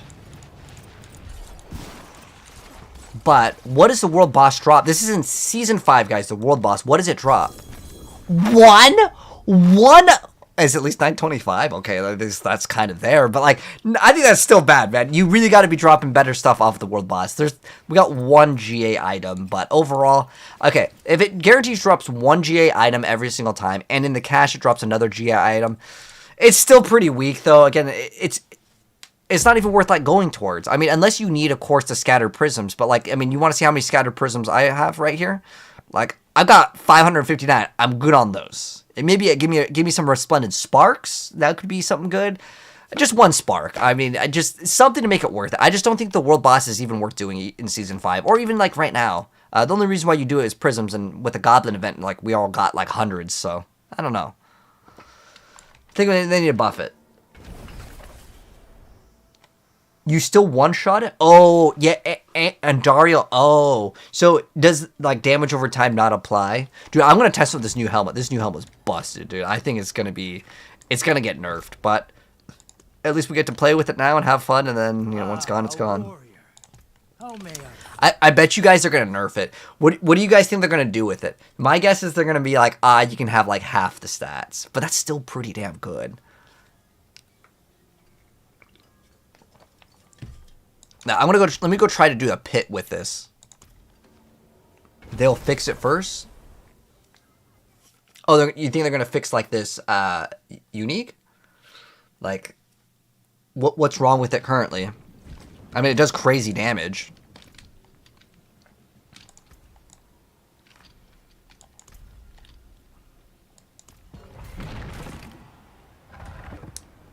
The helm is obviously not working the way it should. Instead of stacking with 1 multi. Oh, so it's active. Oh, no. It's totally fine, okay? All right, Pit 200 coming up soon. Let's go.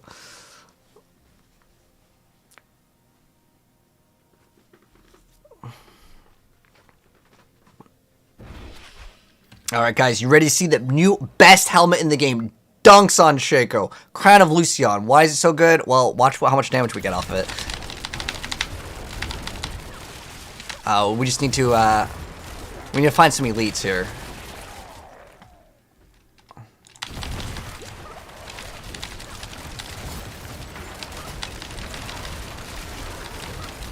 Damage goes crazy with this thing, dude.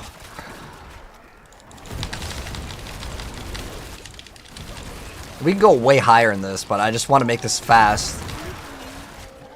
And so what it's doing is basically like a kind of like a Ring of Starless Skies. You get these stacks, but your resource cost goes up. Oh, that's a totem. That thing will never die. It's because I summoned the totem. Whew. Dude, this and Execute are so insane. Oh, we got a damage reduction guy. I guess even the best helmet in the game.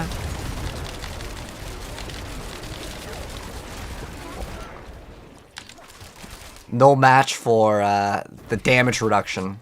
We already actually have 100% crit in this build, so we probably don't even need to run Caltrops. But this is absolutely crazy, though.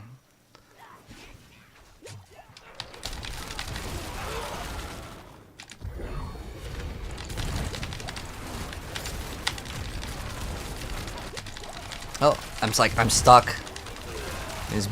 He was body blocking me. Okay, yeah, this thing goes crazy though. Holy, the damage on this build is just already really good.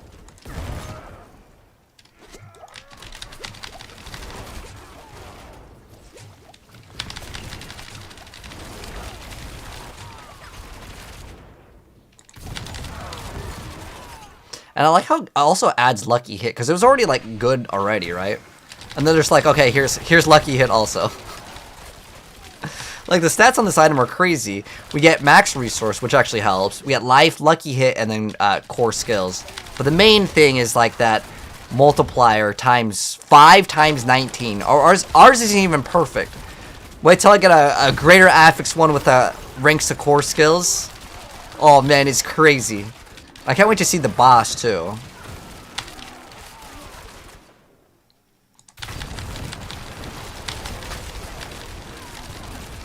Okay, this is what I'm really here for, the boss.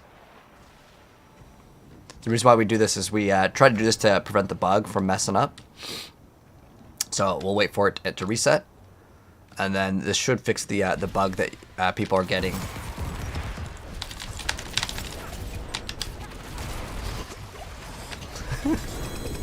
I mean, that's only 100, but yeah, the item goes crazy. I notice a huge difference between running this and not running it. It is so good. But 75% resource cost reduction, and each time we spend primary resource on a skill, we gain 19x increased damage, and that stacks 5 times. Wow, that is a crazy item, man. Harlequin is not good anymore, man. What build am I using? Heartseeker? No, this is Barrage.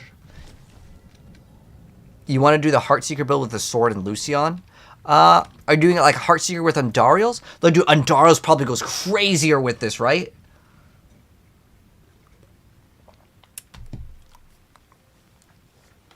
It's 5 Paragon Glyphs worth of damage? No, I think it's working as intended, but even if they cut this in half, guys, it's still pretty damn good. No, it has to be super good to get people to run off Shaco. Yeah, if you guys didn't know, they really want people to stop running this item.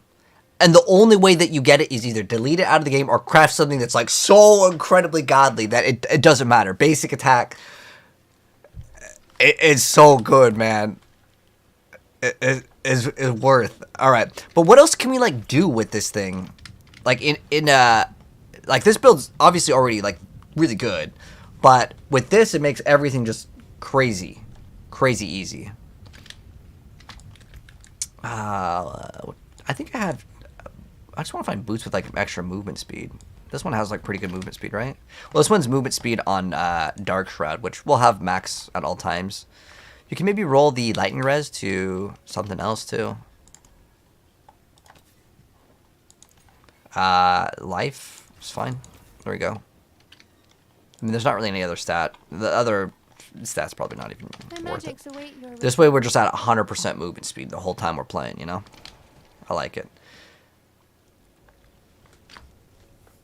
It's bugged? Well, I mean, it's fun. It's working. I'm trying to think of, like, what can we do for hard content? I guess we can just, like, try pushing on the pit. Can we do pit 200 with this? I'm actually kind of curious.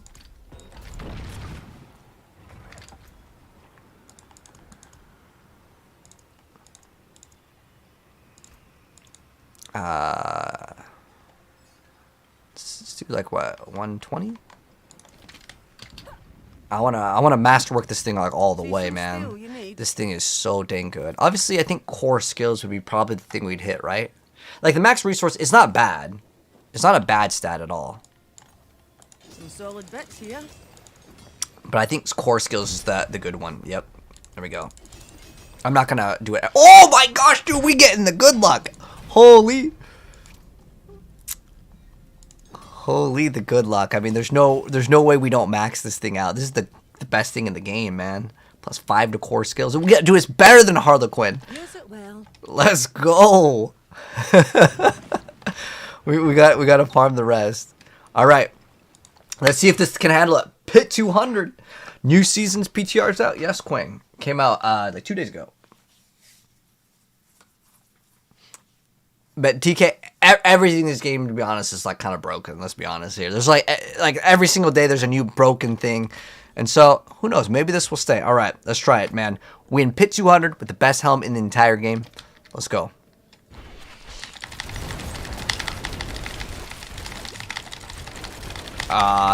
ZDPS? No, hold on, watch. We're about to one-shot everything.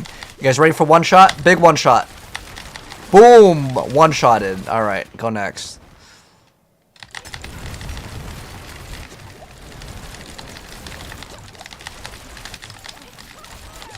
As long as we don't get frozen. Alright, we killed him. Alright, let's go next group. Where's the elites at? Bring those elites over here. Ah, nice. One-shotted. Easy claps.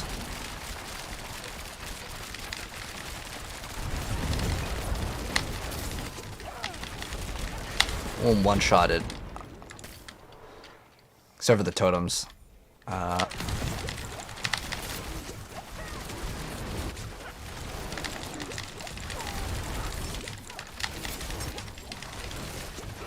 Oh, big pop. All right.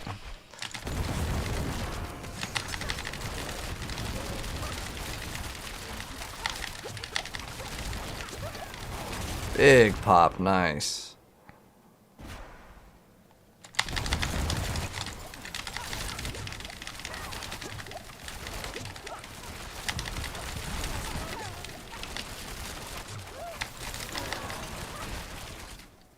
Should we go for 2? There's a little bit more here. I really hate backtracking, so I'm just gonna go like see. Oh, there's a nice big pack right here.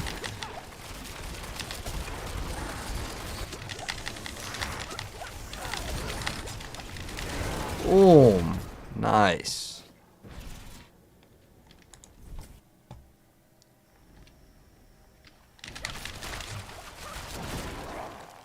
What do we have? Okay. Sort of useful.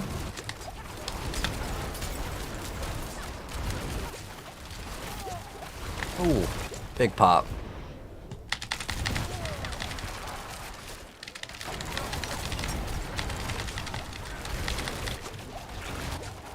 I don't even see my stacks anymore. Okay, well, they're dead. That's all that matters. Grab another elite pack over here.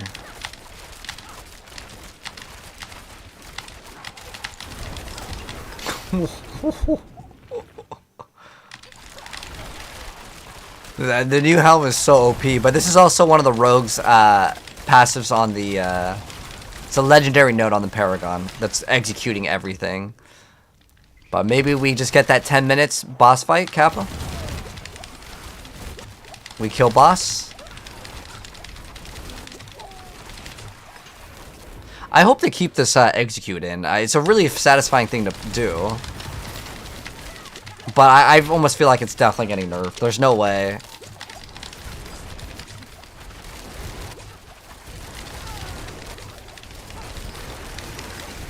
Dude, for me, I'll be honest, I have way more fun in the PTR because I actually like playing with everything broken.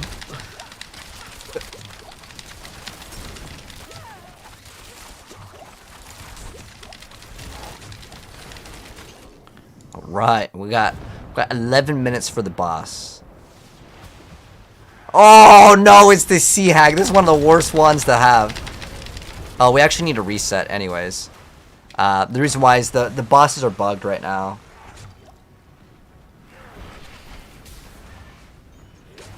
Dang, I'm dodging this. I need you guys to do damage.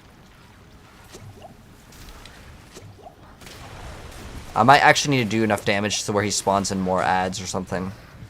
Well, I think my build might be too tanky.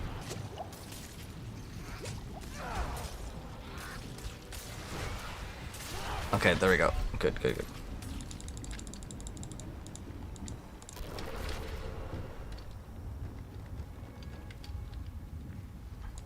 You guys ready for it?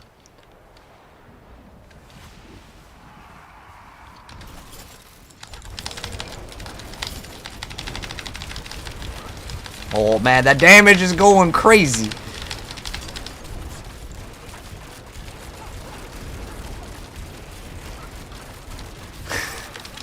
It's still a pit 200, so I don't even know if we're gonna be able to kill it.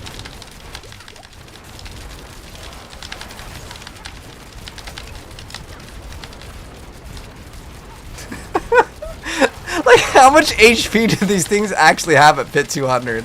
I'm actually kind of curious.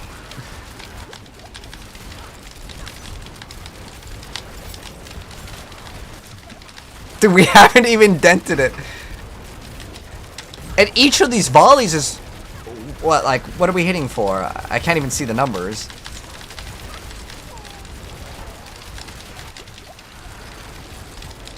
It's per arrow is what? It's several, like, million, but... You need, like, trillions of damage. Bogs are bugged, my man. I know the bosses are bugged, but the fact that it's not even losing any HP is crazy.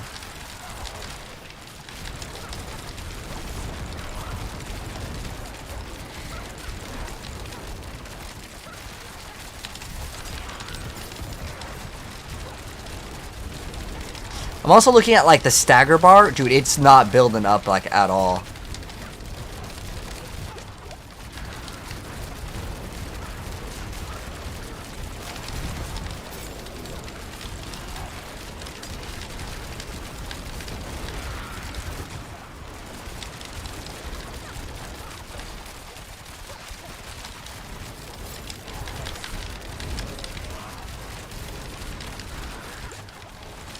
I actually might not want to play Inner Sight, because it doesn't let us spend resources.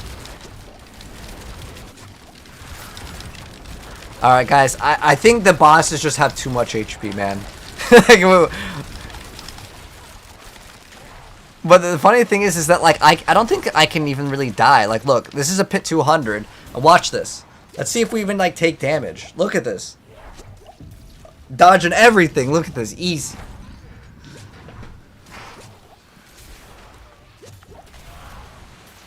They legit can't kill me as Rogue. That's actually very impressive. Wow, look at it. We just go back to full HP. Okay, we eventually died. We were just sitting in the AoE, I guess, for too long. But like, as long as you're like not AFK, I'm pretty sure this build ain't dying.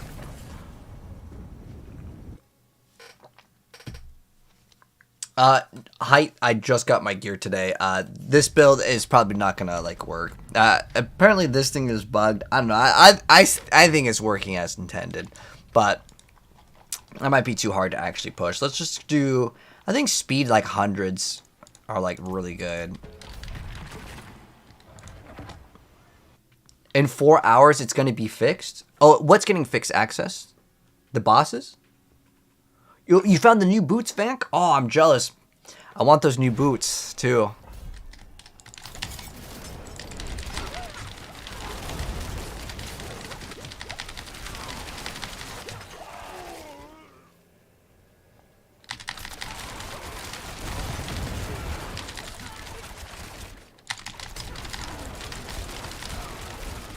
Dude, I feel like any build that doesn't have this is just like, it's worthless. It's just like so bad.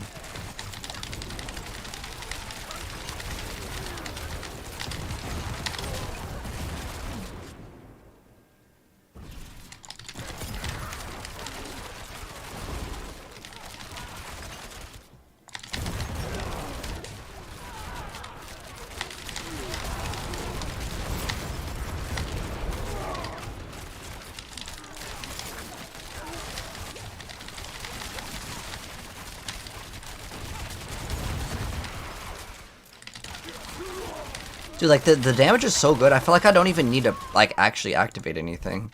Like, if I activate the things, yeah, it'll do more damage, but it's, like, unnecessary. Because, like, it just does so much damage. Dude, this build is so busted. Holy. It's fun to play, too. I mean, I feel like, literally, you can get gameplay of any build Throw in this helmet, and it becomes god tier. Like, you could probably actually make Flurry good. I'm tempted, man.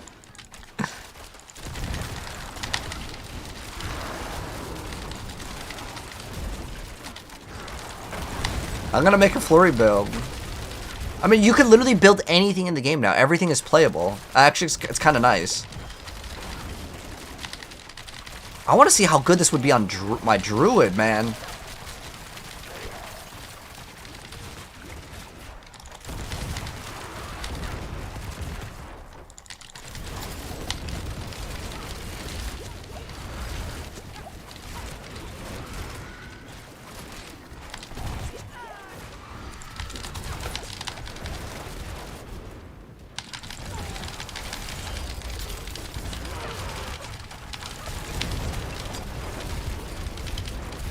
Okay, I have way more. Okay, look at this, guys. You could have way more totems than you're supposed to. This is supposed to only give you 2 totems. You may only have 2 shade totems active at a time. I don't know about you, but that definitely seemed like we had a lot more. I think it's because if I spam all my skills, I definitely saw way more than 2 right there. I don't know how we're getting way more, but we were. So that's actually another bug. Dude, why is everything bugged in this game? Like, I don't mean everything, straight up. It is ridiculous. I mean, it's in a good way, though. Like, I don't mind. But, like, it just makes it really hard for content creators to look at an item, right? And be like, okay, how good is this item? Dang, I don't even know where the exit is. I'm going to have to go back. What's the helmet? The Crown of Lucion. It's a bunch extra damage is what it gives you. But I actually think we need to swap off of Inner Sight because it doesn't let us spend energy. And also, I actually don't know.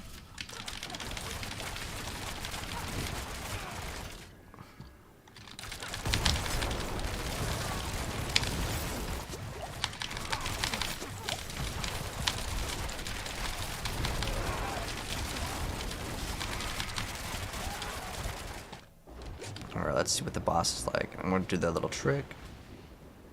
Alright. Alright, there we go. Alright, you guys want to see what this Crown of Lucion will do with the brand new Umber Crux, and we also have the new amulet. So basically, when I have 100% crit, we're going to spawn these totems. The totems can then do up to 30% of their damage to the enemies. You can have 2 of them at a time. So it's basically like 60% if you have both of them. And then we have Barrage basically splitting between all of them. So this is going to be a crazy damage. We're not even going to run Harlequin. Don't even need it. Not even good anymore, all right? Watch the DPS go crazy. I have Sea Hag. Dead. But it's only 101, but it's pretty cool, man. I'm liking it. This helmet, it just goes crazy, man. Oh, we got Sky Hunter! Too bad it's not good. I'm hoping they can buff that thing to be good. I don't even know why I'm picking up these items. It's like worthless. Use combo, more damage. You're talking about combo points? Oh, it's not needed at all. Combo points isn't really required for this build. I actually really hate playing combo points too. See some steel you need. But yeah, I want to try this on my Druid after this, dude. I feel like this is already good enough, but like, I want to upgrade this helmet one more time to see if we can get core skills again. We go plus like 6. Oh, we need 50 more. I need to max it out. Well, this gives us 50, right? Can I share my build? I could drop a build guide on it soon. I mean, to be honest, access anything plus the crown is gonna just delete the game. It's just the helmet. This build will still be pretty cool. I'm guessing Crown of Lucion will be nerfed, but I already have gameplay of Harlequin as well. So like, this build is still playable.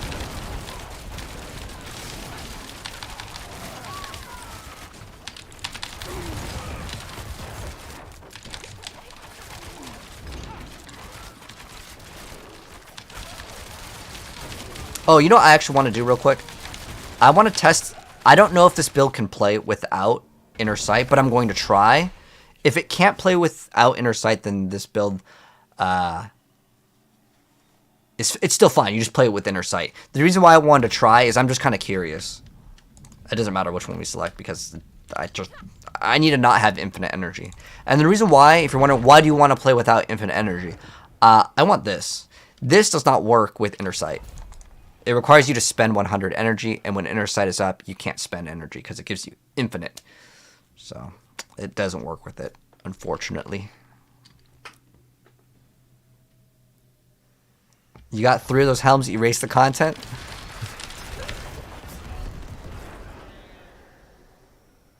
What the hell was that? I just got absolutely, that's one tapped.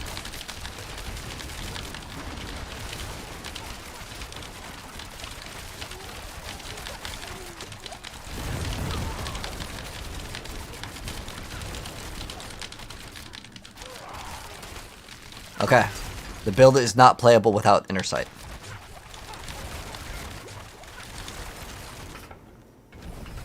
I had to test it though. I had to make sure.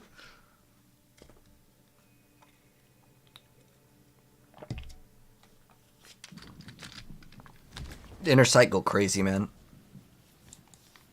All right, let's go. I think this is it's either 1 or 2 more, and then we're done. And then I get to crown Lucion. Hopefully, fingers crossed, we hit it on the core skill, because then I go rock my Landside Druid and one shot everything on that thing too.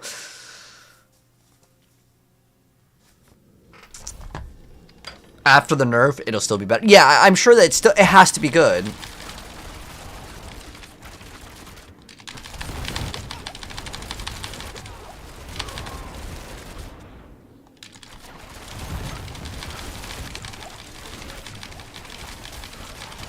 Dude, I can't even imagine this thing on like every single build. The Barbarian is already like God's here, right? Throw this on my Barb, and then we're just gonna delete like the game as well.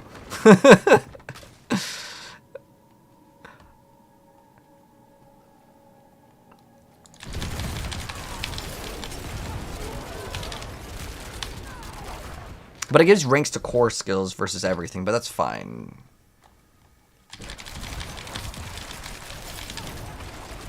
Actually, Harlequin's not even that great on the bleed bar, because all your damage comes from the bleeds.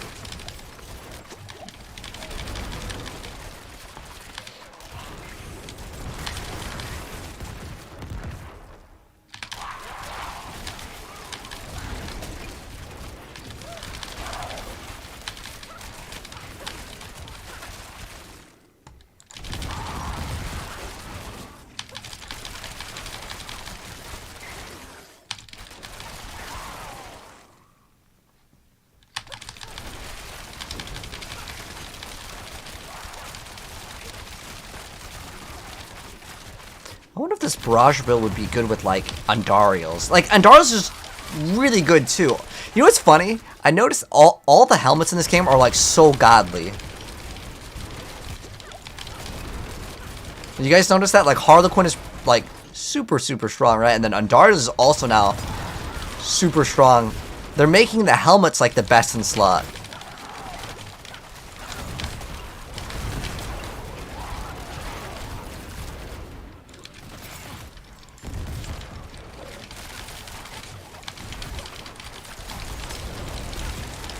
This build with cooldown reduction is pretty damn nice.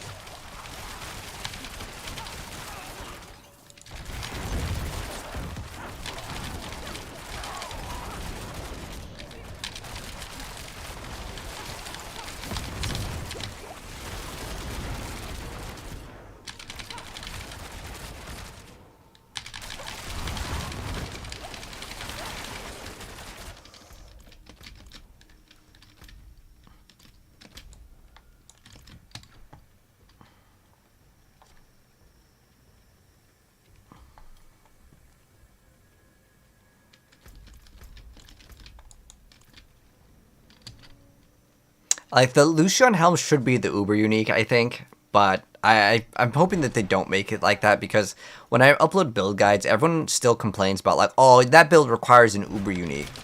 And, like, I titled one of the videos, the Tyrio's Whirlwind or something. And then someone's, or like even my Andariel build, someone says, do you have to run Andariels? If the build is called Andariels like Rogue, yes, you need the item. Only skills in vacuum are scalable.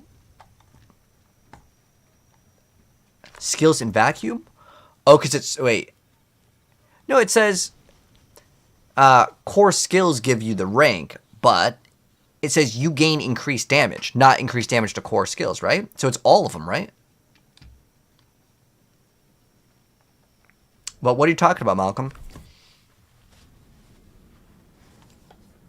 You can go check the pin if you want to see the rank 1 push.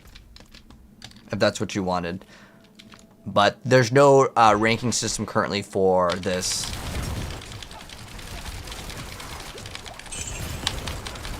Eight months, let's go. Let's go. Thank you so much, man. I appreciate the sub, Reno. Thank you so much, TBD.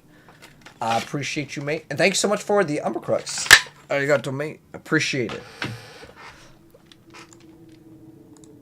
Don't need Andariels in Andariels build? Yeah, I don't know. Like, sometimes with people, like, I've seen people, not even on my YouTube channel, but, like, other people have commented on other Diablo partners, and they're like, this build is fake. It doesn't do this much damage.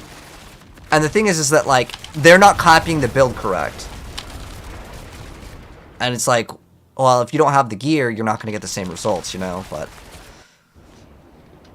I mean, there have been people that got caught in Path of Exile. I know that there was content creators that got caught cheating in Path of Exile. They were getting, like, different gameplay, and they were merging... They were showing them enter in, like, a really hard area, and then they would cut the gameplay to, like, the same boss, but on a lower difficulty. And so they kind of, like, lied to their viewers, which is, it's, you know, it's no good to do that. Unless, like, you're trying to cash out. But you can't really cash out on, like, one random video. Like, it's, like, impossible. The only thing I could see, like, it making sense if they did some, like, sort of, like, you know, some, like, meme coin and they just like, scammed their fans. Like, that, even though it's mean, I could see them doing, like, a, you know, a malicious thing for that. But for, like, one YouTube video, that's so bad. Oops, I messed that up. All right. But we have to do this to reset the boss because it's a glitch if you don't do it. Alright, let's go check out the damage. You guys ready for big damage? Let's go throw this down. Activate some damage. Boom! Easy. No stagger required with the new build with the brand new insane help, man. Crazy, crazy good. Alright, I think we're at 250 now. Let's go and masterwork the last one.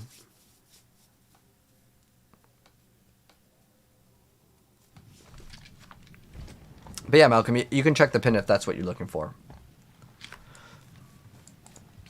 Alright, See some steel you need?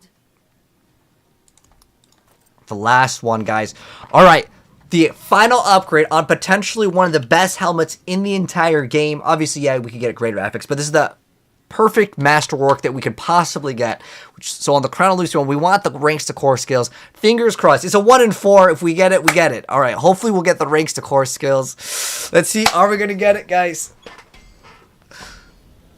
Streamer luck. Come on. Oh, we got lucky hit. Is it worth resetting? You know what? That's still not a bad stat to hit, as it does apply one of the rogue's passives, but it doesn't really matter. There's not really even a bad stat to hit on it. But that's the results, man. The Lucion is finished.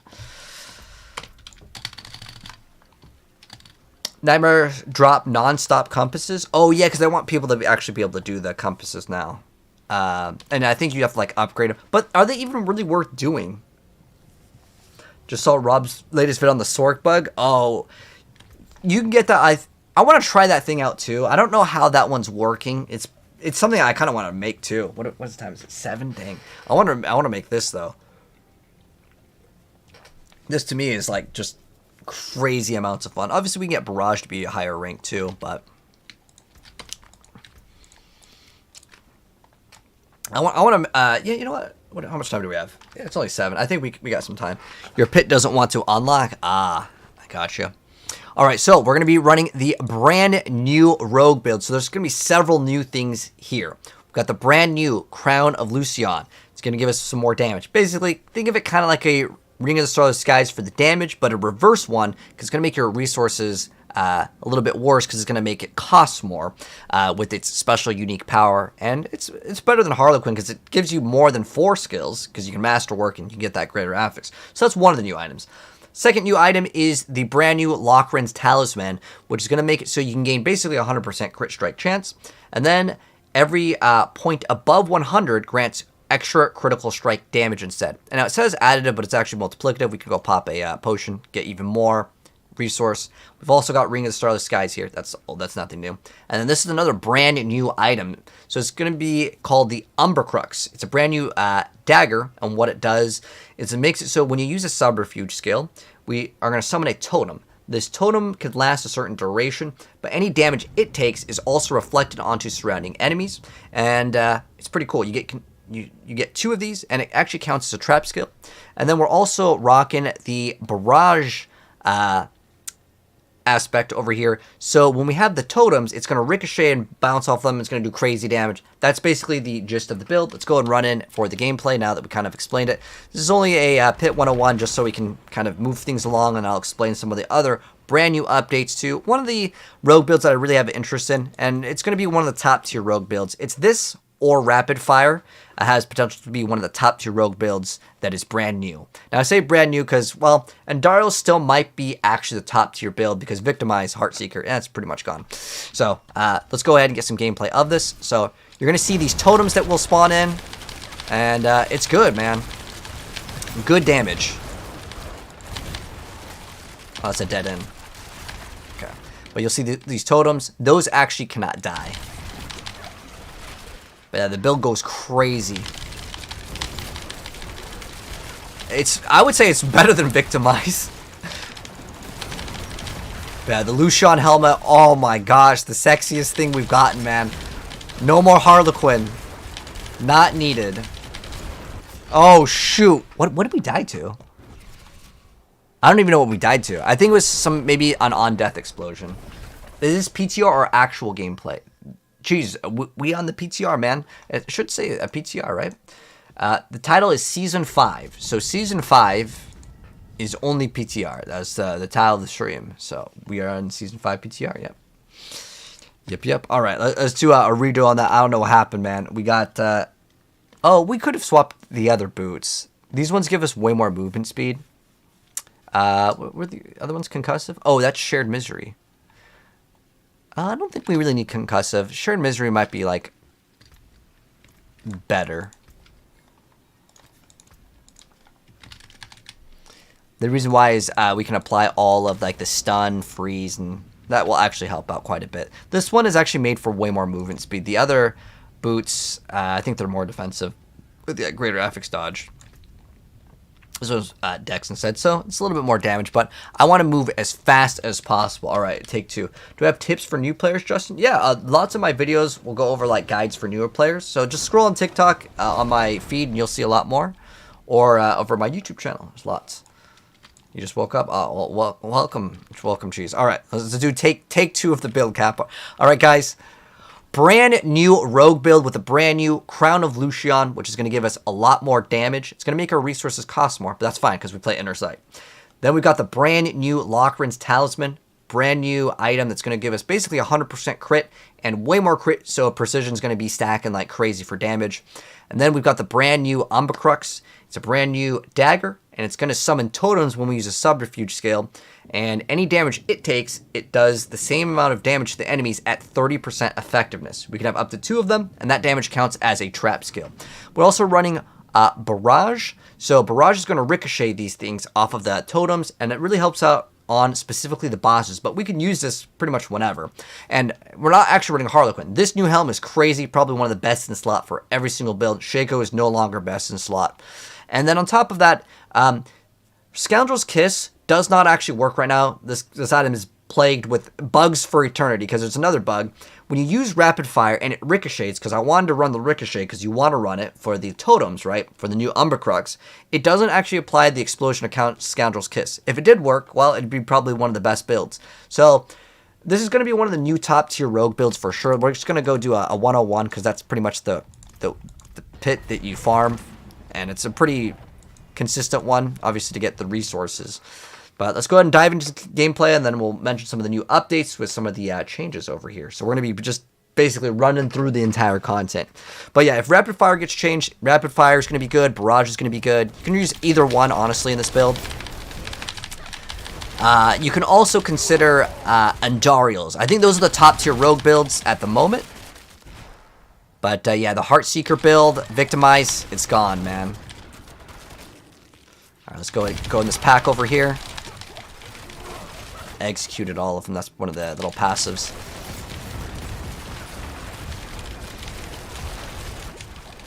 We're also running a Cursed Touch because it applies the Ricochet at a higher rate.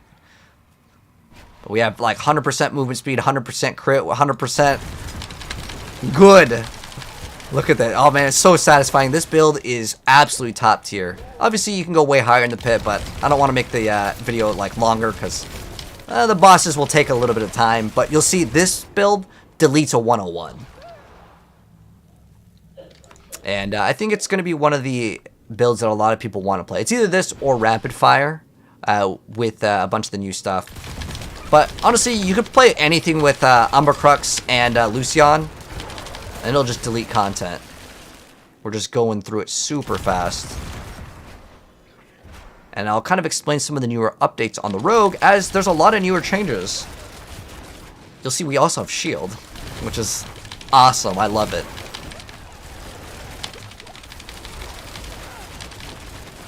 But the totems that you summon, they cannot die. But that's why we have so many subterfuge skills on our bar.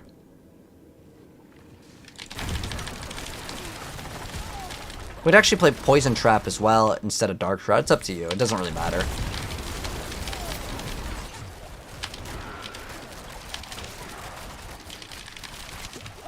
Oh, we got a damage reduction guy. It doesn't matter how much damage you have. If those things exist, you're dealing 0.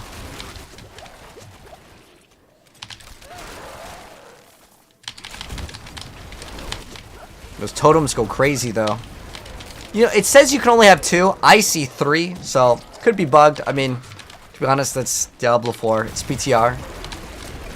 Expect to see it. Oh, we didn't actually need to grab this. So we already have 100% crit. And the reason why we can get 100% crit is the new amulet just gives it to us. And we get a big amount. It says that it's additive crit damage, but apparently it's actually multiplicative, so that'll be nice. But if that gets changed, that's fine. If Lucion gets changed, it's fine. The only thing that's not fine is if they change the dagger, which I don't think they're going to change. It is a really fun item, though, for sure.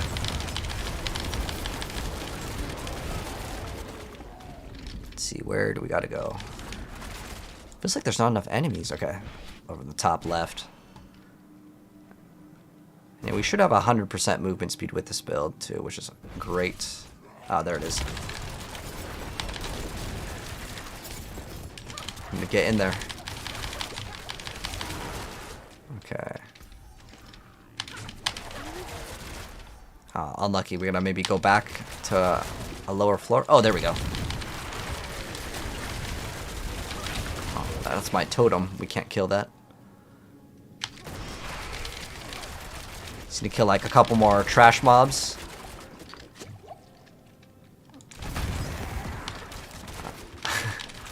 Where's that extra elite? Let's see if we can find one. Okay. And then we'll talk a little bit about the build once we finish this run. Where the heck is like the last monster? I don't think it's spawned the portal, right? Okay. Just like double checking. Oh, come on. Please spawn the portal, man. The game doing me dirty. We didn't kill enough monsters. We're gonna have to maybe... Oh, you know what? It's probably right there. That's where we need to go. So we'll go ahead and go over there. But I'll talk a little bit about the build since we just gotta walk from point A to point B.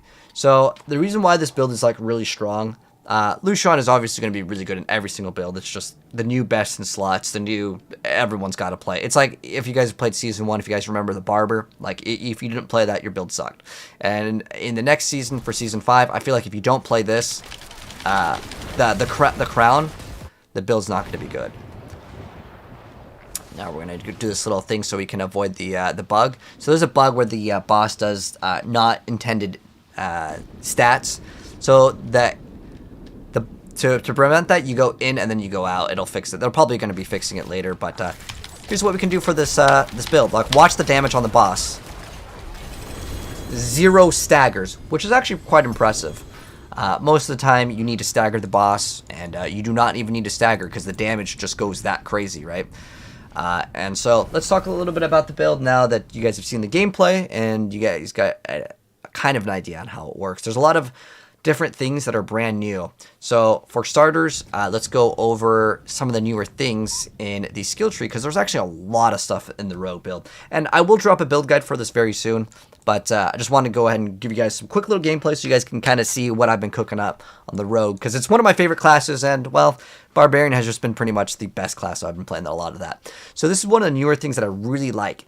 For every 100 energy that you spend, it grants you barrier.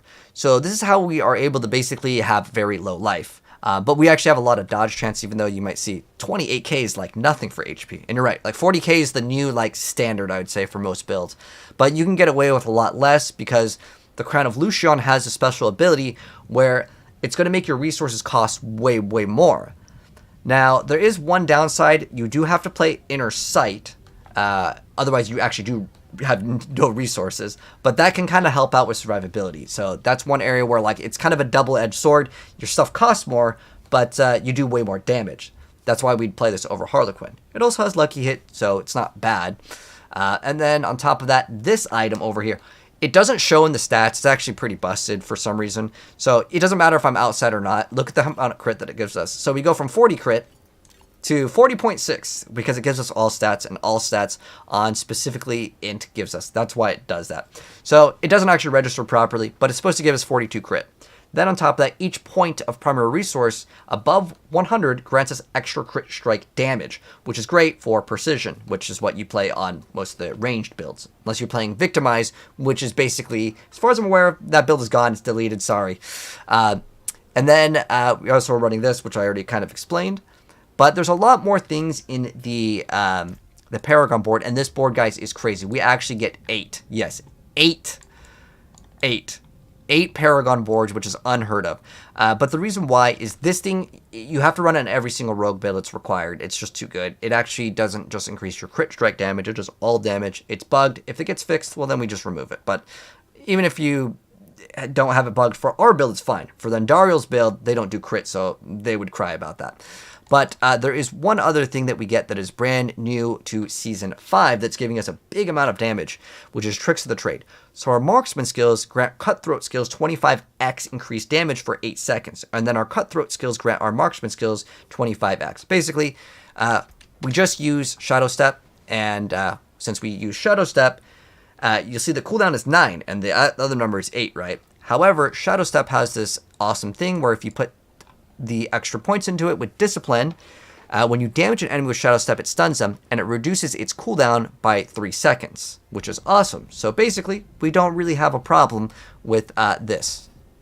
You see, it still shows 9. It's because we have to actually hit them. So unless you hit an enemy that, like, you know, teleports away or somehow is, like, immune, well, you're going to be fine. So that would be 6 seconds. So 6, you're going to have that up. There's a couple other changes, but I'll reserve that for the build guide when we do actually drop that. But if you guys do want to see the build guide for this, definitely subscribe, turn that bell to see it, because this is going to be probably one of the better Rogue builds that is going to come out for Season 5. I think this and Dariel's Rapid Fire is good also, but it's bugged right now. It doesn't work with the Ricochet to get you the other explosion, which is going to be crazy, because if you get the totems to actually explode and it does all the AoE damage, then it adds again. It's going to go crazy. But yeah, Rogue is looking really good. This item, this item, they're so much fun. It's going to be awesome. But yeah, I'll be dropping a build guide very soon, so stay tuned for it. Alright, so anyways, now that we got that video done, I'm going to work on something else. Do I read chat? Absolutely not, dude. Lion, I never read chat. Crusader is OP. What? Crusader not in the game, mate. You're thinking of Diablo 3. Crusader is not even getting added in either. Oh, wait. Shard of... You got this last time? Ooh, I'm jealous. Is it... How good is it, by the way?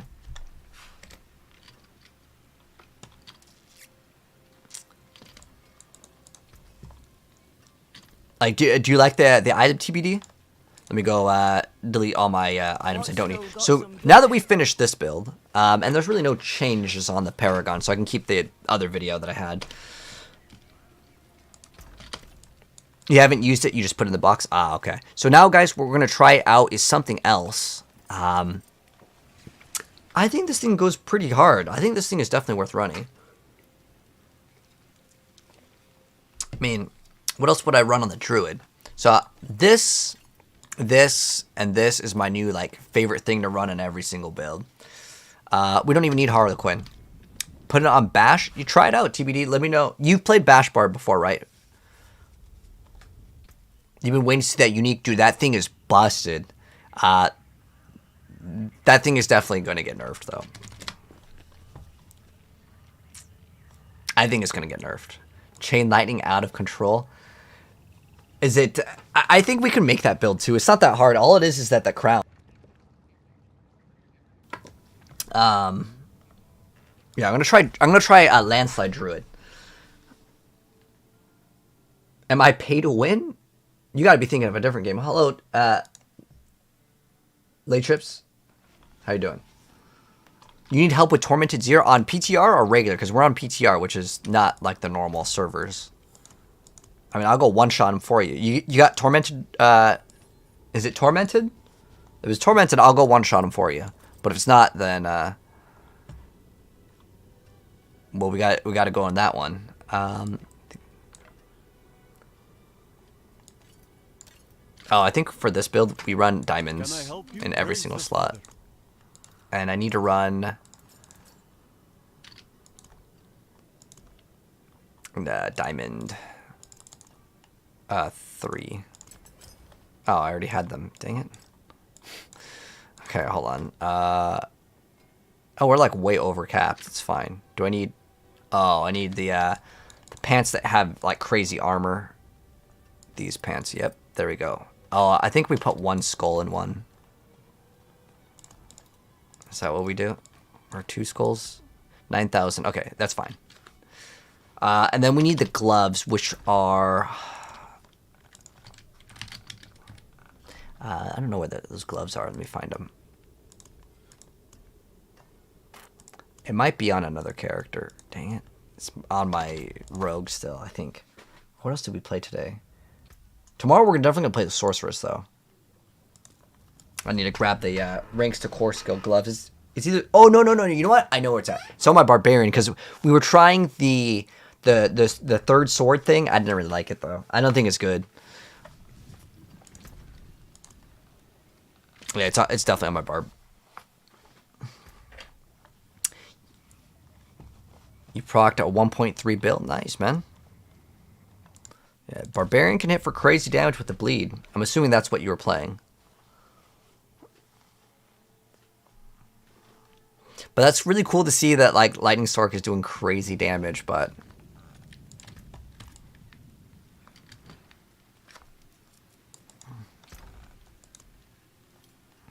So yeah, I need this from my character, and then we're good.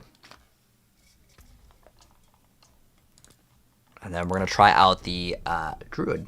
So I don't think we really need to change anything other than I need to move Petrify off the bar. I was trying out the new like Basilisk. It sucks, dude. How about like PTR? Oh, I'm loving it. Like, it is the most fun that I have with Diablo is always PTR because I got to do stupid stuff, and a lot of stuff is usually like overpowered, and you got to figure out how to like make it.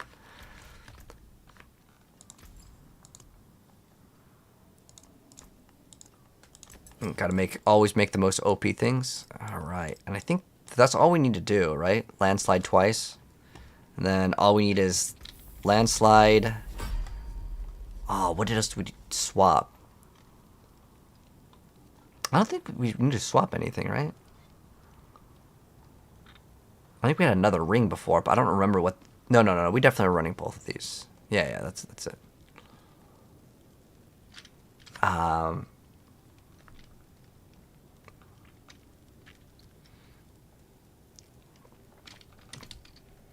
What else was I running? I think I was running like a Wolf Howl or something. Oh, yeah, I was running... Oh, yeah, we were running Nature's Fury. Oh, okay. I was running. Okay, I was turning into like a werebear for like 1 second. It was kind of annoying that like you have to constantly do that for like damage, but oh, it's because it gives you ranks to all core skills. Ah, I think you need to put like 1 point into bulwark.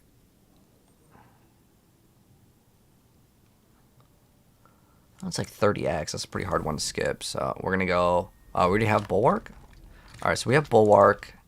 Then I want to put 1 point into the werewolf howl. Actually, that one's good too. Actually, I would rather have the increased attack speed, so it actually becomes like worth using. And then I think we played the wolf pet. Actually.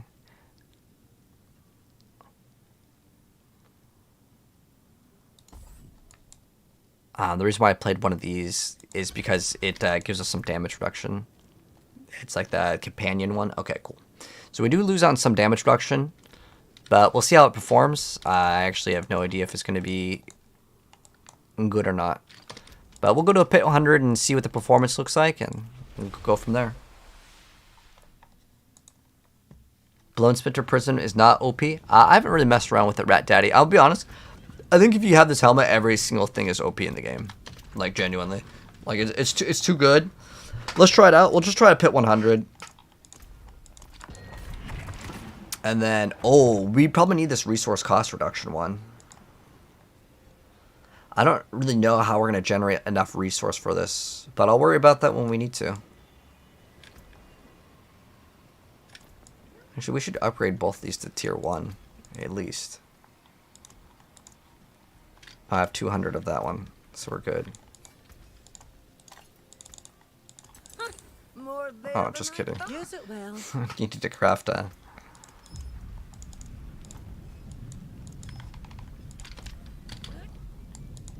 Greetings. How shall I guide my hammer?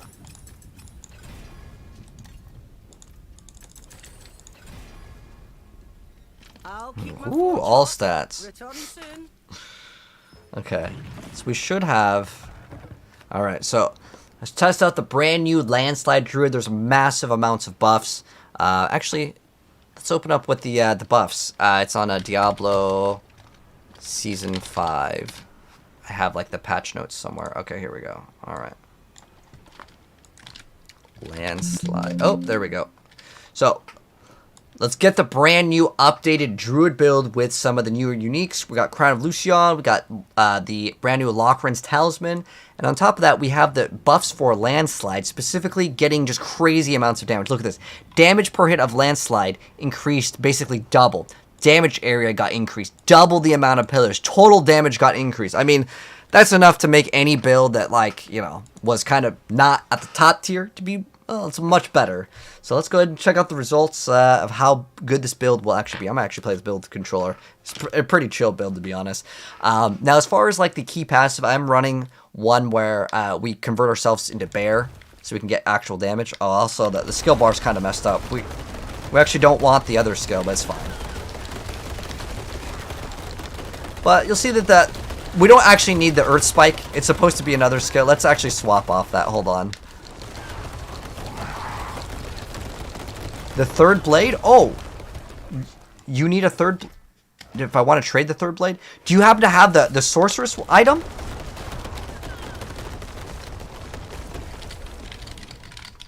What do we need? It's either the sword or the other one. Yeah, I can definitely trade. How do I have so many level 100s? No sleeping, no bathroom breaks. The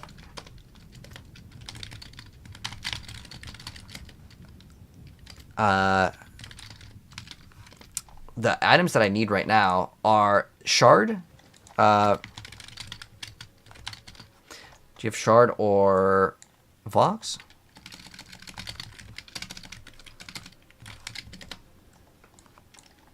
You have a Shard or Vox, that'd be awesome. But I forgot what I was doing. Oh, yeah, that's right. I have, like, one skill that we actually don't want. We want... Oh, shoot, I just killed the wolves. My bad. Okay, we don't want this skill. We want the Bulwark, yes. Oh, wait, we already have that one. What am I missing? We could use Shred to teleport. It's like, it's a skill to use.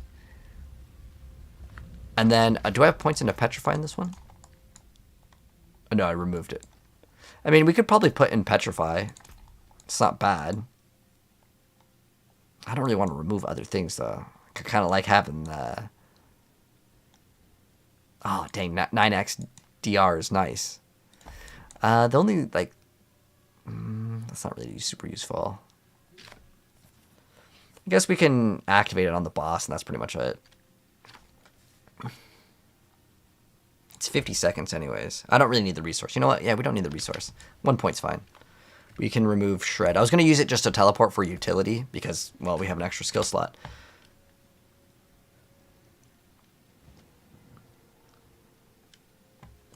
Oh, are you gone, Miss Doom?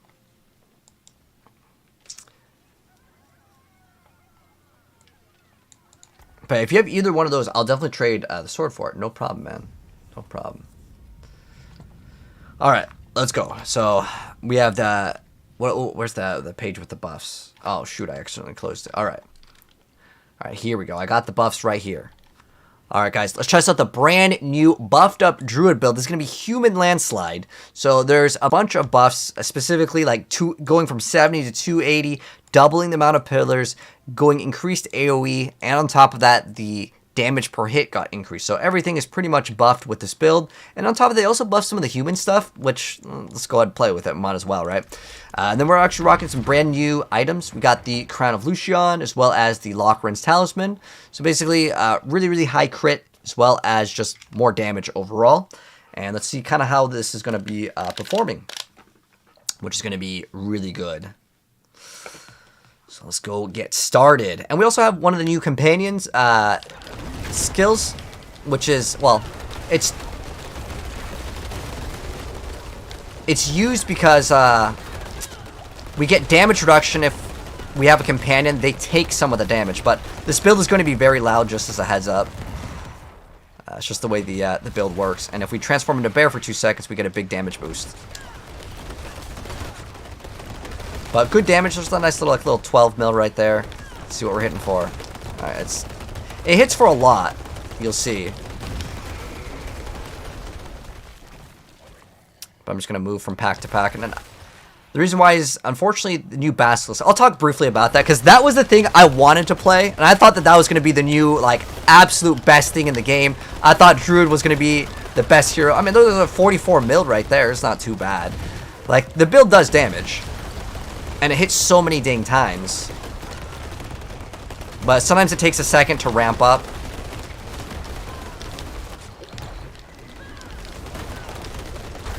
Ooh, taking some big damage over here.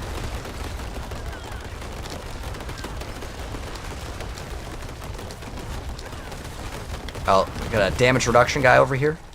It's a really long trample right there. Yeah, we're melting stuff pretty fast. And the reason why we play Transform versus like Nature's Fury, there really isn't any like good stat. You can also play like Perma Werebear, but I think it's totally fine to stay in human form if you want to. Oh, we gotta kill that damage reduction guy, and then... Well, rip us. That's unlucky. I don't know what happened there. Wait, I'm still like armor capped and res capped, right? I was wondering why we were dying so fast. Do you think Bulwark returns with the new unique? The Bulwark returns. Wait, what? What Druid unique? Helps out. I'm just trying to see what went wrong over there. I don't know. You logged in the... Unlucky.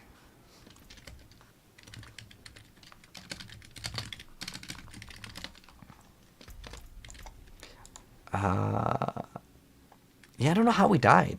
Like, we're all maxed out. Huh. I mean, we're missing 20 DR because we don't have,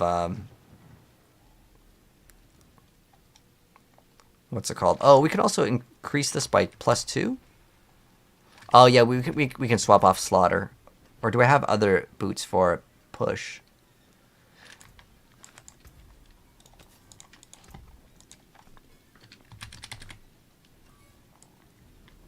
Oh. Oh, we already have that on our chest piece. There's not extra damage reduction, is there? Oh, what were we using actually on our amulet before? Before we played this. I forgot. Maybe we actually need to swap another aspect. Because I think I just swapped an amulet. I forgot to see what we were running for the aspect. Because I might be missing an aspect right now that's important. Oh, it's probably this one. Ah, okay. Earth strikes deal more crit. Okay. So we lost out on that. And I think that that's it.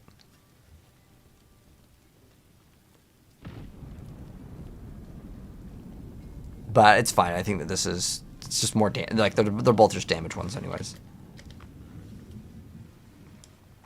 The Rachnath gloves? Wait, this?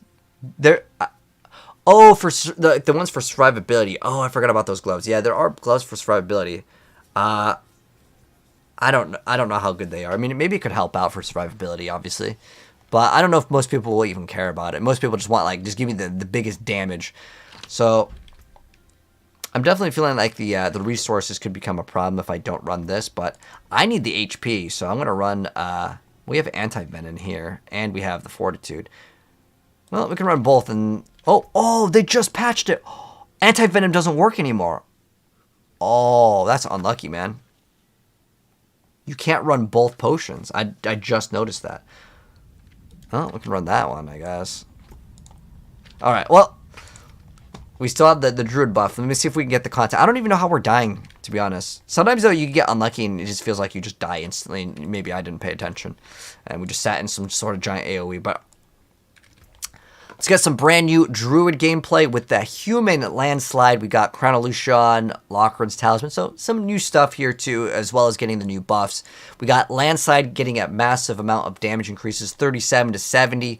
We got basically extra AoE, double the amount of pillars. We go from 70 to 280. I mean, all across the board, those are pretty big numbers. Now, obviously, if the skill isn't performing, giving, 100 times 0 is still 0, right? It's just not going to be good if it doesn't deal damage. But I think the damage is actually pretty good. Let's get the gameplay and let's see the performance of the Druid in a Pit 100. This is like kind of rough. I mean, there's a lot of stuff that definitely needs more upgrades, but... Go ahead and just get some damage up. We need to get our fortification up. And then we'll go to Wear Bear for 2 seconds. Get a damage buff. We're going to go into wolf form for 2 seconds for more attack speed. It's because there's... Like, Nature's Fury isn't really that great for this build. I don't really need, like, extra lucky hits or extra activations or extra sounds. But we could probably just stay in human form for the most part. But it is another multiplier that, well, you get 50x damage, 30x, or 30% increased attack speed, which is quite nice. But yeah, the damage isn't bad. I mean, it's hitting so frequently. Which makes it, like, super good, right?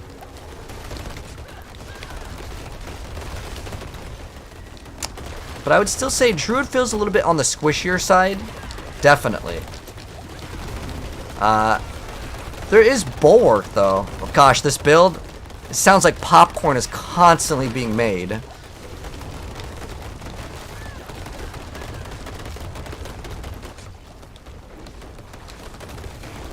But the thing with Druid is, like, you usually need to be in Werebear or Werewolf, because you have Fang and Claw, and then you have Werebear or Werewolf.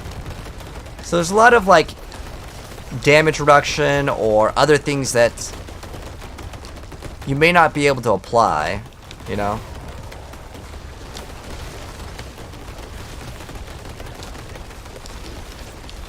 But I guess with Bulwark there, it's kind of nice. Freeze everything for a second. And the damage is not bad.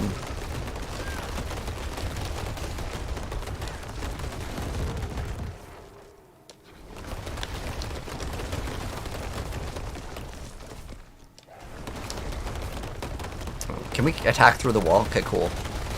It's actually kind of curious. So I do like that we can maybe make some better use out of a Bulwark, because it scales off of your max life, not your base life, which means we get way more shields.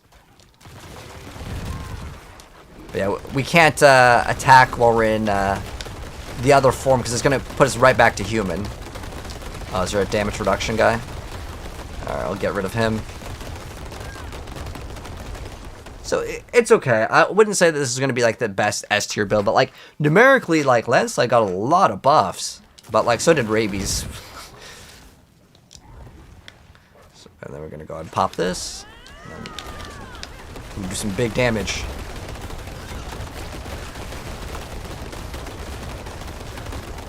And I didn't decide to play Trample Slide because I want to play with some of the newer things and one of the new amulets.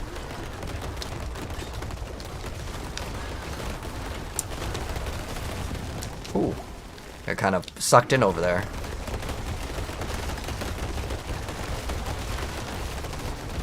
Two seconds. So usually you just use that like when you're going in between packs. And we'll talk about the other new unique that I just don't think it even works. I think it's actually like bugged. There's a lot of stuff in the PTR and that's normal. That's like going to be bugged.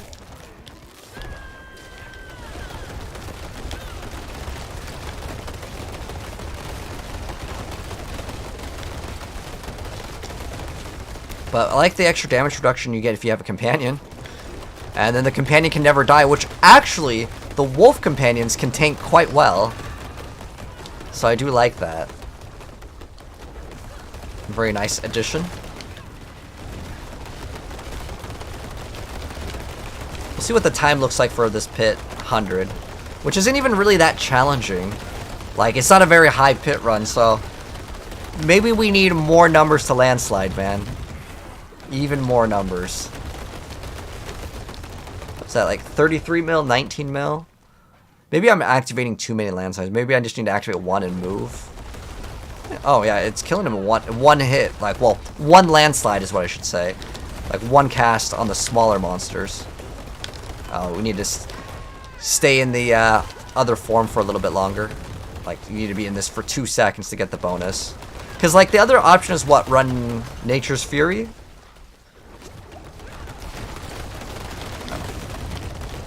Like, what else would I play? I don't really need to get more spirit, like, generation. I think we're okay on that. But we don't one-shot the elites, though, for sure. But it's an acceptable build with the buffs. And I'm sure that this build can push way higher. But I just want to do a little quick gameplay of it, see if we can get some good numbers. I want to see what the boss looks like, because that's the most important thing. Man, I don't think I'll ever get over the sound that this build makes. It's just like... It's very loud. So if I was to play this build, I would probably remove the music. I'm pretty sure we have 100% crit in this one.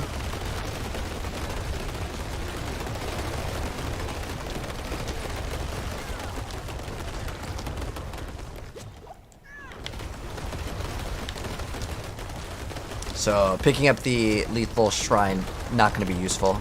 So every single hit is pretty much a crit. Which is great for Envenom. I don't have an Envenom amulet, obviously, because we're running the new one. I wanted to kind of just check it out. This is my first time actually running it with the newer setup. Oh, we gotta not stay in that. Then we'll go werewolf for like 1 second. There we go. Okay.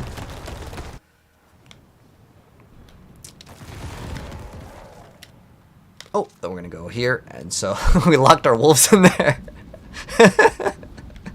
So the reason why I did that is there's a bug right now. If you don't do that, the boss will just basically be unkillable, which is a kind of a weird bug, but that's how it works right now, man. All right, wait for that buff to go up, and then it is damage time. And the boss is doing really good damage. One stagger. We barely even needed it. Wow, lots of greater affixes. That was honestly luck. I don't think they just buffed greater affixes, but that was a lot of greater affixes. We got 1, 2, 3, 4 in one run.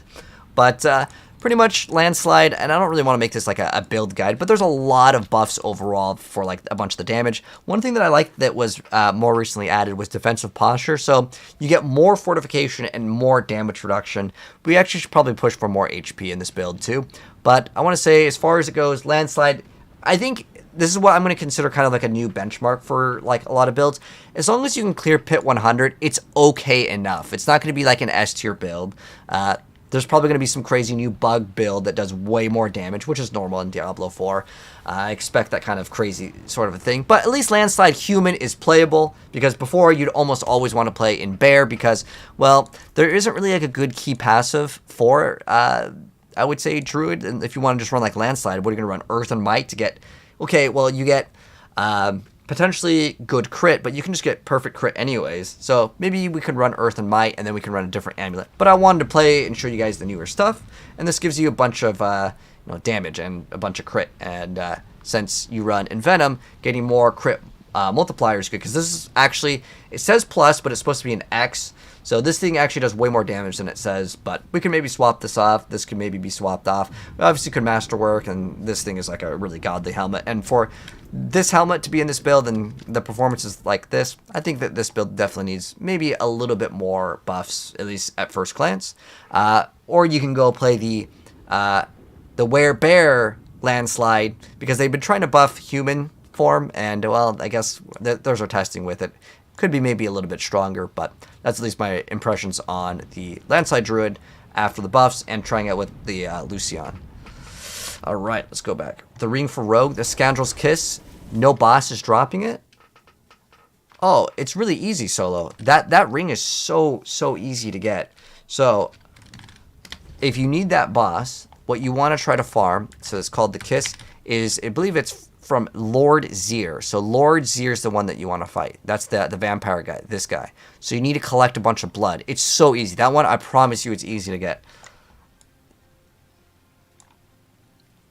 If you're on PTR, I think I can give you one of the rings. Do you want one for free?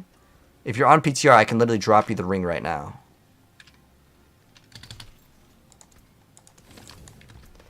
So yeah, this...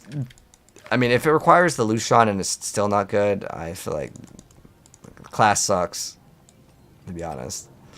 Alright, let's go swap to my Barbarian, and let's see with the crown, how good is Barb with the crown. Barb is, in my personal opinion, the best class in the game. It's just been the best class. Live dangerously and try to make a shred build. I already dropped a build for that trash. It's already uploaded. Now, the newer one gives you 10x damage. Is that going to make a big difference? No, not really.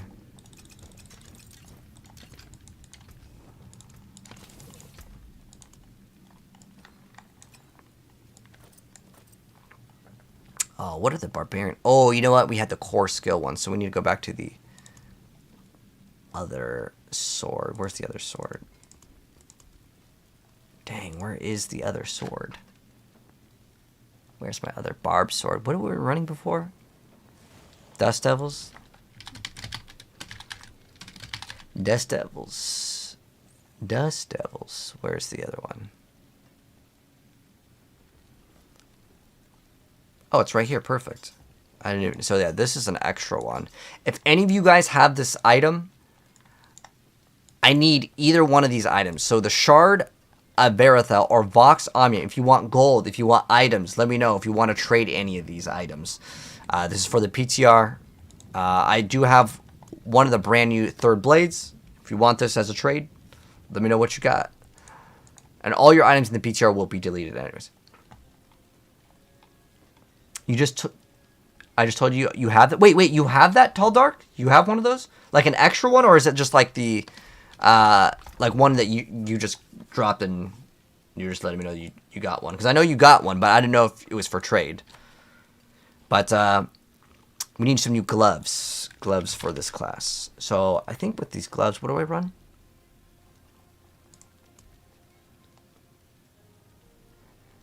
No, I don't think we're doing crowd control. Oh, damage while berserking. It's probably these ones. Yeah. Oh, yeah, anger management. That's a new one. Finally? Oh, you got one?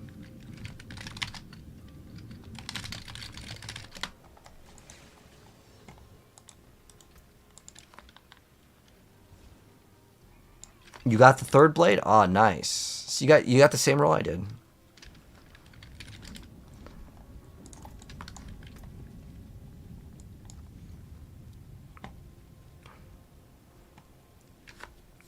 Dude, you get Do you get an extra one? I can't even trade. What?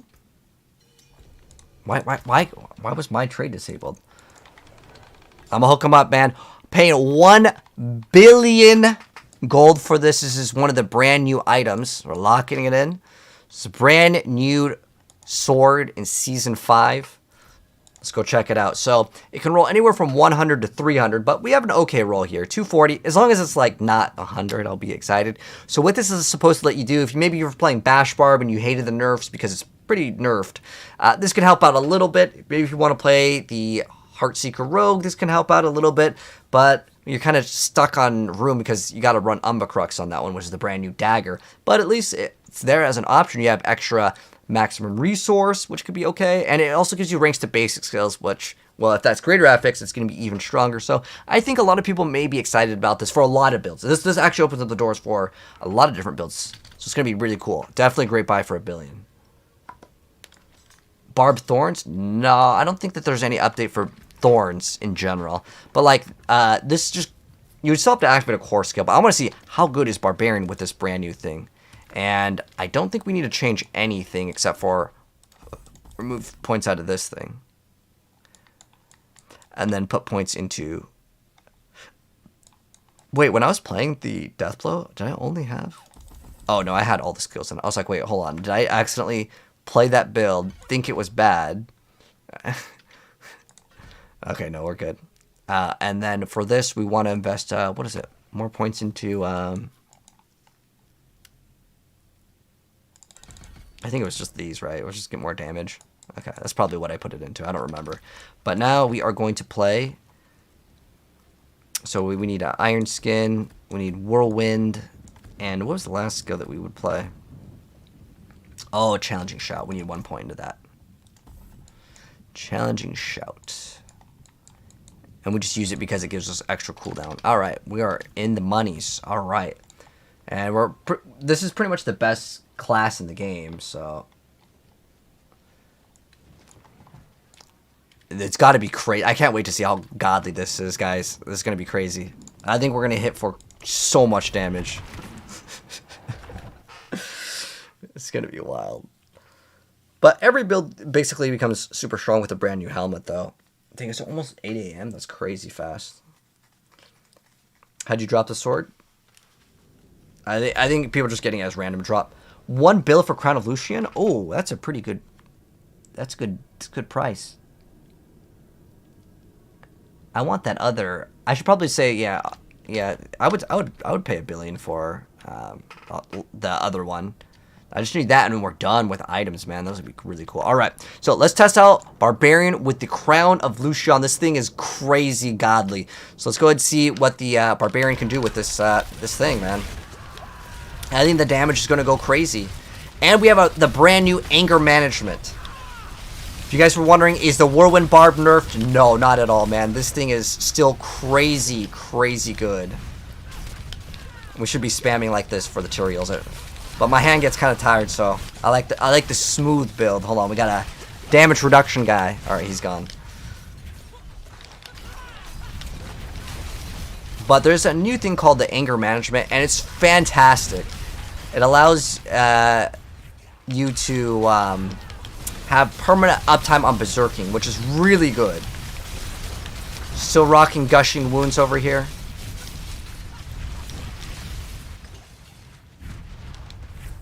As that has not been nerfed. Yeah, this build actually feels really good still.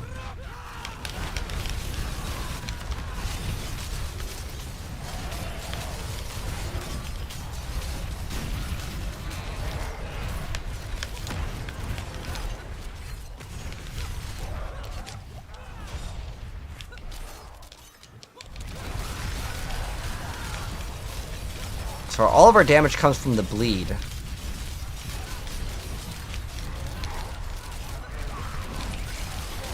Feels very smooth still, for the most part. We got frozen, unfortunately.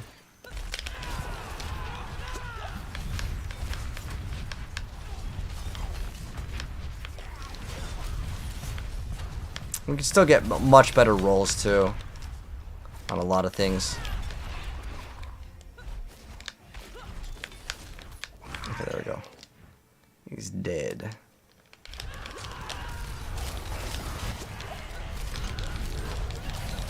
Okay, it is building up stacks. It actually activates very weird on Whirlwind. I've noticed that, actually. So you cannot hold down Whirlwind. It has to be a separate instance of Whirlwind to reg on the crown. So that's probably a bug. So we weren't even getting the full damage on Lucion.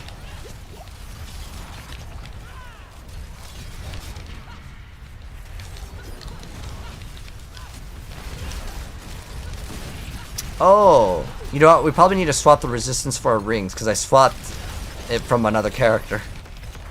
That's why we're taking so much damage. Alright, we need to reset this. That's why we're taking so much damage. So it's like, I felt like we were taking way more damage, and it's probably because one of the resistances scuffed. No, you know, it's I mean, it could be better.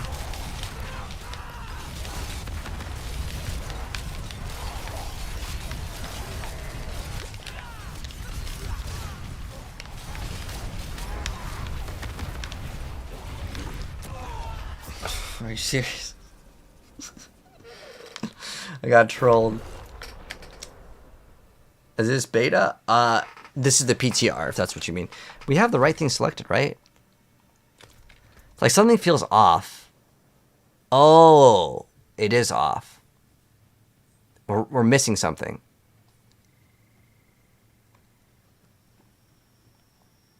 Ah, okay. I knew something was up. I knew something was up. Because I was like, okay. I was like, with this item, we should be doing way more damage. We could just finish this one, though. I think we can finish this, no problem. It's one of the Dust Devil aspects ones, I think.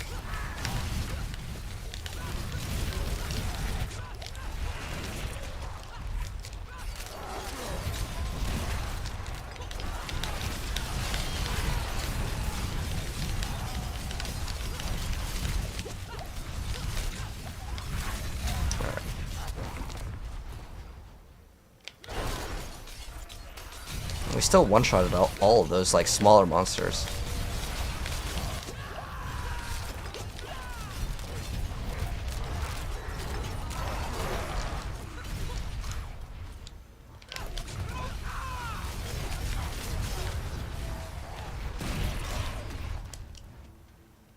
Yeah, for missing an aspect, this is actually not too bad at all.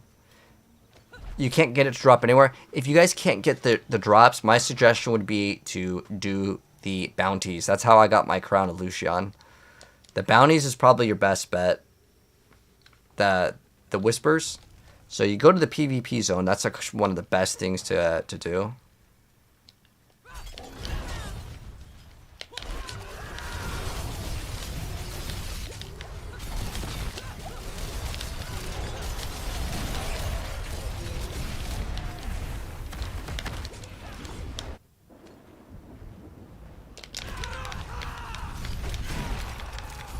Oh, that's right. We need to reset. There's a bug right now, and basically, you are not killing the boss. Okay, there we go. Now we can kill the boss. You don't have the streamer's luck? Now we get to fight the boss. For real this time. We actually need to take damage for this thing to actually like work properly. Alright, do you see how now he takes damage? It's a really weird bug, but yeah, you have to reset it.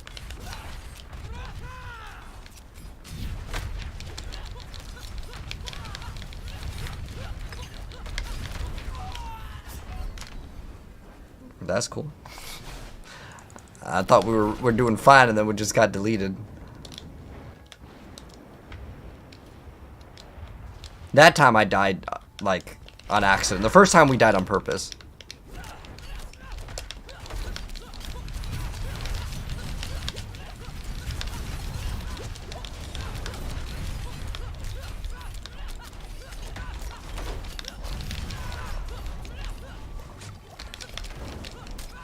Am I missing 2 aspects? I think I'm missing 2 aspects. Actually. Oh, that's why we're doing, like, no damage. Hold on.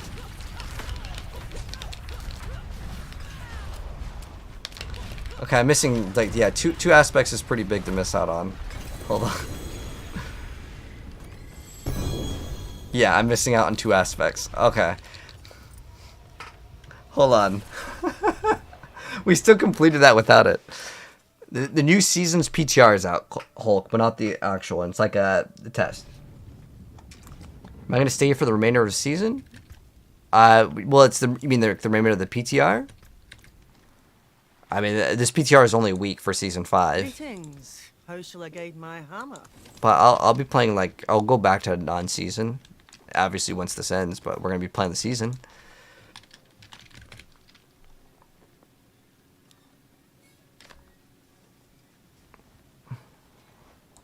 There we go, that's what we needed. Masterful work.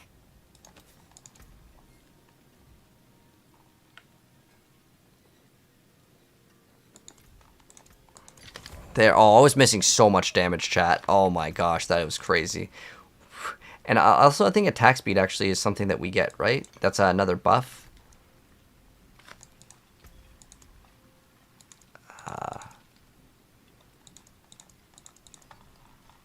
I think it's the attack speed one, right? I don't think we get any benefit off lucky hit, but we'll go craft the extra attack speed one. Why not? Alright, let's try it out, guys. The brand new buffed Whirlwind Barbarian. And so let's go over the newer changes. So Bash got heavily nerfed. So this is probably going to be one of the top tier Barbarian builds. The reason why is it's going to be super, super smooth. And we got some new uniques. I'll mouse over them real quick. What build is this? Oh, this is the Whirlwind Tyrael's, like it's the Whirlwind Barbarian is the build.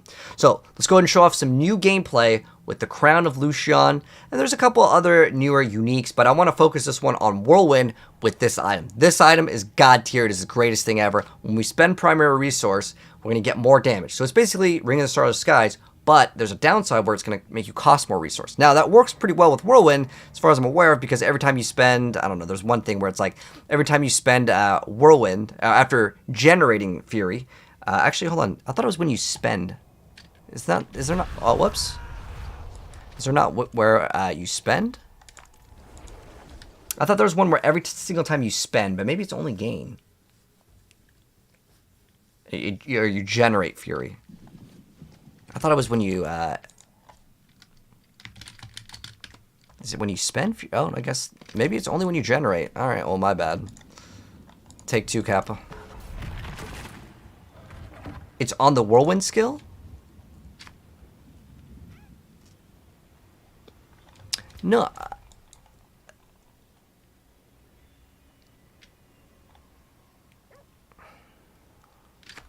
Each time it deals damage. But there's no... Yeah, I don't think there's... On the second node, you gain 1 Fury. Yeah, but you gain... that's gaining, but I thought you got a Whirlwind after you spent 100 Fury, but I guess that's with the Stun Grenade one. I think that one's like... But I thought there was also one on this. It's this one, though. After generating Fury. Which this... does it generate Fury? Well, it gives us resource cost reduction. It's not... I don't think it really is going to be doing too much. But it really comes down to anger management. This is actually one of my favorite pair of gloves over here. Yeah. Can we take breaks from Diablo? Once in a while, if the season's like not doing so hot. Like Season 3, I took a break off, played a lot of Overwatch, Marvel Rivals, and I kind of just played a bunch of variety games, to be honest. I didn't really like Season 3. Alright, so... Brand new Barbarian buffs are here, guys, and the most important one for pretty much every single build is going to be what's called anger management. So while you're above 45 Fury, we're going to be losing Fury, but we get to basically have 100% uptime up on Berserking, which makes it super beginner friendly to not have perfect rolls on like your Warcry cooldown and stuff. It's a really massive change. Now on top of that, there's also Crown of Lucion, which is basically another Ring of the Starless Skies, but it makes things cost more. But there's also 75% resource cost reduction on it. But it's basically like another Ring of the Starless Skies. Let's get the gameplay. And this is probably going to be one of the top tier Barbarian builds. And the reason why this is going to be one of the top tier Barbarian builds is it's already good. Bash got nerfed. The brand new swords, and I have both of the brand new swords, they're not on the same level. This is just going to be one of the top builds, I think, for Barbarian. I tried the overpower with infinite Rupture. I also messed around with the death blow, and I'll show you the items, and we'll talk a little bit about it. I have this build already uploaded. All you need to do is basically just throw on the anger management, and you're good. It's like, it's the easiest swap ever. And I'll still drop a build guide off, because there are going to be other changes, but that's the main big change. Is your uptime on Berserking is just like so free. Before you needed like a lot of Warcry, and now you don't really need as much perfect gear to get this build running. And you can still play it without the Lucion, but like, I don't know if you can see the damage.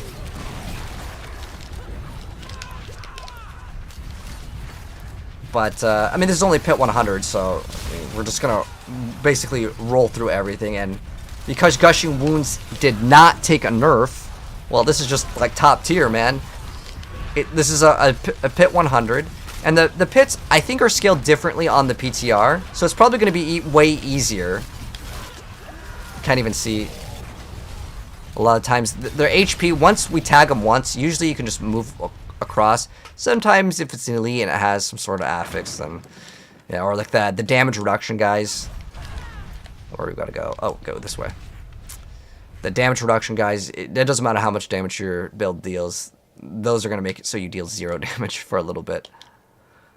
But looks like we got to go up over here. And there's another elite pack. Perfect. They're already gone. But yeah, the build plays super, super smooth.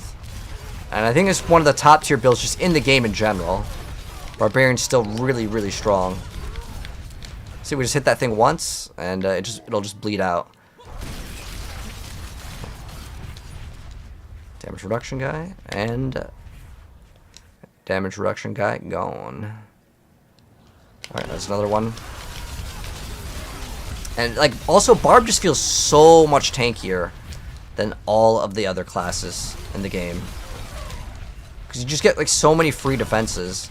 So if you're wondering which class to play in the next season, there are a few other like really strong builds, but I just still feel like this one probably won't get nerfed.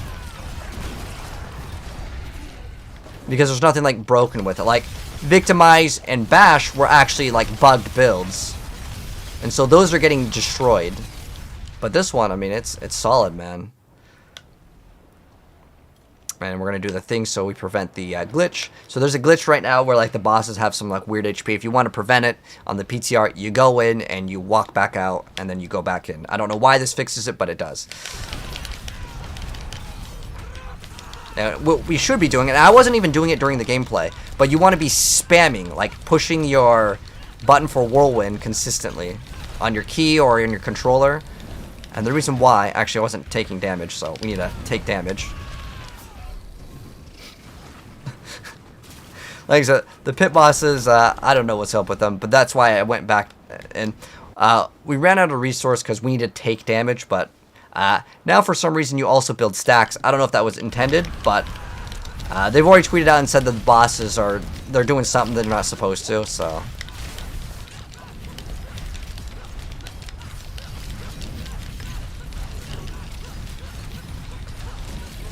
Chronal Lucion making it cost too much, Kappa. Okay, well, you can see it's dead. Very easy. That was like actually kind of a slow run, though, to be honest. I think we can go faster. Okay, we're maxed out on obols. But yeah, we could definitely go faster.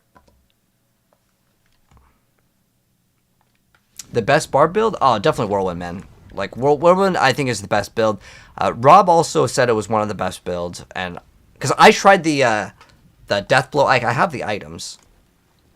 I have both the brand new swords. They're not that great, though. Now we just need the other item. Let me see if we can buy that other new item, so then we'll have something to work for tomorrow. So it's called, I don't know, does anyone in the chat have this item? It's called Vox Omnium. If anyone has this and wants to trade or sell it for gold or items, let me know. I'm interested in this item. It's for the sorceress.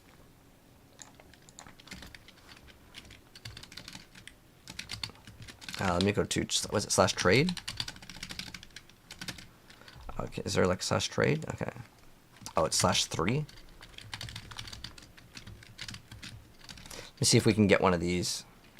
So we'll be ready to go for tomorrow.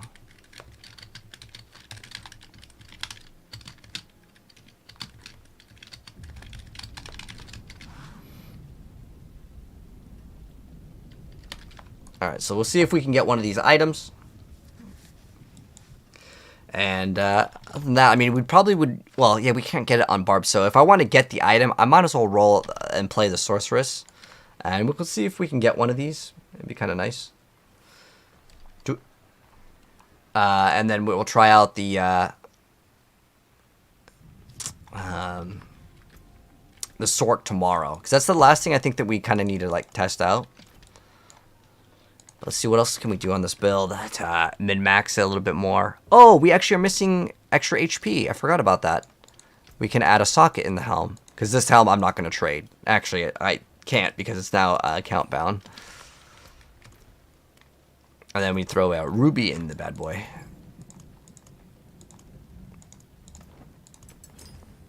Stars guide you. Good stuff. All right. Well, I don't know if... I guess that's it's going to be a negative on that. Have I tried out the rogue with a shard? With a shard.